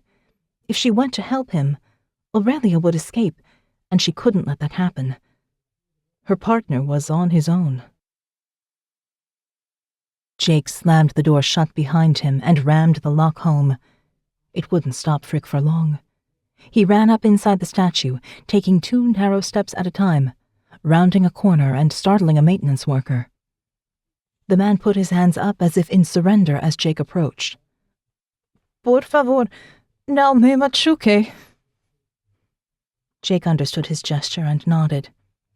"It's okay. I'm not going to hurt you, but you need to hide." He indicated a storage cupboard. "Stay in there. Wait until it's quiet again." He put a finger to his lips. The man understood his intention and shuffled over to the storage unit. He folded himself inside, eyes wide with fear as he pulled the door closed. The sound of metal rattling. A gunshot. The squeak of the door opening below. Footsteps up the staircase. Frick was inside. Jake ran up another level. The chamber opened out just under the shoulders of Christ, with a series of maintenance ladders leading up to trapdoors overhead, each emerging on a different part of the statue. He spun around, looking for anything that could help. The walls were plain concrete with fixed points to attach safety harnesses, but there was nothing he could use, and Frick had a gun. This tiny chamber would be a death trap against such a weapon. Jake looked up. There was only one option. He took a deep breath and climbed one ladder, quickly pushing open the trapdoor, even as the footsteps below grew closer. As he emerged onto the right shoulder of Christ, Jake gasped at the panoramic view before him, and the realization that nothing but air separated him from the drop below. He scrambled onto the shoulder, lying flat, his hands clutching the thin conductive cable that bisected the statue to channel lightning strikes. The trapdoor slammed shut behind him. Jake had one chance to disarm Frick, or the fight would be over before it even started. A creak of metal. Frick burst up through the trapdoor, throwing off its weight with one powerful thrust.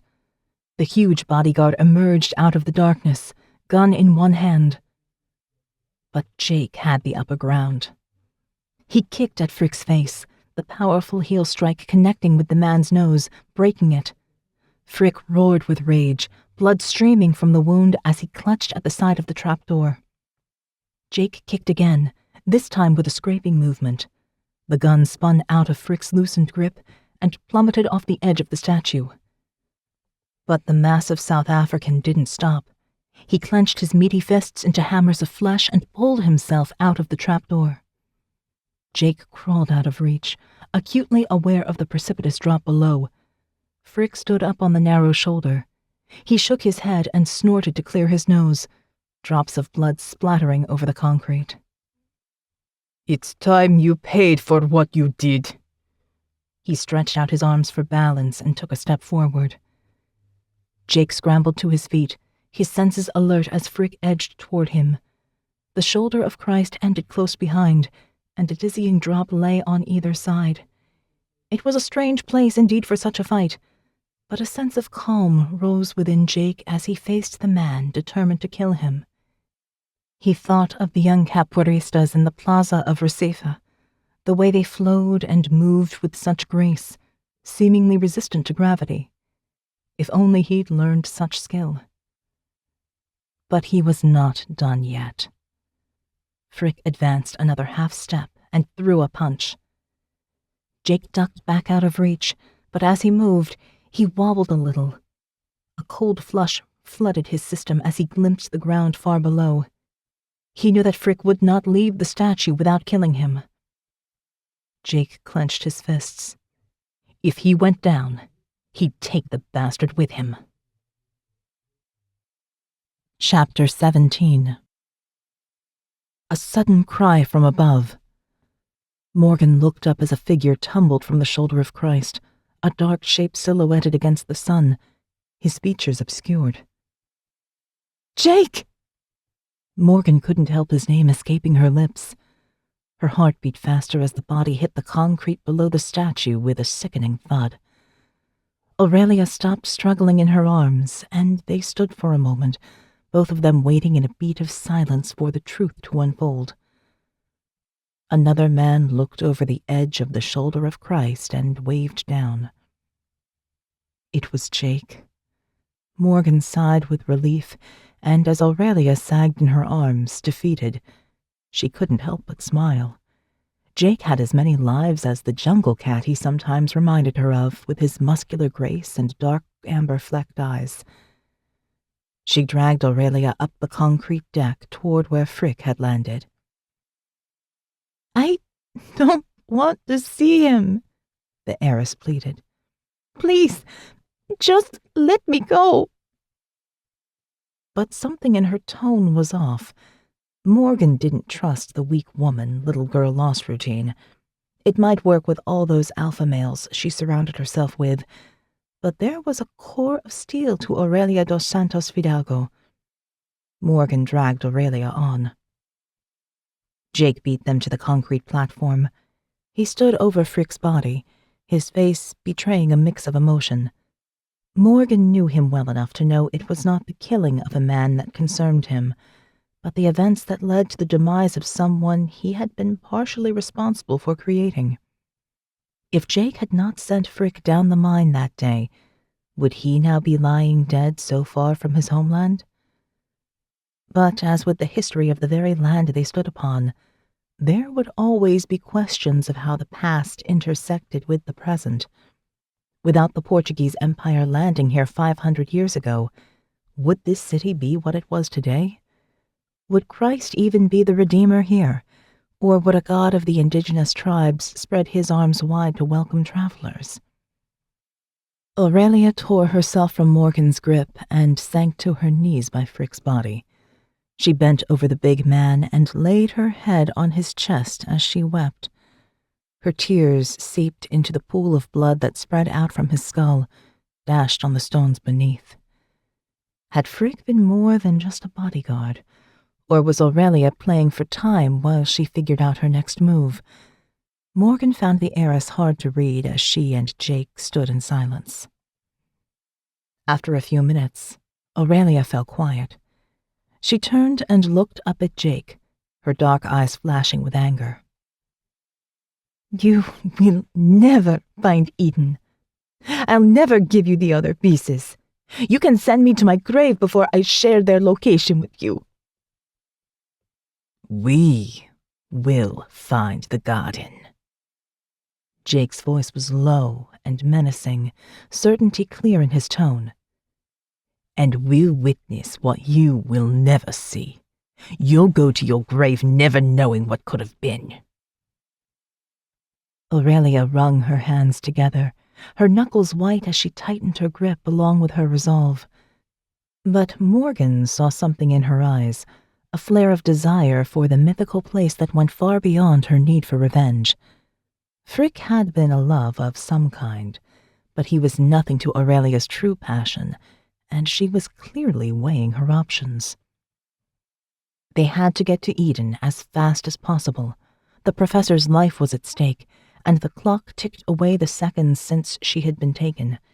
If there was a chance they could get the pieces, they needed to take it. Morgan took a calculated risk. What if we take you with us to Eden? Jake spun around in surprise, but she ignored him. They had been partners long enough that he would go with her intuition on this. The heiress frowned.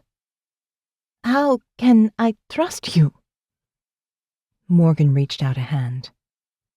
I can only give you my word. And mine, Jake said after a moment. If you give us the other pieces of the map, we'll find Eden together. When we reach the garden, this agreement is over and you're on your own. But until then, we can put aside our differences and work together. Something like triumph flashed in Aurelia's eyes, and she gave a half smile. She took Morgan's hand, shaking it as she rose to her feet, the body behind her forgotten.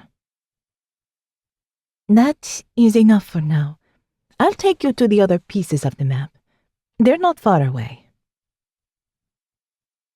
Once they were airborne again, Aurelia directed the pilot to head downtown, flying over the city to the northeast. They landed on the rooftop of a modern skyscraper, the Fidalgo headquarters. As the rotors spun gently to a stop, Aurelia looked out the window with a wistful gaze. I'm just a figurehead here now. My search for Eden is the very opposite of what the company would want. They have no wish to see me here. But it's close to where the pieces are and the easiest place to land. We'd go straight down in the elevator and out onto the street. They clambered out of the helicopter and headed into the building. True to her word, Aurelia did not even stop to greet anyone. In fact, it seemed as if people who might have boarded the elevator saw her and chose to take another route. Others scurried away at her approach.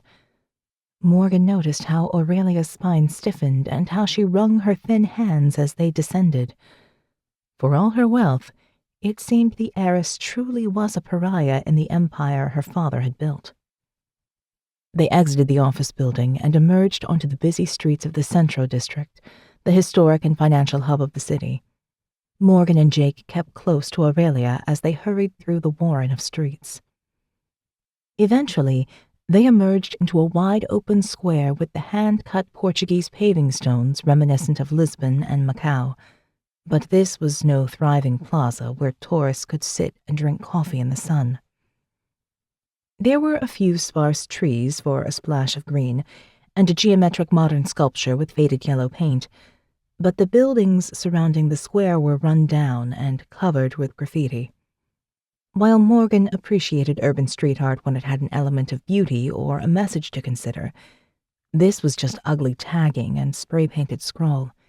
It didn't seem like a place Aurelia would frequent. But as they walked across the square, Morgan caught sight of their true destination.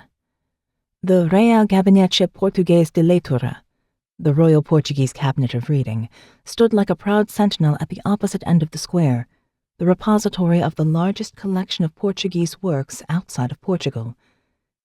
Built in a Gothic Renaissance style, its high arched windows were marked with ornate crosses, and the delicate stone filigree brought to mind the Geronimos Monastery in Belém back in Lisbon. 4 statues looked out onto the square. Pedro Alvares Cabral, the discoverer of Brazil, Vasco da Gama, the first European to reach India, and Morgan also recognized Henry the Navigator, who inspired the Age of Discovery. She pointed to the 4th statue. "Who's that?" Aurelia looked up with a smile. Luís de Camões, Portugal's greatest poet, whose work is considered in the same realm as Shakespeare, Homer, or Dante. Time changes and our desires change. What we believe, even what we are, is ever changing. She shrugged. So says the poet, but can we ever really change? They entered the library, and Aurelia nodded at the guard by the entrance. He waved them through, clearly accustomed to her visits. They walked through the corridors toward the reading room. Time magazine named this as the 4th most beautiful library in the world, Aurelia said. It has been my sanctuary. Whenever I was forced to attend the company headquarters and endure days of meetings and legal matters, I would schedule time to come here and sit in the silence and read. This is where I first found mention of the map to Eden, so it is only right that we end it here. Come, I stored the pieces with my research. Aurelia pushed open the door to the reading room, and Morgan looked around in wonder, Jake motionless by her side as they both took in its grandeur. 3 stories of bookshelves encased in dark wood flanked the room, with spiral pillars highlighted in gold around them, while geometric shapes etched in black stone bisected the white and gray marble flagstones beneath. Above the shelves, beyond the reach of even the tallest library ladders, a golden canopy stretched up to a stained glass window, bringing light into this haven of learning. 16 individual antique desks provided places for scholars to work, but only 2 were occupied, and those working studiously ignored the newcomers. Aurelia walked softly into the library and led Morgan and Jake up a staircase to the 2nd level, the old wood creaking underfoot. Morgan appreciated the almost religious atmosphere of the library. She felt closer to whatever might be called God in a house of learning than she did in a traditional place of worship. She wanted to run her fingers over the spines of these old books and dislodge the dust of antiquity. She didn't speak Portuguese, but Morgan thought that some books might communicate their meaning through mere physical proximity. At least, that's what she told herself when her book pile back home in Jericho, Oxford, teetered on the edge of overflowing. Owning books meant possessing the knowledge within, and that was sometimes as good as reading it. If that was true, this place was rich indeed. Aurelia stopped at one particular bookcase and pulled down an oversized tome, a historical book of botanical illustrations with intricate labeling. She opened it to reveal a plastic folder, and inside, the 2 pieces of the manuscript from Amsterdam and Macau. Jake reached over and took them out of the book, his gaze fixed on Aurelia. Anger flared in her eyes for a moment, and then she nodded her agreement. Morgan exhaled a breath she didn't even know she'd been holding. They finally had all the pieces of the map. They were going to find Eden. Chapter 18. When Martin Klein stepped off the plane, Morgan couldn't help but give a fond smile. His shock of blonde hair spiked up all over the place, his jacket was done up with the wrong buttons, and he jerked away from people around him to maintain his need for personal space. He carried a small backpack with everything he needed for this short trip to help them with the mission. Most would consider him unusual. Many might even use the word special in a way that wasn't a compliment. But few understood how special Martin really was, and Morgan was grateful that she was one of them. They had grown close over the missions they had experienced together with Jake. Although Martin wasn't a natural field agent, his knowledge and ability to think differently had often proved to be the missing link that the team needed to discover the next step. His rational and unemotional approach had helped in the past, but this time, Morgan knew the journey was personal. Martin had shaken off the effects of the poison, but Sebastian was still in hospital. Professor Kamara Mbaya remained missing, and he blamed himself for involving them. Martin looked up, and Morgan lifted a hand to wave a greeting as he hurried over. "You have all the pieces?" he asked, his eagerness hard to contain. He bounced up and down on the balls of his feet with no need to rest after the long flight from London to Rio de Janeiro. Morgan nodded as she led him toward the taxi rank. "Yes, we've got an office suite at the Fidalgo mining headquarters reserved for our investigation." She shrugged as they jumped in a cab. "Strange times make for strange bedfellows indeed. I'm glad you're here to help."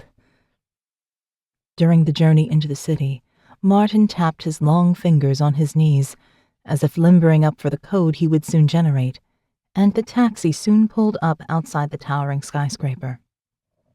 Morgan flashed her temporary identification, and the guard let them through and into the bank of shining chrome elevators. They sped up to the penthouse suite that Aurelia had commandeered for their preparation to travel east, leveraging her remaining authority to get them the resources they needed. Jake stood with the heiress in a glass-fronted meeting room before an oversized whiteboard covered in scrawled handwriting. He waved as they passed, indicating that he would be out soon. Aurelia glanced over with barely concealed disdain. The woman clearly had a penchant for strong South African men, and Morgan was happy for Jake to take the lead in managing her. At least, for now. She led Martin into a smaller room kept with blinds closed down over the full-length glass walls and overhead lights dimmed low enough to protect the pieces of ancient manuscript laid out on the table.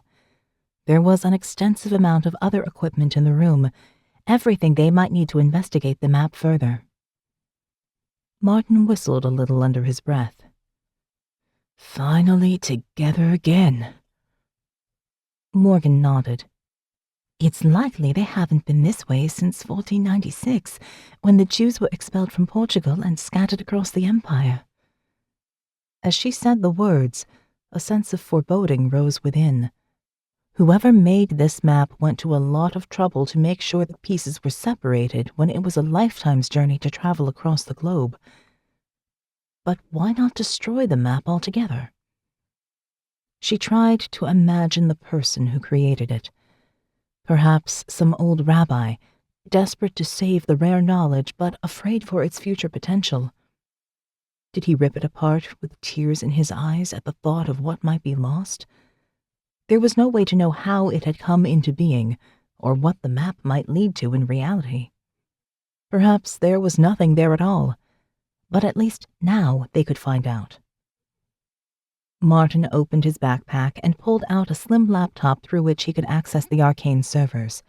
But first, they needed to know what to search for, and that's where Morgan appreciated Martin's different way of looking at things. The map was now complete, but it was not a simple modern geographical layout with a clear path. A verdant garden lay at the center of 4 rivers, with phrases written around its heart, interwoven with faded images of many kinds of trees, plants, and flowers. But there was something wrong about it. Morgan didn't know what it could be, but the map looked unfinished in some inexplicable way. Martin stared down at the fragments, his brow furrowed in concentration, clearly feeling the same way. They had both seen enough ancient maps and manuscripts in their time and researched a lot more.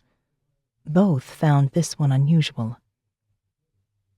"There must be something more," Martin whispered. A moment later, he brightened. "Of course. Bring it over here." He turned on a light box with a glass top, backlit with bulbs that enabled different layers to be seen within whatever lay above. Many of the Kabbalist manuscripts in particular use different kinds of ink visible in certain lights. This should give us a new perspective.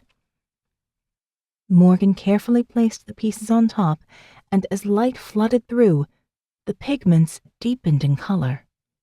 Greens split into shades of dark moss and emerald, and the bark of the tree shifted into shiny chestnut with walnut hues. The vines seemed to shimmer as spines of silver emerged with razor-sharp, wicked blades. More text appeared, the writing almost frenzied, and there were droplets of something darker on the page. Rust, perhaps, or blood. This wasn't a map to a gentle Eden. This was a warning to stay away. "Can you decipher the text?" Morgan said, bending closer. "It looks a bit like Hebrew, but not something I can understand." "Let's see what we can do." Martin picked up a handheld scanner and ran it over the map, holding it just an inch or so above. Once the scan was complete, a digital image appeared on his computer screen. He sat down and typed so rapidly that Morgan could barely see his fingers as they flashed over the keys. It was a pleasure to watch Martin at work, and she felt privileged that he allowed her to see him like this.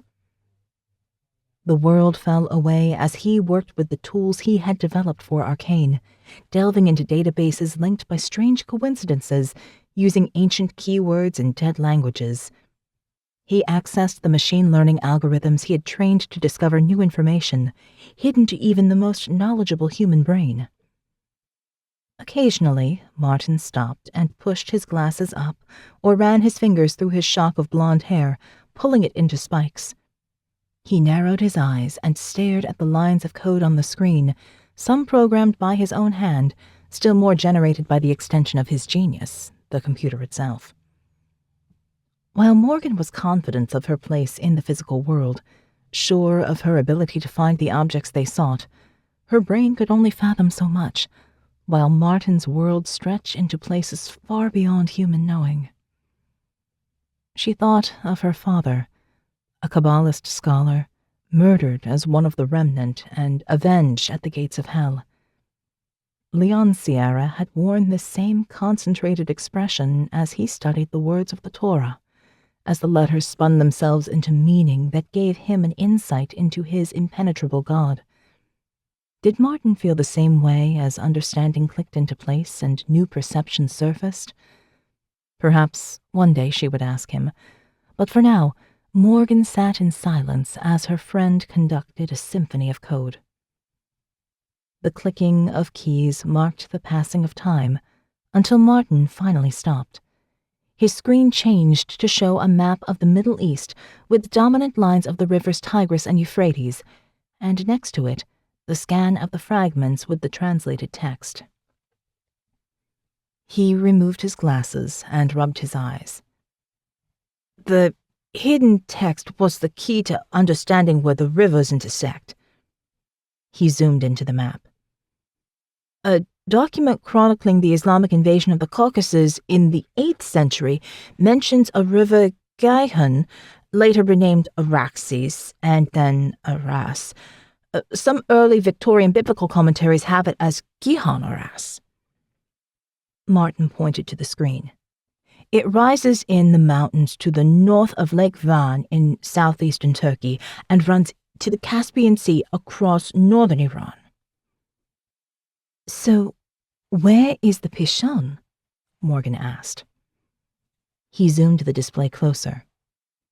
The database pulled from various linguistic models and determined that the Hebrew was likely conflated with ancient Iranian.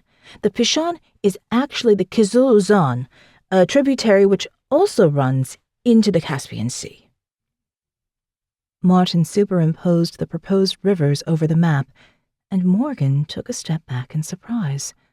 The 4 lines clearly outlined a region that crossed from eastern Turkey through Armenia and Azerbaijan, circling down through northern Iran. So, if that region is Eden, then where's the garden? Martin zoomed into Lake Urmia and followed a line of blue east through Tabriz, the 4th largest city in Iran, in the northwestern corner of the country near the borders of Turkey, Armenia, and Azerbaijan. This is the Arichai River, once known as the Maidan, Persian for walled garden. Morgan nodded. Okay, but that's still a vast area. Martin zoomed in once again to the peak of Sahand Mountain, a dormant volcano to the south of Tabriz. Ezekiel, chapter 28. You were in Eden, the garden of God. You were on the holy mount of God. You walked among the fiery stones. Fiery stones, repeated Morgan in wonder. It could be the place. God is often found on a mountaintop. It's known as the Bride of Iran's mountains because of its abundant and beautiful landscape. Martin pointed to the eastern slopes. There's a ski resort on one flank, but there's a protected area on the opposite side. There are no maps I can find of it, which is unusual even for that part of the world. And Professor Mbaye had a dig site in the area before it was abruptly shut down. Morgan gazed at the contours of the mountain. Then that's where we'll go next. Chapter 19. Tabriz, Iran. The taxi sped past the industrial outskirts of the city, and as dusk fell, Morgan thought about the last time she and Jake were in Tabriz together. They had found the Pentecost stone of Thaddeus the Apostle in the Church of St. Mary, considered by some to be the second oldest church in the world after Bethlehem in Israel. Although their mission was successful, they had not left the chapel quietly. ARKANE cleaned up after their agents and smoothed a path with diplomatic relationships maintained over centuries, but it was possible that her face and Jake's were on some Iranian hit list. Given her Israeli heritage, Morgan did not want to end up in prison here.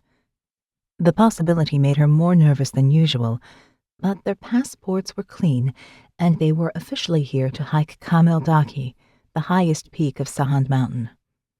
Aurelia had arranged exploration permits through her business contacts, and there was no real reason for concern, but Morgan couldn't shake the foreboding that twisted her guts. She gazed out the window, trying to distract herself.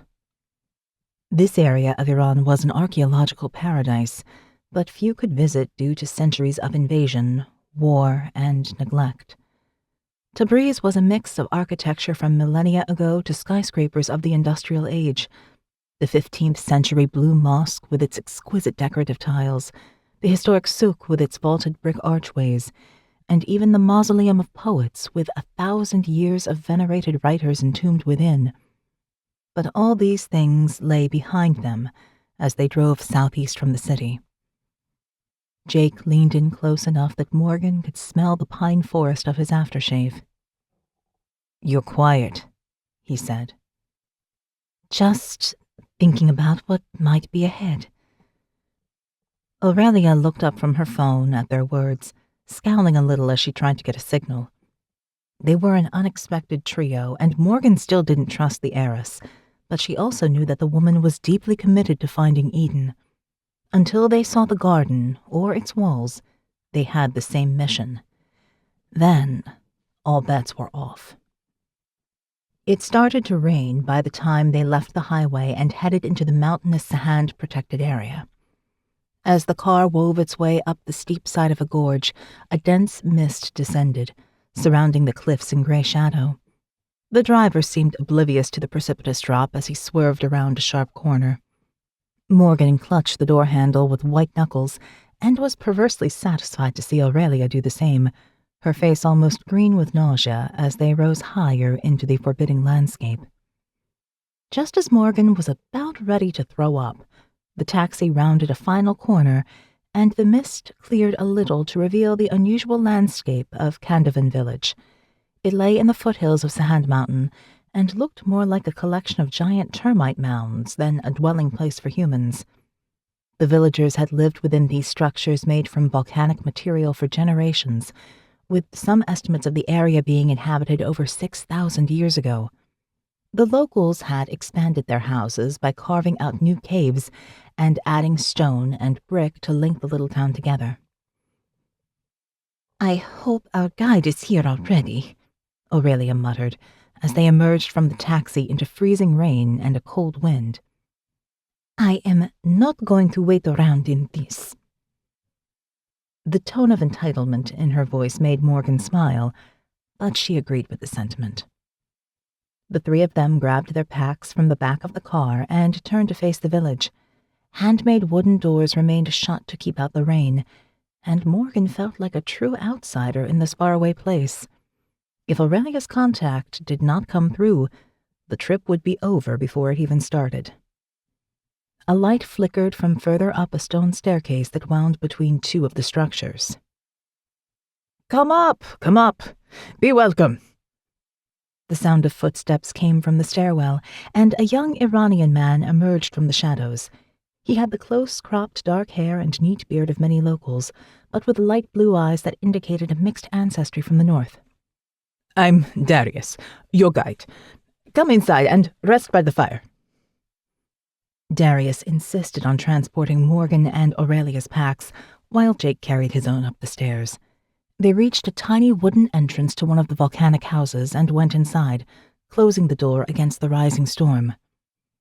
It was warm and cozy within the naturally insulated structure, made even more welcoming by woven rugs that lay on the floor and hung on the walls. 3 low couches, heaped with cushions and blankets, sat around a central wooden table, laden with a generous platter of sangat flatbread and local honey, alongside dried apricots and figs. The smell of mint tea hung in the air from a steaming samovar. Now they were further from the city. Morgan was able to relax, and the sweet taste of honey with figs helped bring her into the present moment. The dark sense of foreboding still lingered, but she pushed it away as they ate. Darius explained how they would summit the mountain. We leave 2 hours before dawn. I'll guide you up the old paths my family has walked for generations. The weather is due to clear, but we'll probably walk in the rain for a while. He waved his hand as if swatting a fly. No matter. The views will be worth it from the top, and I'll show you where you can camp while you do your sampling. Morgan nodded in agreement. Their cover story was a survey of ancient volcanoes in the region, and they were here to take rock samples. At least, that's what Darius had been told. He would come up after 2 days and help them back down the mountain again, but hopefully they wouldn't need that long to find their goal. The Sahand protected area is a rich ecological domain, Darius explained. You need to watch out for some animals like wild cats and brown bears, but it's more likely that you'll only see some Armenian mouflon. He made spirals in the air with his fingers. Rams with huge curved horns. Morgan recalled the biblical story of Abraham taking his son Isaac to the summit of Mount Moriah. On the verge of sacrificing his only child as a burnt offering, God sent an angel to stay his hand and a ram to offer in place of his son. There were so many echoes of Genesis here, and despite the warmth of the room, Morgan shivered. The first book of the Bible was a tale of murder, betrayal, destruction, and ecological catastrophe. She could only hope that their fate would be better in the coming days. After they had eaten, Darius turned down the lamps and indicated the couches. Rest here. I'll knock when it's time to set out. Aurelia curled up and tugged several blankets over her thin form. The covering dwarfed her, and Morgan wondered how a woman with such oversized drive and passion could be sustained by so little physical presence. The heiress both fascinated and repelled her at the same time. There was so much she could not understand about the woman, but pondering it would have to wait. She lay down on her back and tried to clear her mind. Jake rested against the cushions, his head close to hers. What do you think we'll find tomorrow? Morgan shrugged. I really don't know. It could be pointless, but we've seen so many unexpected things together. Anything is possible. Jake sighed. You make anything possible. He spoke so softly that Morgan didn't know whether she really heard the words at all. A sharp rap on the door woke Morgan from strange dreams woven from mist and shadow. Jake was already up and opened the door to let Darius in. The sound of a donkey braying came from outside. It wasn't luxury travel, but it was the best they would get in this area and suited their academic cover. The smell of freshly brewed coffee helped encourage Morgan out of her nest of cushions. Darius set a flask on the table and gathered some small glasses. Here, drink this quickly, and then we'll get going. Morgan took her shot of thick, strong coffee like medicine. Jake followed suit with a shake of his head at the bitter aftertaste. Aurelia couldn't help the revulsion on her face as she tasted it, but she drank it down anyway, all of them needing the extra caffeine after only a few hours of sleep. The sound of rain hammered on the stone outside, but there was no time to wait for finer weather. They pulled on waterproof gear and head torches and stepped out into the darkness. Darius slung tents and provisions into panniers either side of a donkey held steady by a teenage boy. My nephew, he explained. He'll follow behind. Now, we climb. Darius led the small group up a winding rocky path away from the village, the ground slippery from the rain. They walked in silence, and Morgan relaxed into the strenuous ascent, her breathing settling into a rhythm as she found her stride. Nowhere else to be but here, nothing else to do but walk. There was a kind of meditation in that. The sky lightened as the hours passed, and the rain grew softer until it was just a fine drizzle. The terrain emerged from the gloom, scrubland and rocky slopes with a smattering of snow higher up, with deep ravines either side of the path. Morgan noticed some shy purple wildflowers peeking out from under the scree, a tasty morsel for the mountain goats endemic to the area.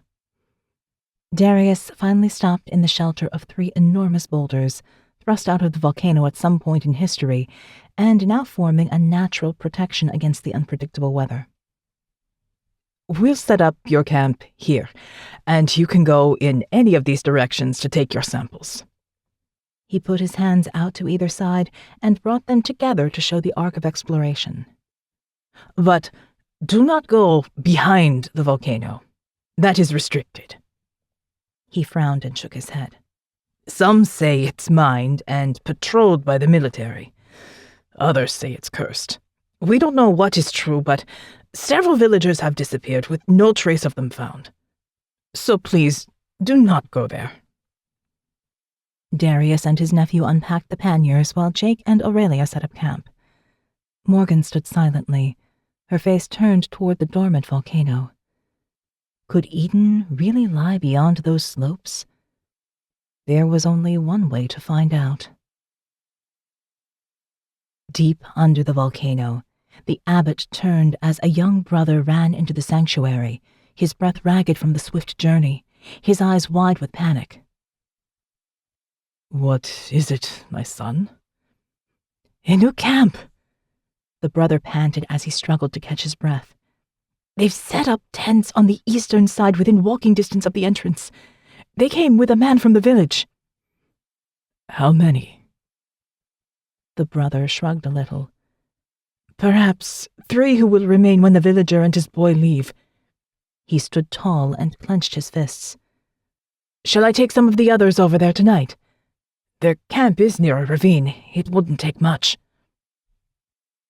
The abbot turned to look at the woman bound with spiked vines to a wooden chair in front of the great carved door.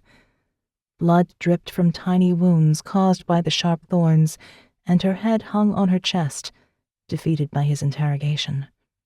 There was nothing left to learn from the professor, and the garden needed a sacrifice. But perhaps he could give her more than just one body to devour this time. He spoke softly. Let them come. Chapter 20. After Darius and his nephew headed back down the mountain, Morgan helped Jake finish setting up camp. They pitched 3 separate tents and organized gear for an exploratory hike. Aurelia sat on a rock, watching them work, her face pale, her thin frame weak from the morning's exertion. Is she going to make it any further? Jake said under his breath as they packed up some climbing gear. Morgan glanced over at the heiress. Beneath her fragile exterior, Aurelia had a steel resolve that could overcome any physical weakness if the goal was in sight. But were they really close to the garden? It was hard to tell what was myth and what was reality. Perhaps this was merely a place that had taken on an ancient name for a purpose lost in time. It didn't matter at this point. Morgan was determined to find Eden, not for any reason of faith, but to find the professor and bring her home. After the tragic end of their last mission on the island of Alcatraz and the undeserving death of Ines, Morgan could not leave anyone behind, and she knew that Jake felt the same way. Aurelia had her reasons to be here, and the garden, or lack of it, would determine her next steps, but Morgan had no doubt the heiress would make it to the end. She'll be fine. Let's go find paradise. They assembled appropriate backpacks with scientific equipment and permits proving their reason for being on the mountain. It was doubtful that the Iranian government had a base out here, but they had to be ready just in case. If caught trespassing, they would pretend to be bumbling academics who had lost their way and, hopefully, ARKANE's contacts and Aurelia's wealth would get them out. Whatever the possibilities, they had to take the risk. Martin Klein had identified an area of the volcano's far slope inside the protected zone that looked like a possible area to explore. Multispectral satellite imaging used for archaeological research indicated a series of chambers underground and ancient tunnels hollowed out under the mountain, buried over time by the shifting of tectonic plates. After adjusting her pack so it sat comfortably on her frame, Morgan held a map out in front of her and oriented the area against visible landmarks. The terrain was similar to areas she had hiked with packs far heavier than this during her time with the Israeli Defense Force, and she had navigated under fire many times, but something about this place made her uneasy. She found a route on the map and pointed to a faint path that headed around the southern slope of the mountain along the edge of the ravine. We'll go that way. The path looks like it winds around and down. Jake hefted on his pack and helped Aurelia with her much smaller one, and they set off along the track with Morgan leading the way. She tried to modulate her natural walking pace so that the heiress could keep up. It was clear that she and Jake would make much faster progress without her, but they had made a deal, and Morgan intended to see it through. Aurelia's clarity of purpose fascinated her, a genuine faith that the garden held an answer to the Earth's renewal. Morgan's own faith had never been so certain. It oscillated between skepticism on the one hand, a desire to show that history, science, and archaeology could explain that which others called faith. On the other hand, she specialized in the psychology of religion and researched why people did things in the name of God. She had joined ARKANE to help find answers to the questions that lay deep inside, as well as for academic curiosity and the addictive adrenaline of their missions. Morgan had witnessed the faith of so many, including her father's unwavering trust in Kabbalah wisdom, but she had never found her own enduring belief. Would she find it here at the fabled garden, or would she be cast out once more in an echo of the fall? They walked for several hours without seeing much change in the landscape, circling the side of the volcano with careful steps on the rocky ground. A few mountain goats kept them company, springing along a series of boulders higher up, but Morgan had a sense that someone else watched them too and tracked their progress over the mountain. When they stopped to rest, Aurelia sat on the ground and sipped at her water bottle while she recovered her breath. Jake led Morgan out of earshot. "Someone's following us. I'm sure of it." She nodded. More than one, perhaps. But if this is such a protected area, why haven't they shown themselves? Why haven't they warned us away? There aren't even any signs. Jake stared out across the rocky terrain, scanning for movement in the rocks. Darius said that villages disappeared up here without a trace. Perhaps whoever it is wants us to proceed. Then let's give them what they want. Morgan looked down at the map. It's not much further. They walked on and finally rounded the edge of the volcano, emerging onto a high plateau carpeted with wildflowers of every color and shape, an abundance of natural beauty. We must be close, Aurelia said, her expression alive with wonder as she bent to touch one flower with a gentle fingertip. The garden cannot be contained, and she rules here. I can feel it. Despite the surrounding beauty, Morgan sensed eyes upon them once more. This felt less like a garden and more like a honey trap, leading them with sweetness into ruin. Jake pointed ahead. There's something unusual about those boulders. They don't look like a natural formation. They walked across the meadow, Aurelia picking her way slowly as she tried to avoid stepping on the blooms. An impossible task as they lay so thickly upon the ground. She soon gave up, almost running to catch Morgan and Jake as they strode to the rock formation beyond. The 7 enormous boulders were similar to the ones they camped beside, rocks expelled from the volcano in its active years, but these were placed in a protective circular arrangement. Morgan weaved her way between them into the center, following Jake's path.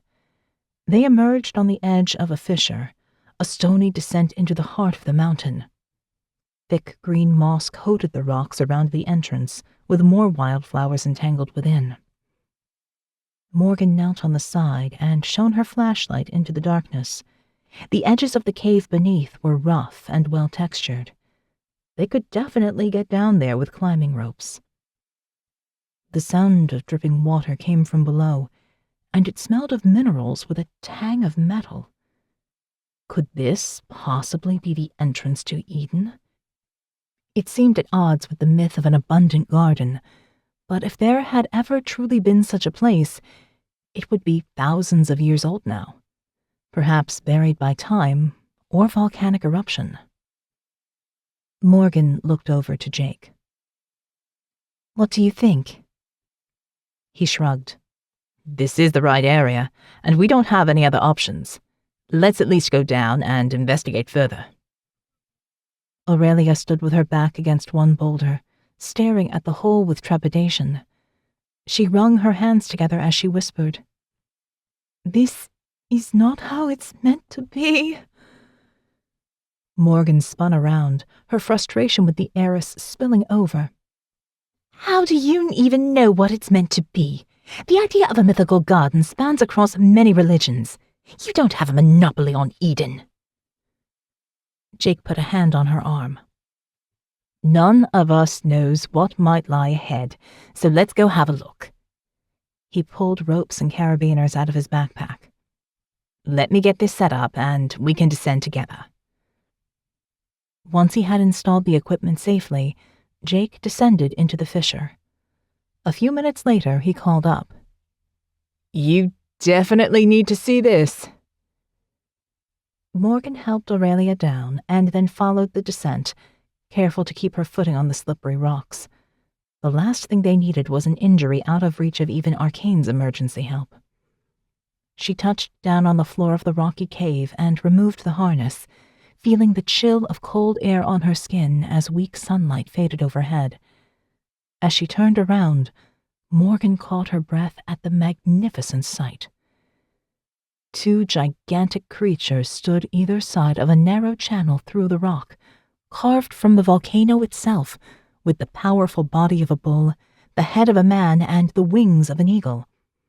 Every intricate spiral on their beards, every feather on their wings, and every muscle was etched in fine detail, and they gazed straight ahead, eyes fixed on potential prey who dared to tread the stone of this hallowed place. For such ancient sculptures, they were in excellent condition, protected from the elements down here in the cave system. Aurelia walked up to one and reached out a thin arm to touch the rock. She stopped mere inches away, as if she couldn't bear to know whether this place was truly real. "They're Lamassu," Morgan said, her voice echoing in the cave. Sumerian deities used by the Assyrians on their temples. This is similar to the Gate of Xerxes in the ruins of Persepolis. Jake walked to the rock face and stared up at one figure. I thought the book of Genesis said that God put cherubim on the east side of the Garden of Eden to guard the way. He frowned. Aren't they cute fat children with wings and nothing like these? Morgan shook her head. Cherubim were never cute. The book of Ezekiel describes them as whirling wheels covered with eyes, 4 faces, and gigantic wings. These might be different from that exact description, but they are certainly scary winged creatures. Besides, why would God choose something cute to guard the way? Eden is far more than a biblical myth.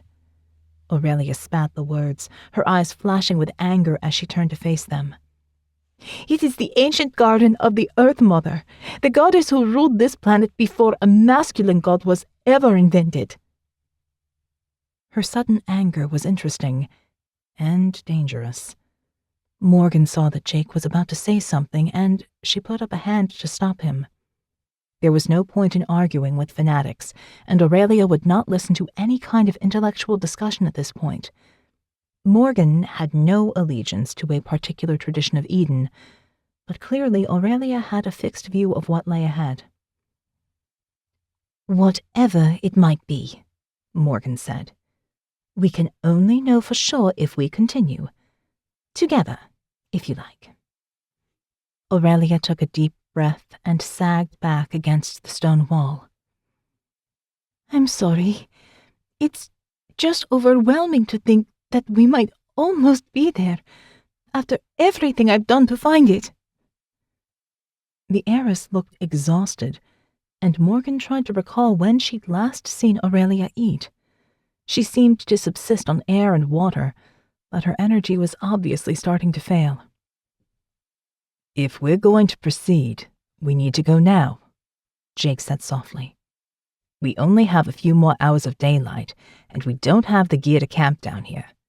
Let's check out the next chamber quickly, and then return tomorrow with more equipment. He peered down the corridor between the giant statues and shone his torch into the darkness. This looks pretty long and narrow. We need to go in single file. He turned to Aurelia. You okay with this? She nodded. Yes, I want to see it. Let's go on. Jake led the way, Aurelia behind, and Morgan brought up the rear. As she stepped between the gigantic figures, the chill in the air deepened as if cold seeped from the surrounding rocks. Her sense of foreboding grew stronger once more, and as she thought of the many eyes of the cherubim, Morgan could almost feel them watching. They trespassed in this place, that much was clear. But who else was down here with them, and what waited in the shadows beyond? Chapter 21. Jake's head torch illuminated the way through the narrow tunnel, but the dark stone around absorbed much of the light, dampening it to a mere flicker. There were rough markings on the rock where ancient tools wielded by muscled hands had once chipped away at the heart of the volcano. It reminded him of the men who had descended into the mine back in South Africa, and his own part in creating the man that Frick eventually became. Jake recalled the South African's face at the moment he toppled from the shoulder of Christ, knocked off balance by his own ferocious charge. He still raged at his enemy even as he plummeted to the concrete below. Jake had seen death in many guises, but something about the big South African haunted him. He pushed away the dark thoughts. Now was not the time to dwell on past mistakes. He could only focus on making sure this mission succeeded, and right now, that was not certain at all. After 10 minutes of walking, the tunnel narrowed even further, and Jake had to squeeze his body through sideways. He took his pack off to drag behind him. If the passage constricted any more, they'd have to turn back. To be honest, he wanted to get out of here. The stone tunnel was a tight, immovable prison. The walls felt like they were closing in. The lack of airflow made his breath ragged. The temperature was rising. Jake couldn't help but think of the millions of tons of rock above him, crushing down, pressing, constricting. He shook his head to clear the thoughts. This place was claustrophobic enough without dwelling on it. He shifted focus and considered the strategic positioning of the narrow tunnel. The end would be a choke point, and each would have to emerge alone to whatever waited beyond. Turned to the side as he was, he would struggle to defend himself, and that made him seriously uneasy. Stop! Aurelia shouted behind him in the tunnel, her labored breathing suddenly short and fast in what sounded like a panic attack. I have to get out! She screamed as she banged her thin arms against Jake's pack from behind. Please help me! Her voice trailed off into piteous sobs. Close your eyes, Morgan said in a calm voice. You're okay. Take some deep breaths. We're almost there. Jake's upbeat tone hid the fact that he had no idea when the tunnel would end, but surely it couldn't go on forever. He moved faster, ignoring the squeeze of rock against his broad shoulders as he pushed on down the tunnel. Aurelia was tiny, with more space to move, and her sobs quieted as she controlled her fear once more. But Jake knew she might collapse if they did not emerge soon. He understood how exhausting a panic attack could be. They had to get out of here. Suddenly, he saw a light in the distance, a flicker of flame. Jake turned off his torch for a second to check it was real. The warm glow flared against the darkness ahead. I see the exit, he called back to Aurelia and Morgan, redoubling his pace. Come on, we're almost there. But as Jake drew closer to the end, he could see figures waiting for them. Monks in forest green robes positioned in a fighting stance, hoods obscuring their faces, each holding a huge sword. The Order of the Ignis Flamme. Jake stifled a groan. Killer monks were never his favorite foe. They were fanatics, all of them keen to die for their cause and ready to meet their maker. He had no desire to see God any time soon, but it was too late to turn back now. We've got company, he called back softly, making sure that Morgan knew what was coming. He stepped into the chamber at the end of the tunnel, dropping his pack and raising both his hands in surrender. Aurelia stumbled out behind him and dropped to her hands and knees, panting and coughing as she tried to draw breath. Morgan walked out slowly, scanning the surroundings with a calm gaze, and once again Jake was glad to have her by his side. Whatever happened, they had each other's back. 5 monks stood around them, swords drawn and pointed at the new arrivals. Their faces were mostly obscured, but Jake glimpsed some of the men beneath.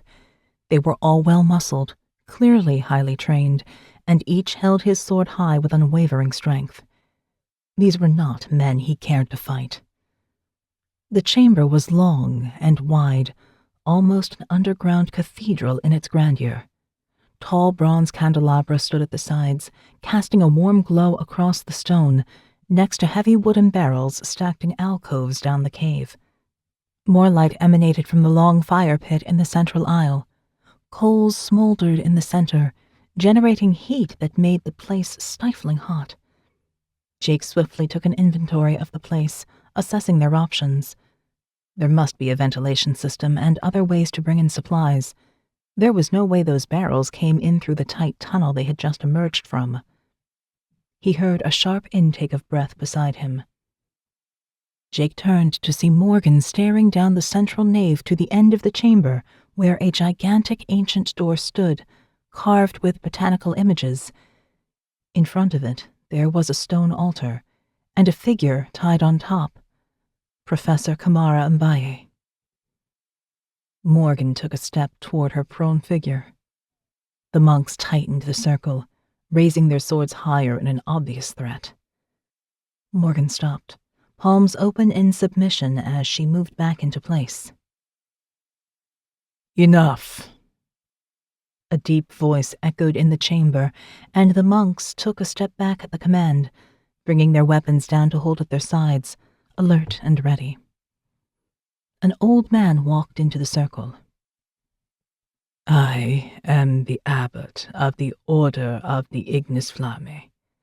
Few outsiders have ever made it this far, but your presence answers a question we have pondered for centuries.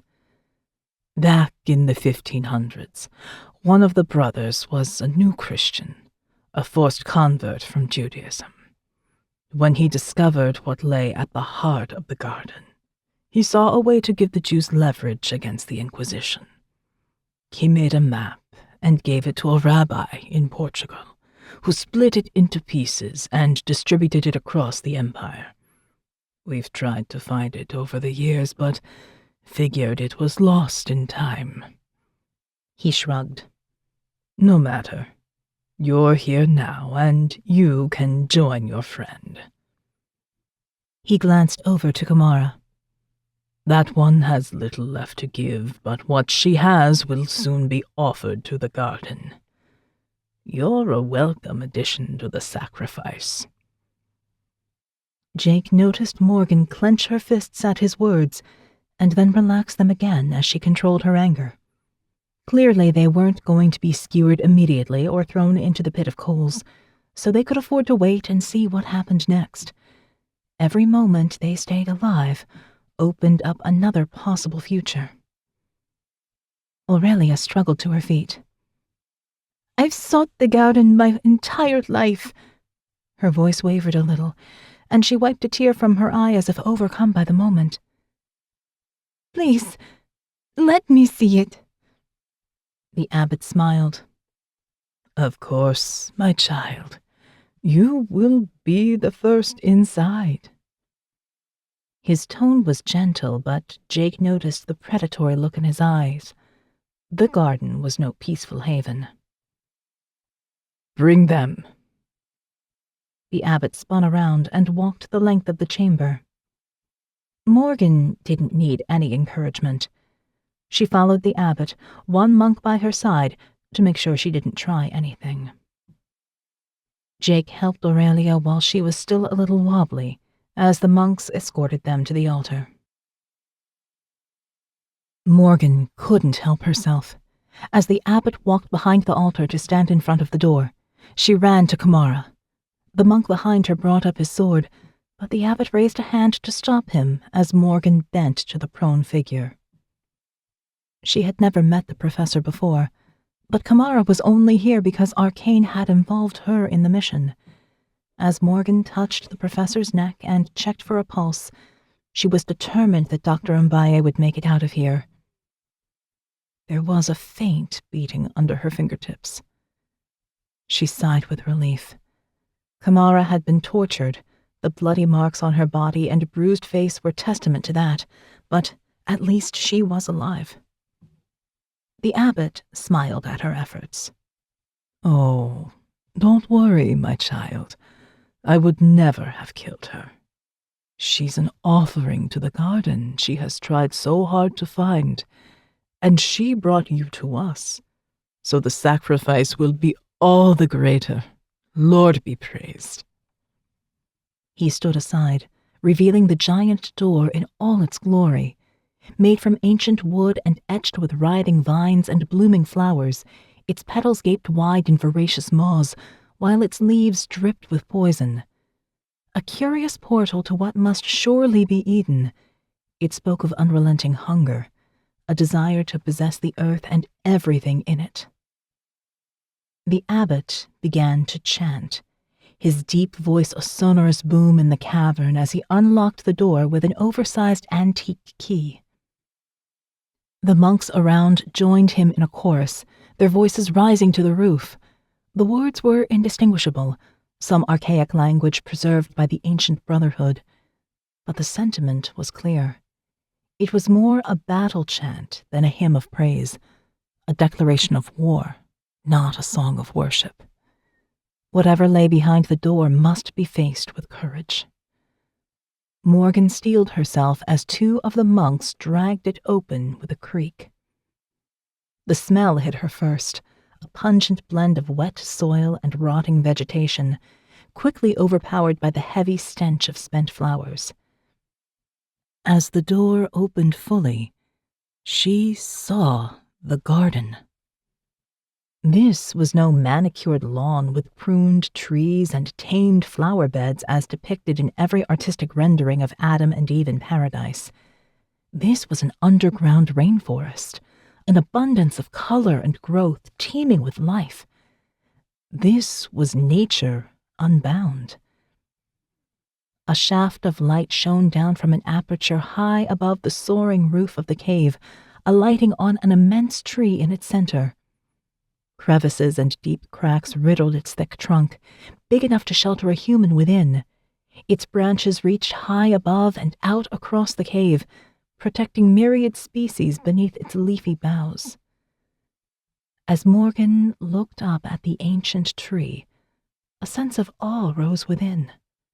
Her life was truly insignificant in the face of its majesty, a brief flicker of light in a galaxy of stars.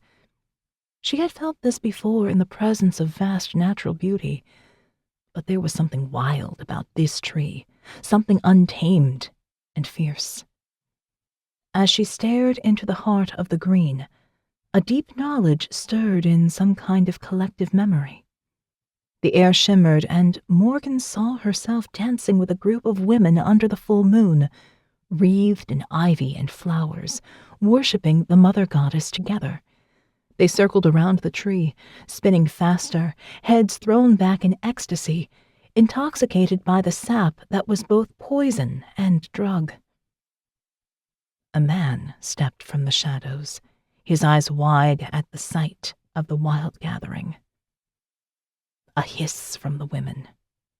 "Trespasser!" They ran at him as one, teeth bared, whipped into a frenzy. The first bowled him over, and the others tore at his flesh, beating him and ripping at his skin until there was nothing left but a grisly corpse. The women smeared his blood on their skin and used it to paint the trunk of the tree with ancient symbols. This was the domain of Eve, and Adam had no place in it. Morgan gasped, and she was back in the cave again, surrounded by the monks who controlled the garden, or at least who tried. But she sensed that this place could not be controlled for long. Eden was no paradise for humanity. "It's the tree of life," Aurelia whispered like a prayer. She walked toward the door with hesitant steps, a smile on her lips, her eyes filled with wonder. She stepped over the threshold into the garden, her first footstep on the soil of this holy place. A vine shot out and wrapped itself around her ankle, digging into her flesh with razor-sharp barbs. Aurelia screamed in horror and tried to step back through the door. Jake ran forward to help, but two of the monks stopped him at sword point. "She asked for this," the abbot said, his eyes alight with anticipation. "Now she will understand what the garden truly is." The vine jerked back inside, pulling Aurelia to the ground. She screamed and scrabbled at the dirt, desperately trying to get back to the cave. Two more barbed vines squirmed across the ground and wrapped themselves around her body. One encircled her neck, choking off her screams, and they dragged her back into the impenetrable green toward the tree of life. Her muffled cries died to silence as more wicked vines wrapped her body tight, until there was no way the heiress could breathe any more. Aurelia's corpse, now a cocoon of jungle green, rose up through the lower boughs of the tree, hoisted by monstrous lianas until it reached the fork of a branch. Cracks in the living wood opened up to receive the sacrifice, crushing what was left of the heiress as the vines fed the tree its bloody offering. The sound of cracking bone, creaking wood, and the rustling of vegetation filled the garden, And then it was over. Nothing left but bright blood mingled with sap dripping down the trunk. The horror of it threatened to overwhelm Morgan. She had seen death in many guises, but this seemed an abomination, even as she understood that all must return to nature in the end. After everything that humanity did to destroy Earth, perhaps it was the most natural thing in the world for Eden to fight back. "This is the truth of the garden," the abbot said. "Mankind was kept from the tree of life for good reason. Nature unfettered is nature ascendant, and she will devour the earth if we allow her to. The Order has spent generations ensuring she remains tamed, and our sacred duty is to protect humanity from nature unbound." He pointed at the bloody stains on the trunk. "We knew of the mission of Aurelia dos Santos Fidalgo.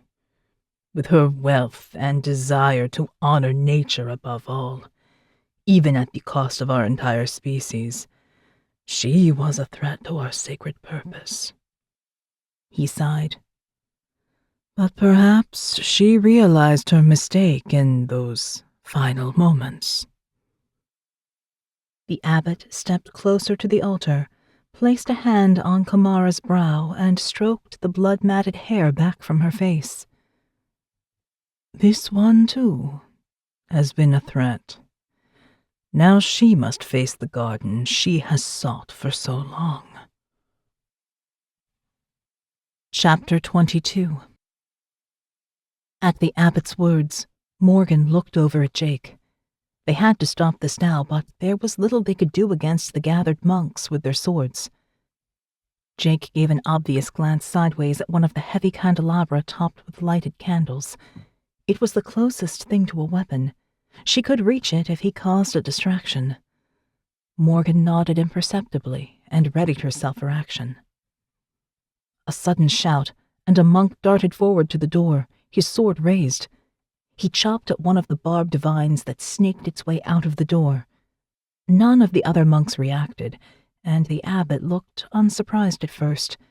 Clearly the garden testing its limits was not an unusual occurrence. But then the sound of rustling grew louder, quickly joined by a rumble of soil pushed aside and the ripping of plants uprooted. The abbot frowned. "Quick, shut the door," he shouted in alarm. 2 more monks jumped forward to push at the ancient portal. A horde of vines exploded from the undergrowth. They slithered fast as snakes, some across the floor, some around the edges of the door. An immense mass of them, tumbling and teeming, as thick as a man's arm, each slashing the air with thorns tipped with poison. The weight of the plants thrust the door wide as more of them joined the attack. The monks weren't strong enough, and the ancient portal swung fully open.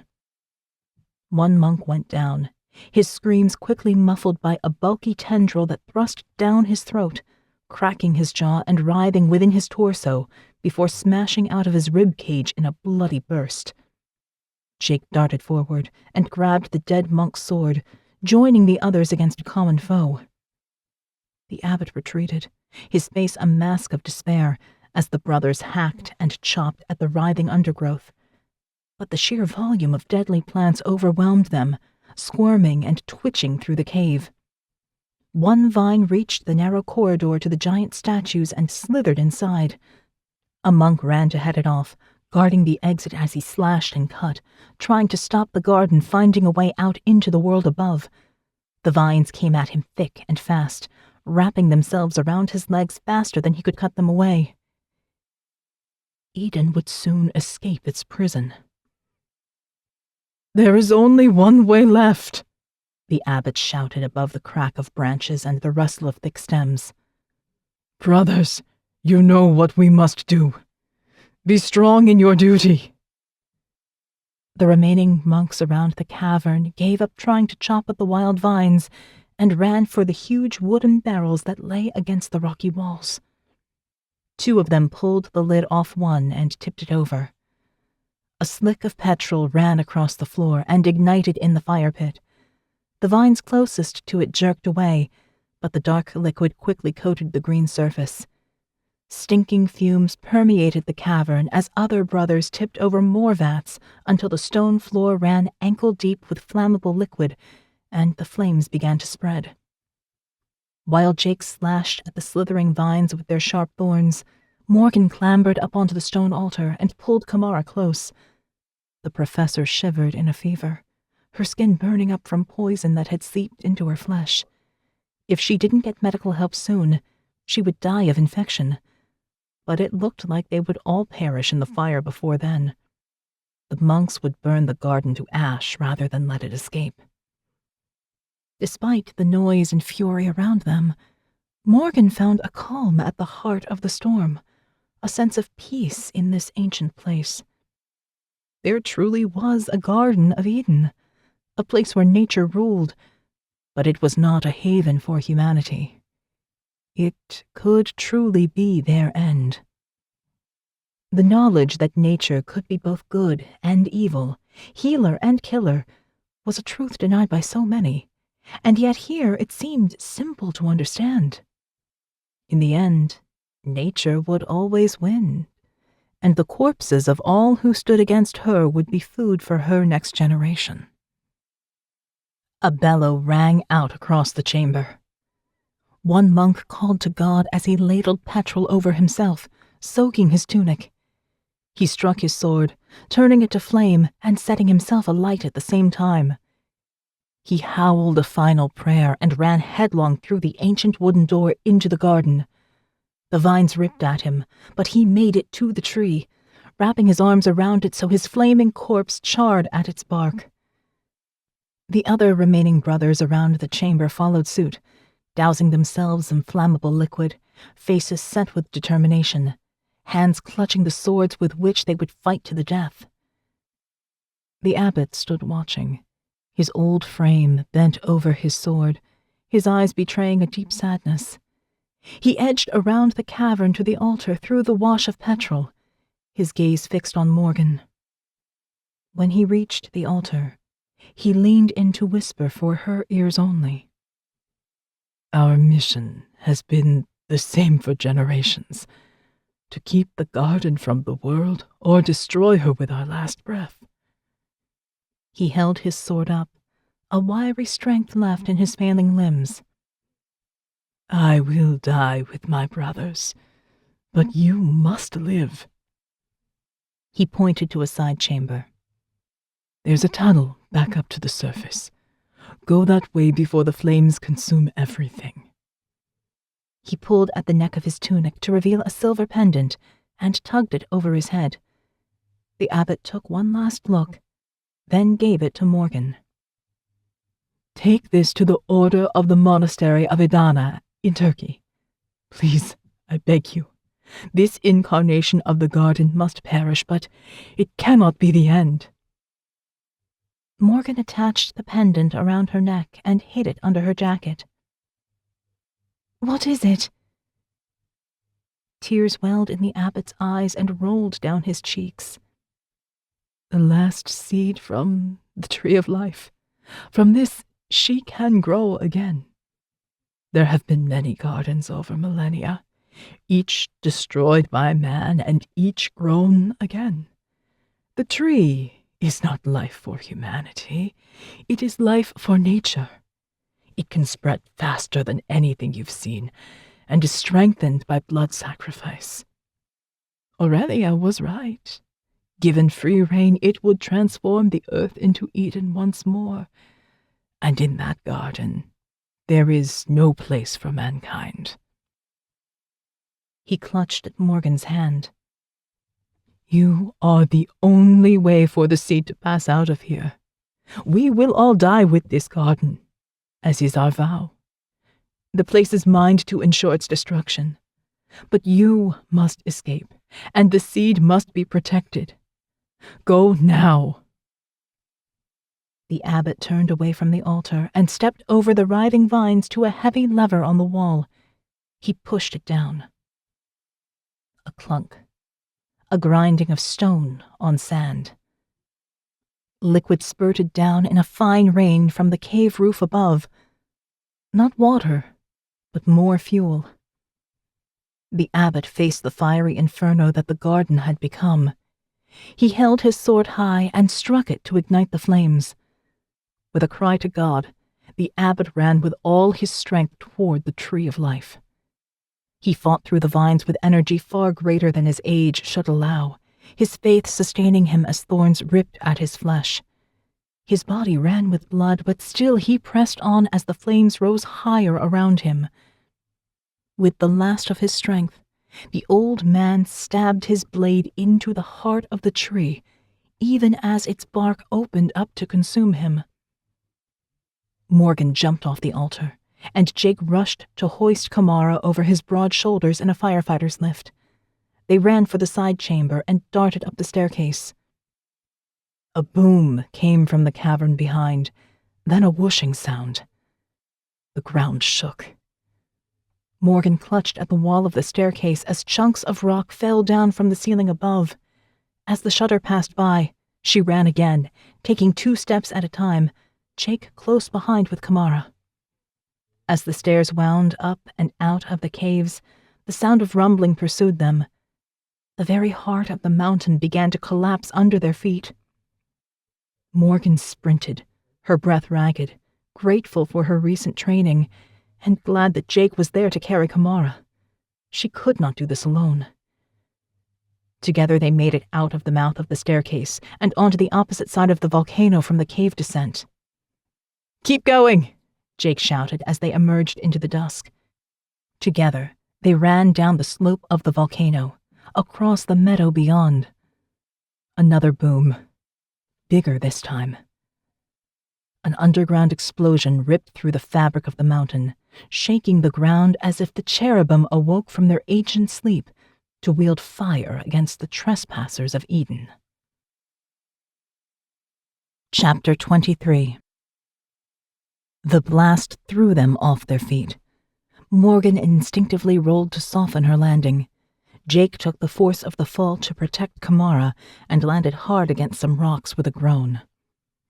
A crevasse opened up behind them, and a fiery pillar twisted into the sky as if reaching toward heaven. It burned with the colors of the garden, the bright carnelian and violet of its flowers with forest green at its heart, washed with the blood of those it devoured. Morgan scrambled over to Jake. "Are you all right?" He groaned and rolled onto his back. "Just about. But I don't think I can carry the professor much further." Kamara lay prone next to him, her eyelids fluttering, still deep in a fever. Morgan stood up, testing her strength as she looked back at the chasm, a fresh scar on an ancient mountain. The monks had mined it well. Everything was gone, burned to ash. But something about that ancient tree made her think that perhaps something remained under it all, and life would rise again from the embers. Nature always found a way. "Hello, Mr. Jake!" The voice came from lower down the mountain. Morgan turned to see Darius with his donkey, and she sighed with relief. They would have much to explain, but at least they had a way out of here, and ARKANE's budget would go a long way to making this whole situation just a natural occurrence in a faraway corner of the world. As they waited for Darius to reach them, Morgan took Kamara's hand. The professor had spent a lifetime searching for Eden, and it had almost killed her. Aurelia and the Brotherhood had perished at its heart. The garden was no haven, and the expulsion from Eden, whether myth or history, was clearly for good reason. The silver pendant around her neck lay heavy on her skin, the seed inside a potential threat to humanity. The abbot had charged her with taking it to the Adana monastery, to give to the brothers to keep safe from the world. But would it be better off in the vaults of ARKANE, far away from religious fanatics? Or were even they enough to hold its terrifying potential in check? Morgan thought of the ecological groups who believed humanity to be a stain upon the earth, that nature would do better without their species. Those people would love to get their hands on the seed.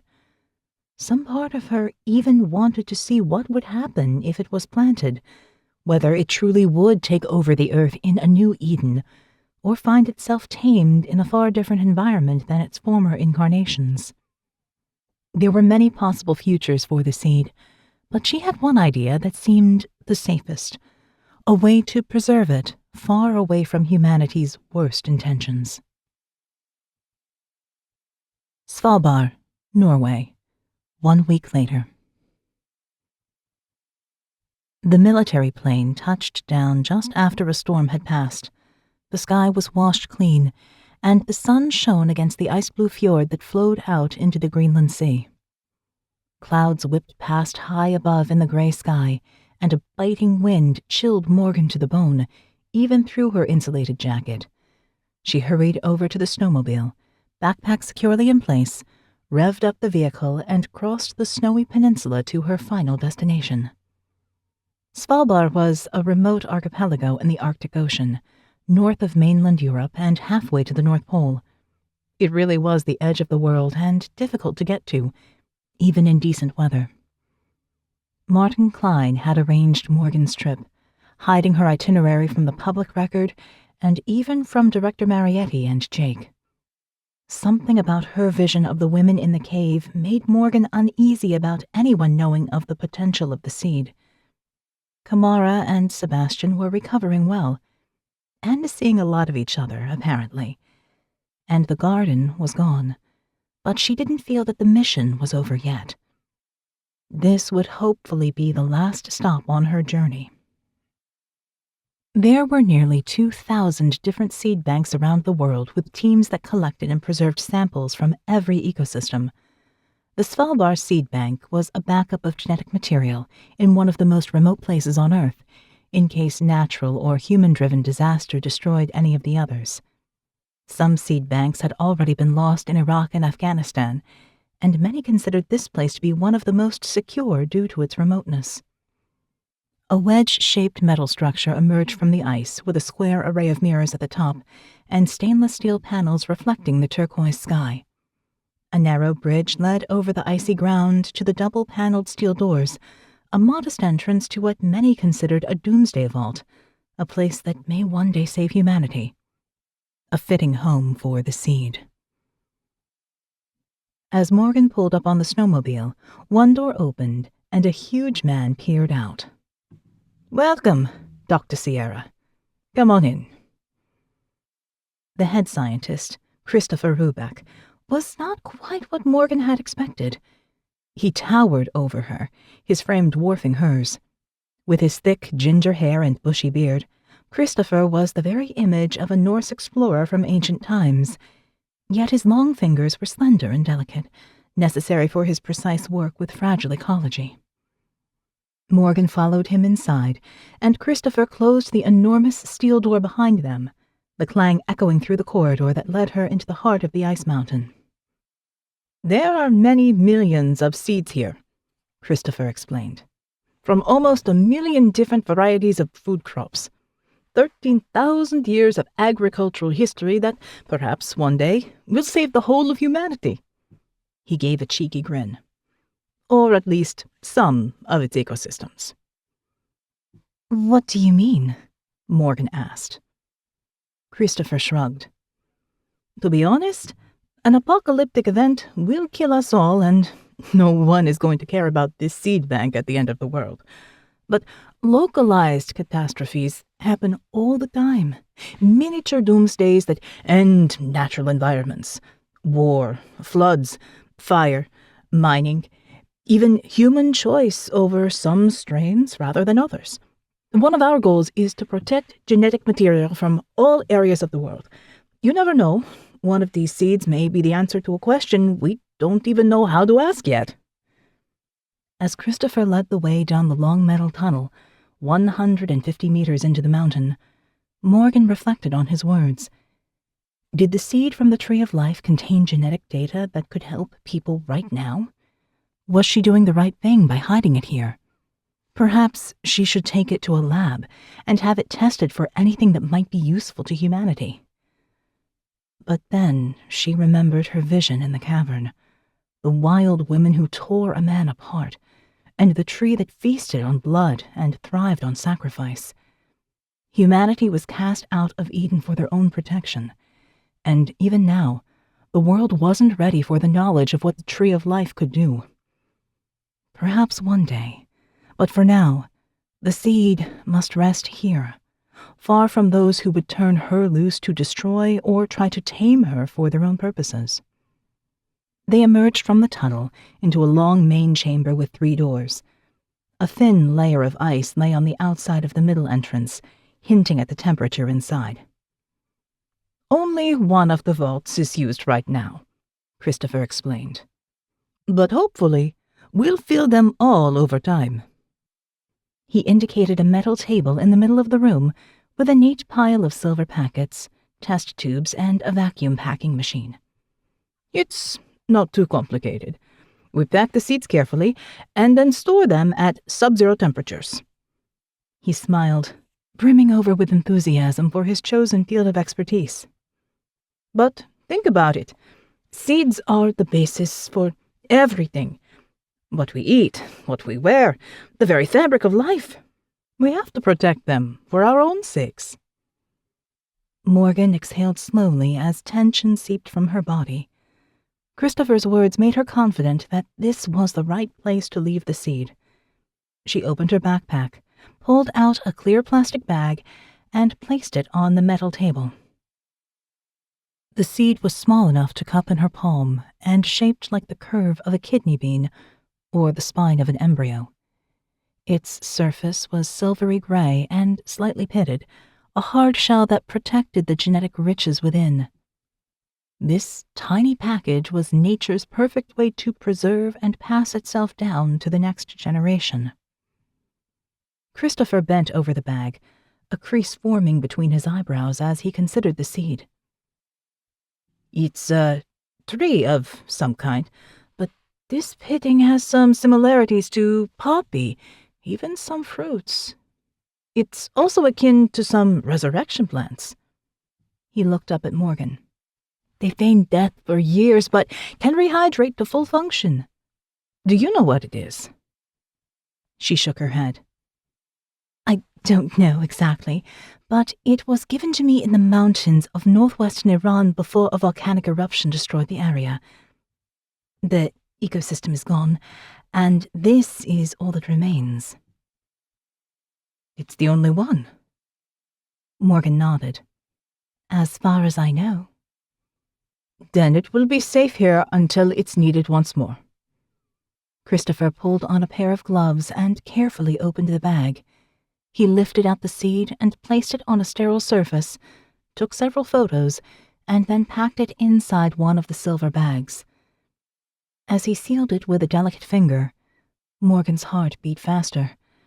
Part of her wanted to reach out and snatch it back, keep it close to her. The seed still wanted to be free. She clenched her fists, restrained her urge, and watched as Christopher noted the number on the silver packet and typed a description into the computer log. "That's it," he said. "Now I just need to put it in the vault. I'll catalog it alongside other Iranian material." He pulled on a heavier jacket and thicker gloves and carried the silver packet to the door of the vault. "You'll have to stay out here, but you can catch a glimpse inside as I open the door." Morgan stood with her back against the wall of the main chamber, her breath frosting in the air. As the cold seeped through her padded jacket, she became aware of the thousands of tons of rock and ice above her, and the millions of precious seeds in the vault beyond. She was truly insignificant against the vast timescale of the earth, and that thought was strangely comforting. Christopher opened the vault door. Tall metal shelves laden with boxes stretched toward an ice-covered ceiling, each labeled with letters and numbers, with no sign of the true nature of what lay inside. As the door slammed shut and Christopher disappeared from sight, Morgan smiled. Humanity protected a future Eden here in the ice, and now the seed lay within its safe haven at last. It instinctively knew how to wait. The life inside would lie dormant until conditions allowed it to grow once more in a perfect alignment of light, temperature, and moisture. It waited in the dark to live, while humanity existed in the light, waiting to die. Morgan walked away, down the long corridor, and back out into the Arctic sun, ready for a new day. The end. This has been Tree of Life, an Arcane thriller, written by J.F. Penn, narrated by Veronica Giguere. Copyright 2020 by J.F. Penn. Production copyright 2020 by J.F. Penn.